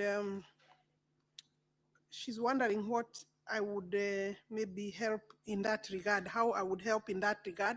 But I think as a senator and as leadership, it is important to continuously say and tell our people that they must deal with the officers from the ministry. And every registry has a registrar. And where the problems arise is sometimes they deal with people outside or within hangars, people who are brokers on the outside, and they think they are land officers. So I want to say that the Kenyan people must start working with government officers directly, so that if you have a complaint, if your money is lost, if you have been conned, you are able to say it is officer so and so. And this is the message I would like as the cabinet secretary, because this is a common feature in terms of people being conned by people hanging around. If you come to Athi House, we have eliminated people who used to make people suffer around Athi House corridors and outside. You come and deal directly with officers at the counters. We finish with you, you go. So, Honorable Senator, let our people in Kisii take up succession cases as soon as people pass away. The family level must first agree at that level before they can take their dispute to the public. And they must try to do ADR among themselves. Because if a family cannot agree, then it means if you go outside, you are going to people who will come to help you because of money, or people who want to prey on you and take your property. So this problem can be reduced almost to zero if at family level people know justice or are practicing justice and noting that every child of a deceased person is entitled to succession, is entitled to inheritance. And you see in Kisii, that community, like many communities in Kenya, they don't believe women are entitled to ownership of land, especially when it is a married woman. While the law of succession, Cap 160, is very clear that inheritance of property of a deceased person, whether a mother or a father, is by a degree of consanguinity. How related you are a child, the wife or the husband first priority, the children second priority, and any other member there if there are no direct beneficiaries by way of children. So I think let them also deal with sometimes with lawyers. And you see, if the family agrees, even to go to family division courts, they will take very little time, so that they are telling the court, this is our consent. This is how we are dividing this property. Not necessarily in equal shares, because some family members could agree, I don't need equal, although the law says in equal shares. But when you agree, they can. And so when you now, I think your problem is the crooks around this area or this space. There will be always unscrupulous people. But that's why our ministry, the officials know, you engage, we get you, you are out of job, period. You'll be prosecuted. I have maybe now more than 10 since I took this ministry facing charges. My next challenge is how to ensure that they are also jailed, because we will provide information where they have facilitated corruption. We will not hesitate as long as I'm the minister. And we are doing it. EACC is also helping a lot in respect of public property. Senator Chuti has asked me this question. Maybe this is the fifth time. I will not get tired because he said I'm tired. I don't want to say I'm tired. We have to resolve the problem with you, Senator Chuti of Buxton. The decision was that the people who were living in that place should have had priority to own. But you know, this was not a complete affordable housing project, and that's where the problem came. Although there were people living in that property before the construction, and also the land belongs to the county government. So we would expect that people who were living should have been given first priority. But you see, it was basically a private property developer. I think there were challenges, and the ministry agreed there were challenges. And we said, because the houses are over, the first phase is over, the second phase, they will be given first priority. We are also doing other houses in Mombasa. You know, at KBC there, around there, we have taken land and we are coming up. Bring the list, they be given priority, because it's also an affordable housing program. I don't think they should be stuck there at Buxton, but I know you have had a conversation with my PS, follow it up until this 180 people get their houses. Thank you. And I'm aware of the case. But the first phase is finished. And that's why we still have a problem. And I'm sure you are now following for the next phase. Thank you, Cabinet Secretary. Senator Cherogay. Mr. Speaker, I want to thank the CS of Lands, Madam Alice Wahome. In Kapsabet town, we are having 80% complete, so of more than 200 housing units in Kapsabet. My question to the CS supplementary concerning housing is to find out from Madam CS, the gracious lady, how many affordable housing program has our ministry allocated per county, as in per county across the 47 counties, and what is she doing to work closely with the county governments, the 47 county governments across the country? I thank you, Mr. Speaker, sir. Cabinet Secretary. Honorable Speaker, thank you very much for that supplementary question, Senator Cherogay. The minimum, let me first go by the constituency, the sub-counties. In our program, every sub-county is entitled to 200, at least as a beginning, 220 units, housing units, both socio, affordable, and at times a few at market rate to subsidize the socio and affordable housing. So when we talk at every constituency with the 220, that means in 290 constituencies, members of parliament are working with us, and those who have not started, they should pick up the issue so that we identify land together at national government level. And our first priority is national government land, because there is stress challenge there. And in every sub-county, we do have at least 2.5 acres. If we work well, we can get 2 to 3 acres for the first 220 housing units. So if your constituency as a member of parliament doesn't have that, you should know that, let's Let's work together. Possibly we have not been able to identify land, but we will move that way. Per county, we are not going per county. You know, some counties have less population. We are guided a lot sometimes by the need and the availability of land. But every county will have its own share, and the bigger projects we are taking up are at least 1,000, 1,200. In other counties, we have even gone up to 5,000. In Nairobi itself, because it's a capital city, it has bigger population. If you go to Mukuru, we have 13,000, I think 750 housing units. By this year, the president agreeing to launch the project, we should be able to release about 5 blocks that are ready that are over 1,000 housing units.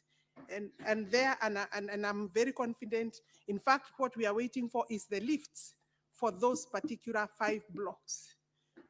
The total that we plan to do per year is 200,000 units.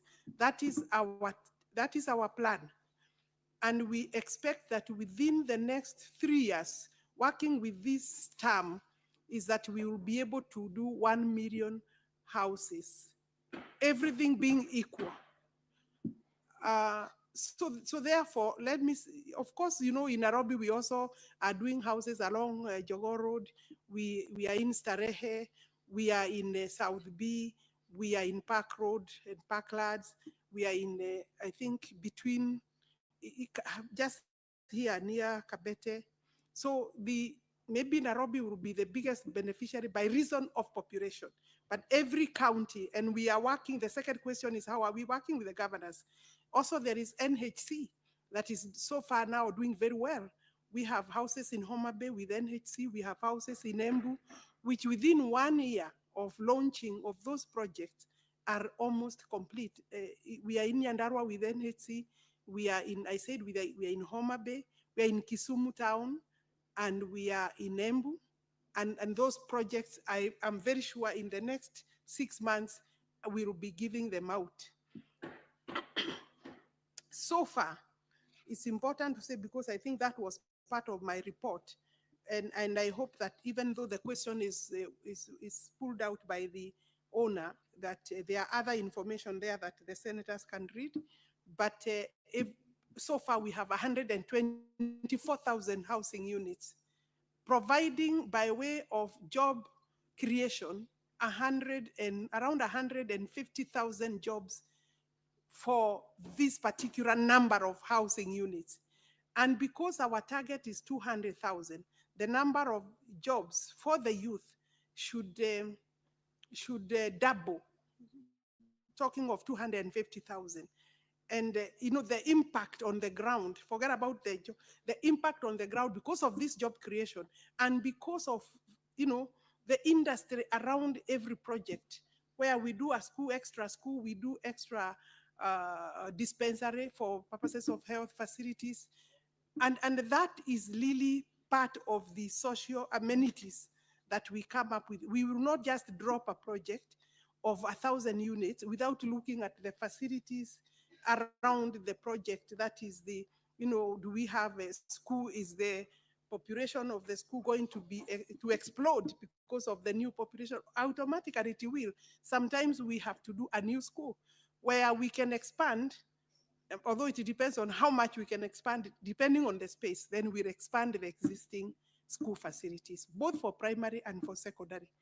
And again, also the dispensaries or the health centers. So maybe I have said enough of that, and I want to appeal to Kenyans. Allow me, Honorable Speaker, to appeal to Kenyans to support this program.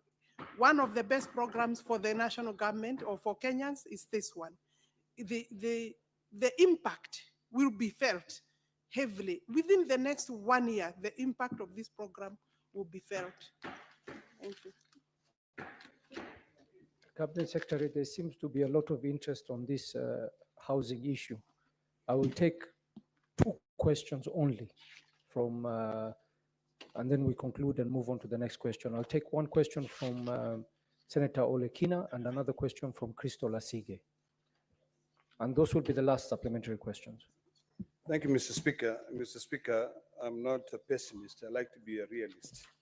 And I've listened to the good Cabinet Secretary stating that for Narok County, we'll have 1,320 houses. We have 6 sub-counties, and she has indicated that there are 220 units in every sub-county. Now, my question to you, Madam CS, and I strongly believe that you mean well. Can you tell this House where you have identified the land for the 220 houses in Narok East constituency, 220 houses for Narok North constituency, 220 houses for Emurwedikir constituency, Kilgoris constituency, and Narok South constituency? While at it, Madam CS, I'd like Just you one to question, appraise- Senator Olekin. The same question. The same One question. We're only taking one question from you. All right. Thank you. Senator Christola Sige. Thank you very much, Honorable Speaker, for this opportunity. To the Honorable CS, I'm sure she is aware that persons with disabilities make up around 8 million people, which is about 15 to 16% of our population. And on top of that, if you add the elderly, which is approximated to around 2 million, that makes about 10 million people, give or take, Mr. Speaker, that are in a vulnerable group category. My question to the Honorable CS is, how are you incorporating these approximate 10 million people in the housing projects that you're speaking of in terms of ensuring, or can you confirm to the House that all of the units that you speak of will have universal design principles incorporated into them so that whomever gets one of these units, for example, no matter their ability or disability, is able to be accommodated properly and as per the law in terms of reasonable access to the person who's going to own and live in such units, as well as, Mr. Speaker, the social amenities that she has also spoken of around these housing units, the schools, the hospitals, the supermarkets. Are they also going to incorporate universal design principles in them so that we are not complaining in years to come that this building or that housing unit or that supermarket or that school was built in recent time but still did not consider persons with disabilities or those with reduced mobility and different types of accommodative needs that they require. Mr. Speaker, she's also, I'm sure, aware that there is law that says, for example, that if a building is a multi-story building more than 3 or 4 stories high, it has to have, according to the law, a lift that is usable and that is working in proper condition. Otherwise, there is punitive action against that said building and its management. So I would like her to confirm to the House that these universal design principles are being taken into account from conception stage, which is right now. I thank you. Thank you, Senator. Cabinet Secretary. Let me start with the question of the Senator for Narok. Senator, maybe you didn't hear me well. What I said is that every sub-county, every constituency will be entitled to, at a beginning, number of 220 units, and you repeated that. So therefore, it's my duty as the Cabinet Secretary to work with the leadership, to work with the people of Narok, to identify land. We are in the process, and that is the basic minimum. At county level, because they also come and because we are working with them, because also housing is a mandate also of the county governments. Where we have the county level, the division headquarters, we prefer to do at least 1,000 minimum because of the number, the population number. So, do I have any going on? Work in progress. We are identifying, and I believe that in the next, the information I have is that by January we'll be procuring some housing programs for Narok. And we are working with your governor and maybe the members of parliament are also on board. Then the next question was the question by Senator Asige. I think your concern, Senator, if I get you well, one is what steps are we taking to ensure that our houses do comply with all requirements, including requirements and most importantly, requirements for persons living with different types of disabilities for purposes of even access and use of those houses. The first plan for our houses, initial plan was G+4, which is allowed without a lift. That is maximum 5 floors, G+4. But we have changed most of these designs now because we have realized that because land is scarce, if we have space, instead of doing G+4, we do G+9 and G+15 up to G meaning ground +4, ground +9, ground +20. There are places where we have gone up to 21 floors. Those will have lifts.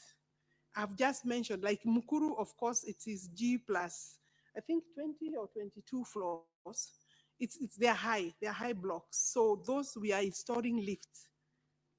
And therefore, issues of then on that, we ensure that the ground around, the social amenities, the shared common areas are also accessible, including lamps into the houses. And obviously, when people are also applying, and I think the other question is on allocation, how will we ensure that persons with disability will not just see a program come and they don't get. Of course, they are applicants like everybody else, but we need to treat them with the sensitivities allowed within the law. And therefore, they will be allocated following those regulations and the law as it is. And I believe that there is no discrimination that will happen because somebody has, it depends on where you want to stay also. So I want to assure you that in terms of quotas, we also want to see that the women also are encouraged to apply. In terms of the youth, in fact, we are very happy to encourage the youth, especially the ones who are building these houses, because they can afford through the work, the money they are getting every year. And you see, the question is coming often that how can we expect Mama Bonga or Boda person or Mama Kiosk to afford a house which is 800,000. The beginning of the pricing is 800,000. The very small ones are 740,000. But this is money you pay within 20, 25, up to 30 years. And what the market people who are criticizing our program are not saying is that without a title, without a job, without security, you won't get access to property in the market for Mama Mboga because you must borrow either from a commercial bank. Here, we are saying even the deposit, pay as we build. By the time the project is 1 year or 2 years, you have given us some money there. And in fact, nobody will be refused a house because they have not paid the deposit. Once you qualify, we will see what you have paid by the time we come to completion.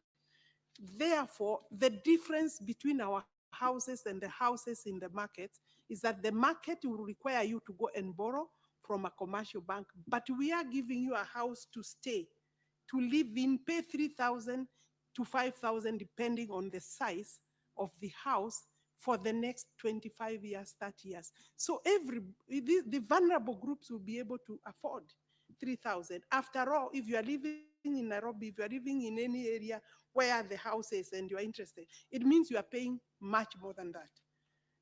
I hope I have answered your question. Thank you, CS. Because of time, we will proceed to the next question. A question by Senator Hamida Kibwana will be asked by Senator Tabitha Mtinda.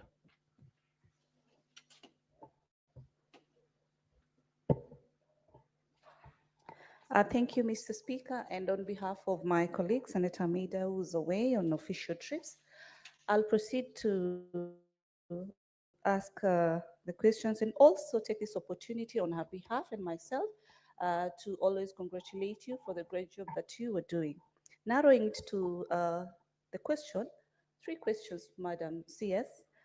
What circumstances led to the publishing of the Gazette Notice 12436 by the government printer, informing the public of the loss of 367 title deeds?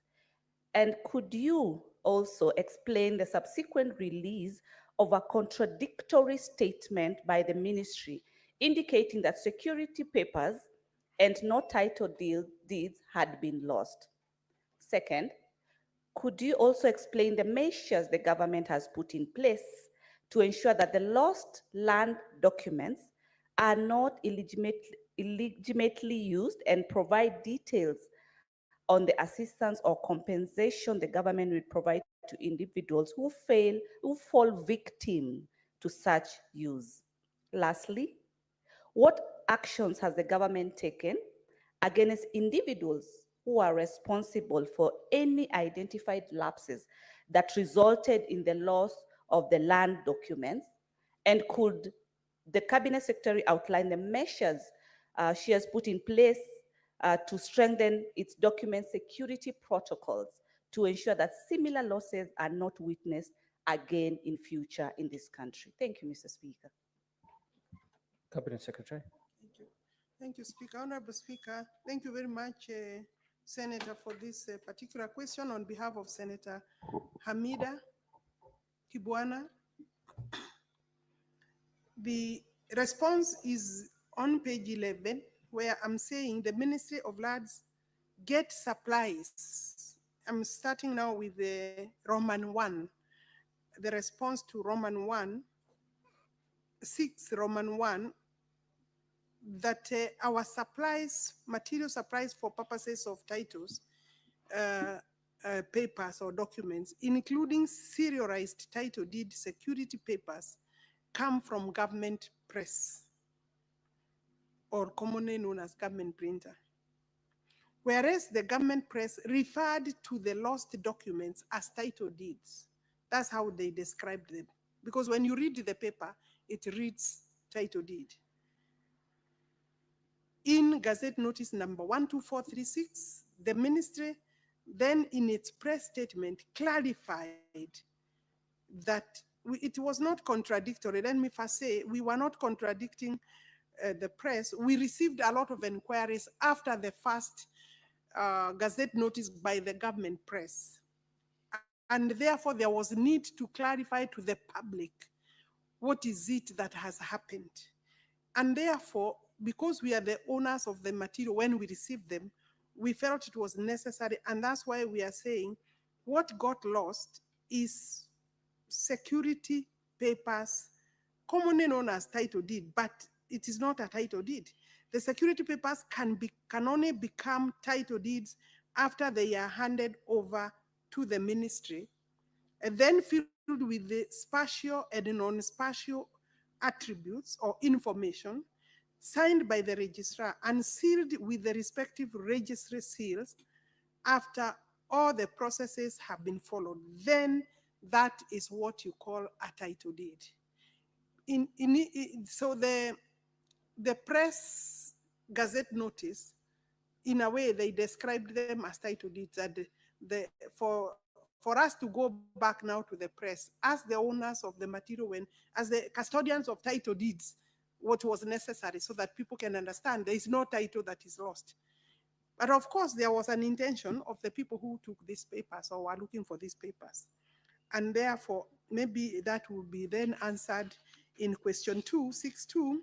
I wish to respond to that question as follows: that the ministry has enhanced its mechanism for fighting land fraud and working closely with security and investigative agencies to defeat the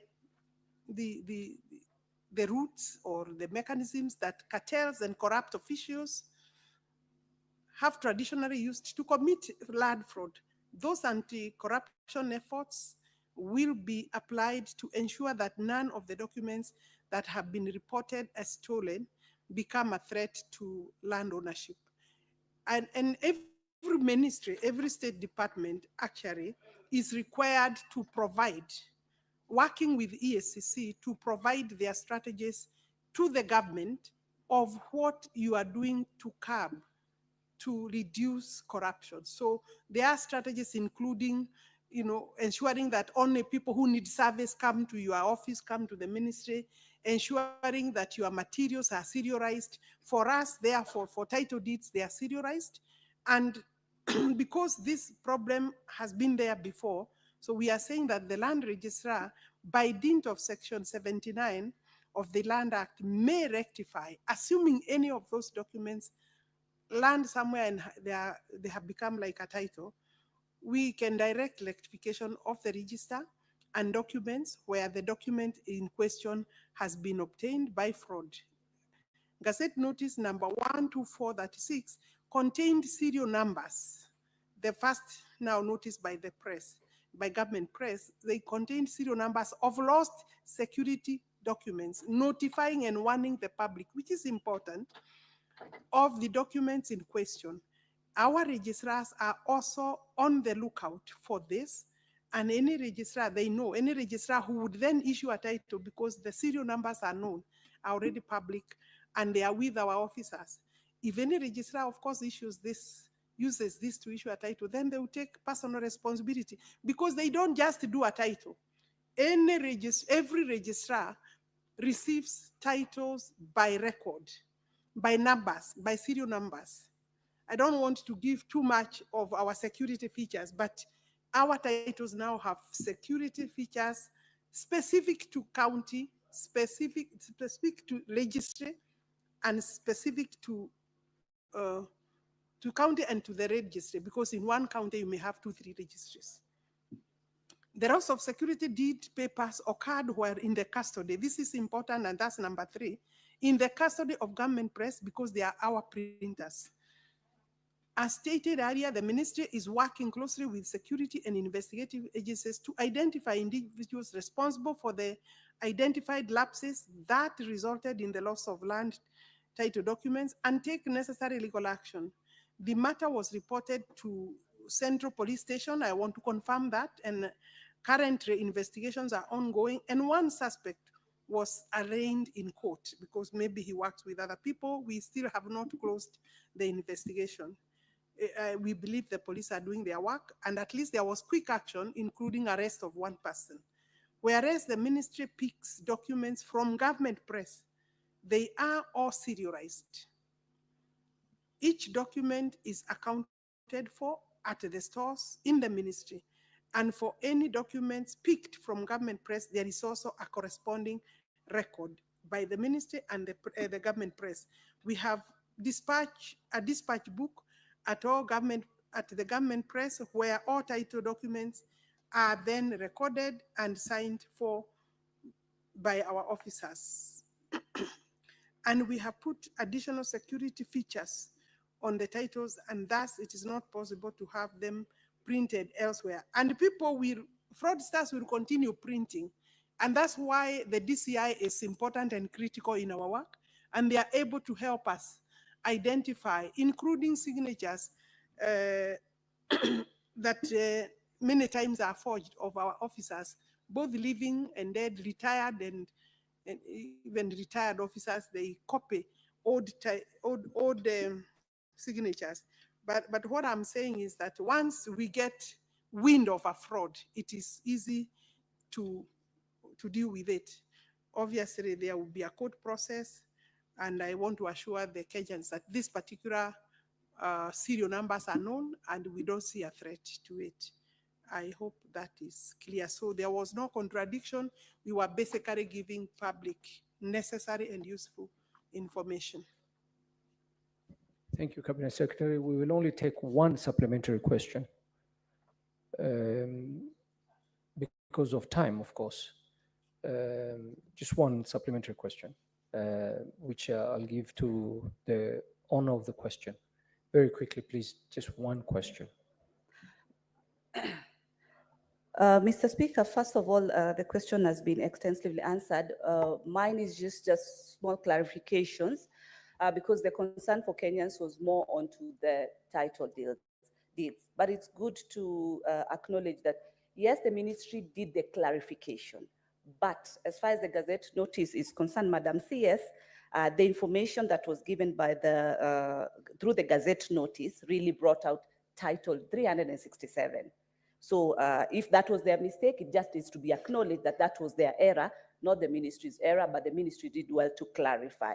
So my question will just be just narrowly to, you've talked about the cartels, that they're the ones doing all this. What are you doing about these cartels, especially the ones who are within the ministry? They're always loitering there up and down.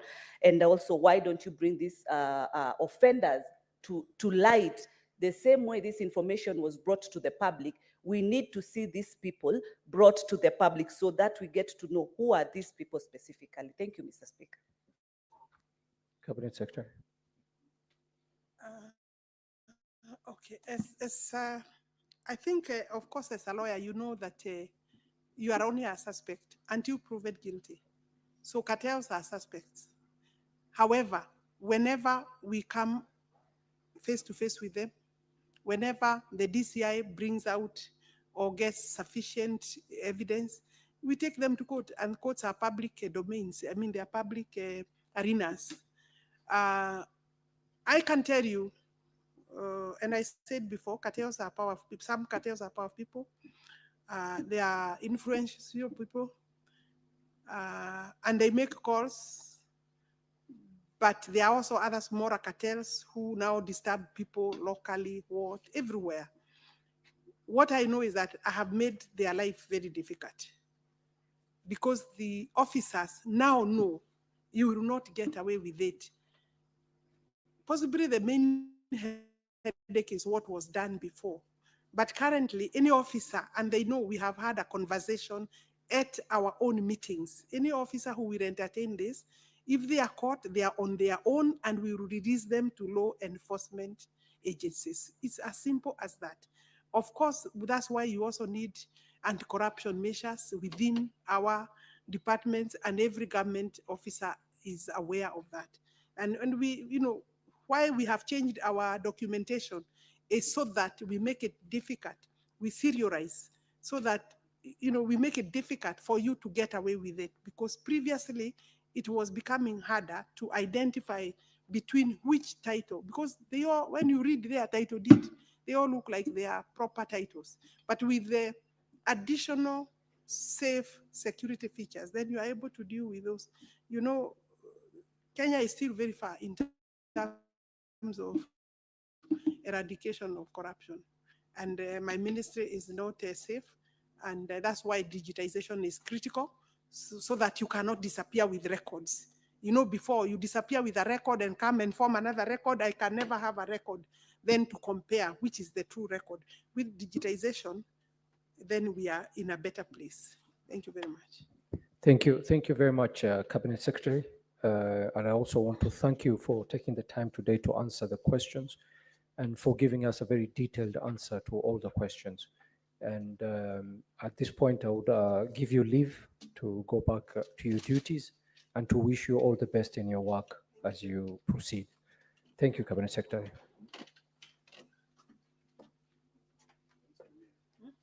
Thank you. Thank you, Honorable Speaker, Honorable Senators. Asante sana.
Honorable Senators, let me take this opportunity to welcome the Cabinet Secretary and to thank him for his patience. We had a very long session with the previous Cabinet Secretary.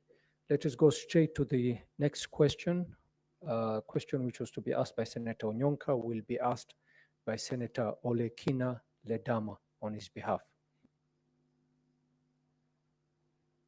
Thank you, Mr. Speaker. On behalf of the distinguished senator from Kisii, I rise to ask question number 125, which is in about 4 parts or 3 parts. And the questions reads as follows.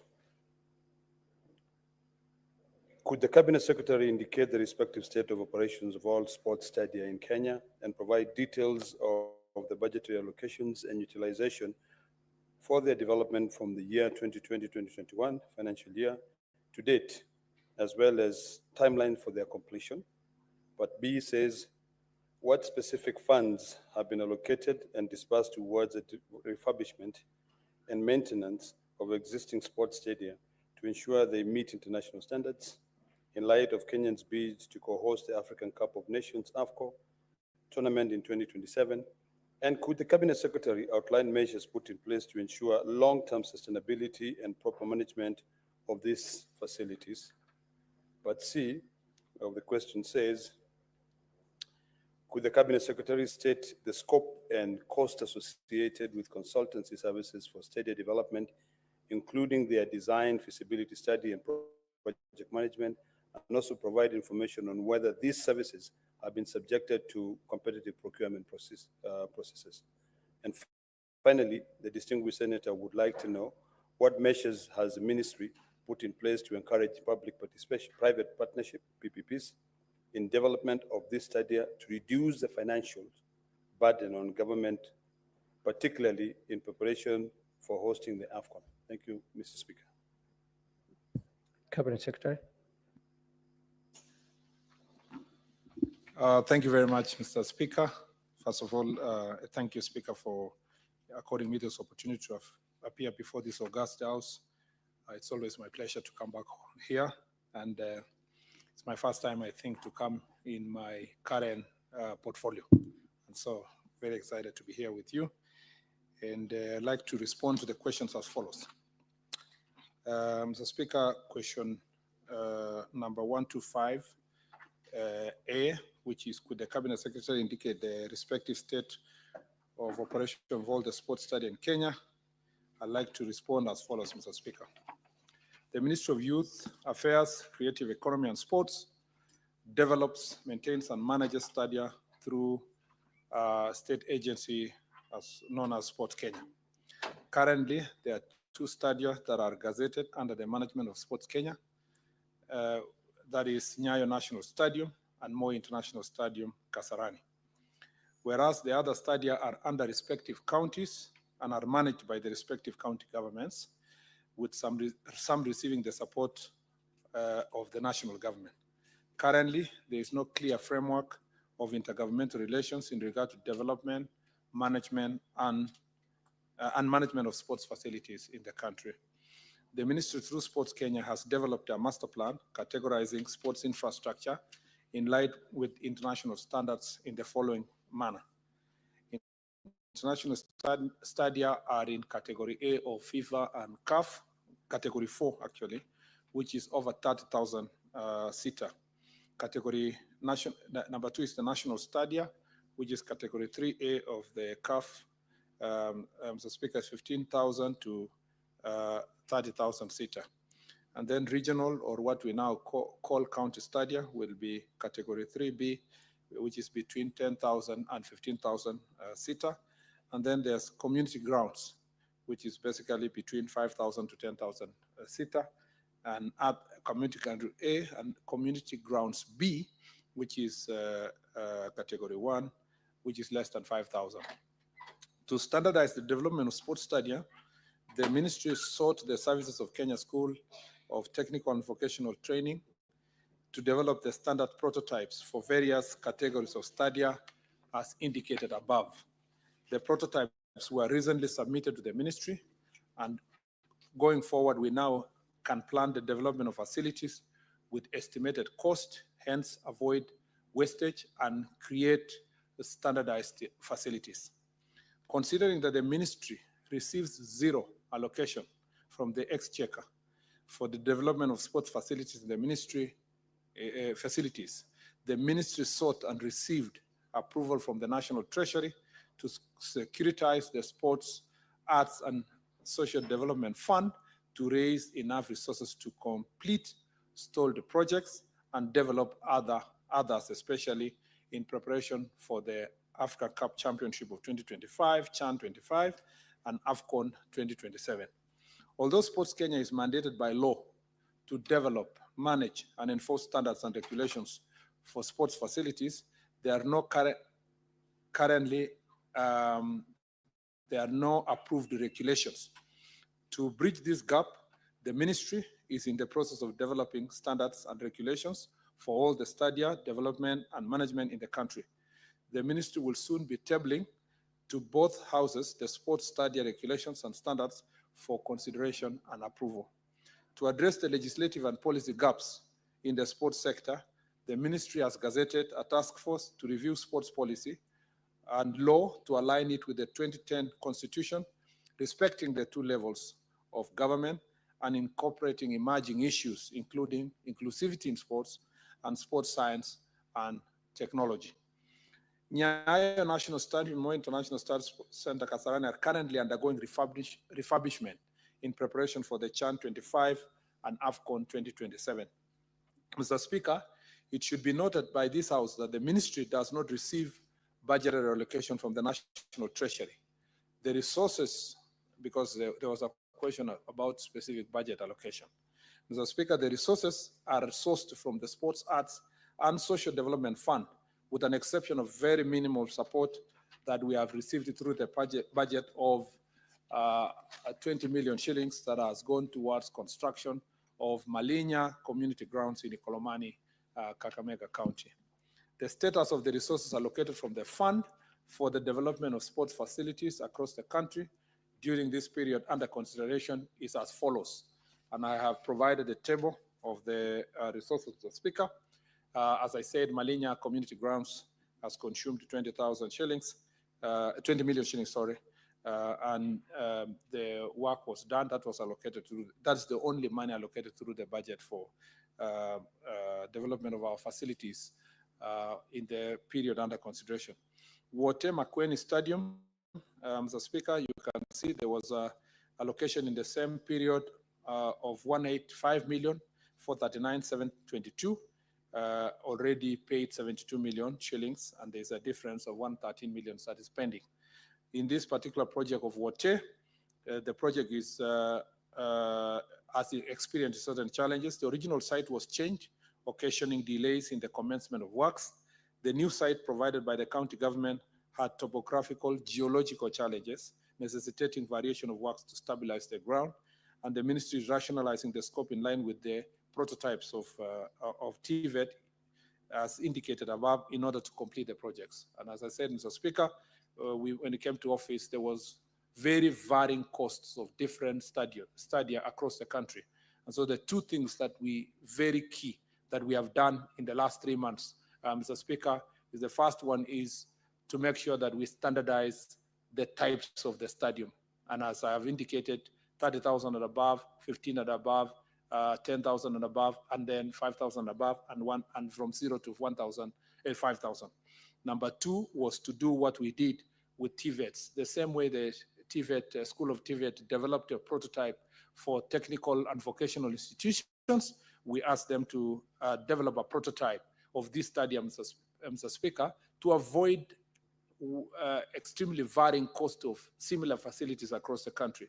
Now we can develop these facilities with clarity, knowing the estimated cost of the standard of the stadium that we get. And that way, we're able then to save resources in the country.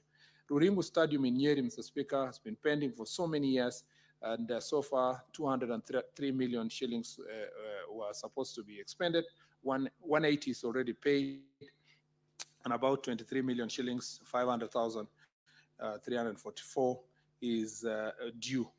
And then on Kipchoge Keino Stadium, phase 1 and 2, about 444,000 shillings, million shillings have been used, 869, 550, and that's the contract sum. It was 544 million, and paid with 338 million. There is a pending bill of 206 million shillings. Mr. Speaker, yes. On the other hand, Marsabit County, also there was a contract of 240 million, and 229 million was spent. Sorry, before I go to Marsabit, I need to indicate that for the Kipchoge Stadium, the contract has been terminated to pave way for upgrading to CAF standards for hosting the AFCON 2027. And Mr. Speaker, the site has been handed over to Ministry of Defense, who are the contracting authority and project managers for all the AFCON projects. Final accounts are being prepared and negotiations are not going to reduce claims and interest before then the new contractor can proceed through MOD, Minister of Defense. On Marsabit Stadium, Mr. Speaker, I needed to indicate that again, 240 million was contract sum, 229 has been paid, about 10 million is remaining. The Sports Kenya scope was completed on 30th May 2022, save for the pitch, which is to be varied from natural grass to synthetic turf because of the challenges of water in that region. Construction of VIP pavilion by the county government stalled with glaring structural integrity shortfalls, and materials and testing department under the Ministry of Roads has given the remedial actions. The county has requested the national government to assist in completing the works, and the request is under consideration. Kirubia Stadium in Tharaka Nithi, Mr. Speaker, 114 million has been spent. The contract sum, 73 million has been paid, 41 is pending, and the project is practically complete. However, there is a problem with the grass that was planted by the contractor and needs to be replaced. The contractor is currently replanting the grass and sorting the snags before then releasing the stadium to the county government. Bugungu Stadium, Mr. Speaker, in Kakamega County, as the contract sum of the works for the Ministry of Sports and the national government is 152 million. Already, Mr. Speaker, 152 million has been expended. And Mr. Speaker, the project is practically complete. However, the grass was planted. No, sorry, that's Bukungu. The project is jointly being developed by the county government of Kakamega and national government, and it's ongoing. Mr. Speaker, we have Masinde Muliro Stadium in Kandui, Bungoma, which was developed with a contract sum of 799,160,706. The project is in the final stage of roofing, and it is due for completion the end of this year. Mr. Speaker, on the part of Kinoru Stadium Meru, the contract sum was 238,758,410. 214 million has already been paid. There is a pending bill of 23 million shillings. The project was completed in 2022, and it is complete. Mr. Speaker, Karatu Stadium in Kiambu, the total contract sum is 157 million shillings, 429,578, and the amount so far paid is 98,262,122.21 and 59 million is pending. The project is ongoing, with the completion date being end of December 2024. Moi Stadium Embu, the contract sum was 476 million, 475 has been paid.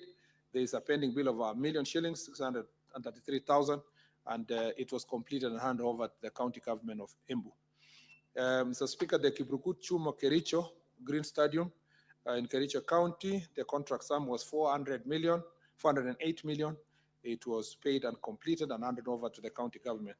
Of course, Mr. Speaker, there is a request by the county for additional works to be done on the running track and so forth, and that also is under consideration. Kwale Stadium, Mr. Speaker, the stadium was jointly done between the county government and the national government, and it's the most recent project, 568 million. Already 490 million is paid, 78 million is pending bill, and practically it is complete. The contractor is working on the final touches before then eventually handing over. Mr. Speaker, on the question 125B, the ministry is co-hosting, which is actually about allocation of resources for refurbishment of facilities for AFCON, for CHAN and AFCON. Mr. Speaker, the ministry is co-hosting AFCON with Tanzania and Uganda after successful bidding. The Ministry of Youth Affairs, Creative Economy and Sport is refurbishing the following existing stadia in preparation to host AFCON 2027, which is Moi International Sports Center Kasarani, Nyayo National Stadium, Kipchoge Keino Stadium, Ulinzi Training Grounds, and Police Sacco Training Grounds. The Ministry of Youth Affairs, Creative Economy and Sports transferred the responsibility of procurement and project management of AFCON infrastructure to the Ministry of Defense to undertake the procurement of contractors and manage the development of these facilities. Therefore, Ministry of Defense is the competent ministry to respond to the procurement processes and the cost of the projects. Mr. Speaker, on the question of long-term sustainability, Mr. Speaker, the stadia being refurbished are being customized for multi-use, hence incorporation of skyboxes, Hazla bazaars, conference rooms to enable the ministry to generate revenue. Further, the ministry will engage corporate stakeholders for branding and naming rights for all our major sporting facilities. Mr. Speaker, on question 125C, which is could the cost associated with consultant services within the facilities, these facilities in the ministry. Mr. Speaker, on provisions of consultant services for architectural, design, engineering services, and project supervision, Sports Kenya entered into consultancy agreement for design and project management with the following consortiums, Mr. Speaker, through a public procurement competitive process. The regional consultants were procured competitively through a tender process in financial year 2016 and 2017. The budget for the period in question was 267,112,973, out of which Kenya shillings 154,054,993 and 99 cents has been paid, leaving a balance of 103,934,884 shillings and 15 cents. Mr. Speaker, on the matter of University of Nairobi Enterprise Services Limited, Kenya submitted her bid to host the AFCON Games on 2025, and assessment of the sports facilities by the African Football Governing Body, CAF, gave a status report with action areas of refurbishment for the facilities to be compliant. It is noted that the return of Kenya to participation in international football competition requires that both the national team and representing clubs to have compliant domestic venues for home matches. The absence of compliant domestic venues would mean that the championship matches be played on foreign soil. Kenya is on CAF FIFA sanctions for non-compliant facilities. For the only international facilities are available, that is Moi International Sports Center and Nyayo. This calls for immediate and urgent attention to refurbishing the stadia. Sports Kenya signed a framework agreement with the University of Nairobi Enterprise Limited for provision of consultancy services for architectural design, engineering, and project supervision on 18th of May 2023, pursuant to the Public Procurement and Asset Disposal Act 2015, Section 42C, for 3 years. Sport Kenya has tasked UNES Limited to come up with the architectural design, engineering, specification, and bills of quantities for the CAF and AFCON requirements. The scope was Moi International Sports Center Kasarani, training fields in Kasarani, Annex, and Kenya Academy of Sports, Police Sacco and Ulinzi Stadium, Kipchoge Keino Stadium, 64 Stadium, Eldoret Polytechnic, and University of Eldoret. Installation of tartan tracks.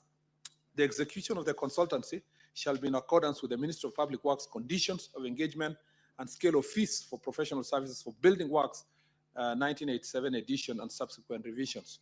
So far, UNES has been paid 15 million shillings, 583,590 for a reconnaissance survey and benchmarking exercise. Payment is according to scale of fees of public works. Finally, Mr. Speaker, question number 125D is what measures has the ministry put in place to encourage public-private partnership in development of the study to reduce financial burden on government, particularly in preparation of hosting AFCON? Mr. Speaker, I wish Senator Nyonga was here himself myself, I found this very interesting, considering his public pronouncements on PPPs, and I pleasantly received this very important question from him. And Mr. Speaker, currently there are no expression of interest from private sector to develop sports study in the country. However, ministry is engaging various partners to encourage PPPs in development and management of sports facilities. Perhaps, Mr. Speaker, our facilities have not reached a stage where they have a return financially for any private sector to want to invest so far. But hopefully in future, as we continue encouraging them, that they will be able to do so. Mr. Speaker, I thank you. Thank you very much, Cabinet Secretary. Senator Olekina, do you have a supplementary question? Thank you, Mr. Speaker. Mr. Speaker, the supplementary question is by the instruction by the distinguished senator who put the question. And I'll go specifically to the issue. The Cabinet Secretary, in his response, has alluded to a cancellation of one tender, which has already been partially paid. That is Kipchoge Keino Stadium, where a sum of 338 million has been paid, and there is a pending bill of 206 million. In his response, the Cabinet Secretary has indicated that the contract has been terminated to pave way for upgrading to meet the CAF standards for hosting AFCON. So the question here is this: would the public lose the 338 million, including the unpaid amount of 206, given that the contract has been terminated, according to the Cabinet Secretary, and I would assume it has been terminated by the ministry? So where does that put the issue of fiduciary responsibility and also prudent use of public resources, if that is the case? Finally, on the same issue, Mr. Speaker, if you allow me, there is an issue of a pending bill of 1 million shillings that has been pending for quite some time, and the project was completed, I think, in the year 2022 in one of the studies. Why would we keep that, and would that accrue interest? And this is for, trying to get it, I have my things, for number 12. This is for Moi Stadium, Embu County. It was completed in 2023, but there's a pending bill of 1.6 million shillings that has not been paid from 2023. Thank you, Mr. Speaker. Thank you. Cabinet Secretary. Sorry, I didn't get the last one. Sorry. Pending bill of 1 million.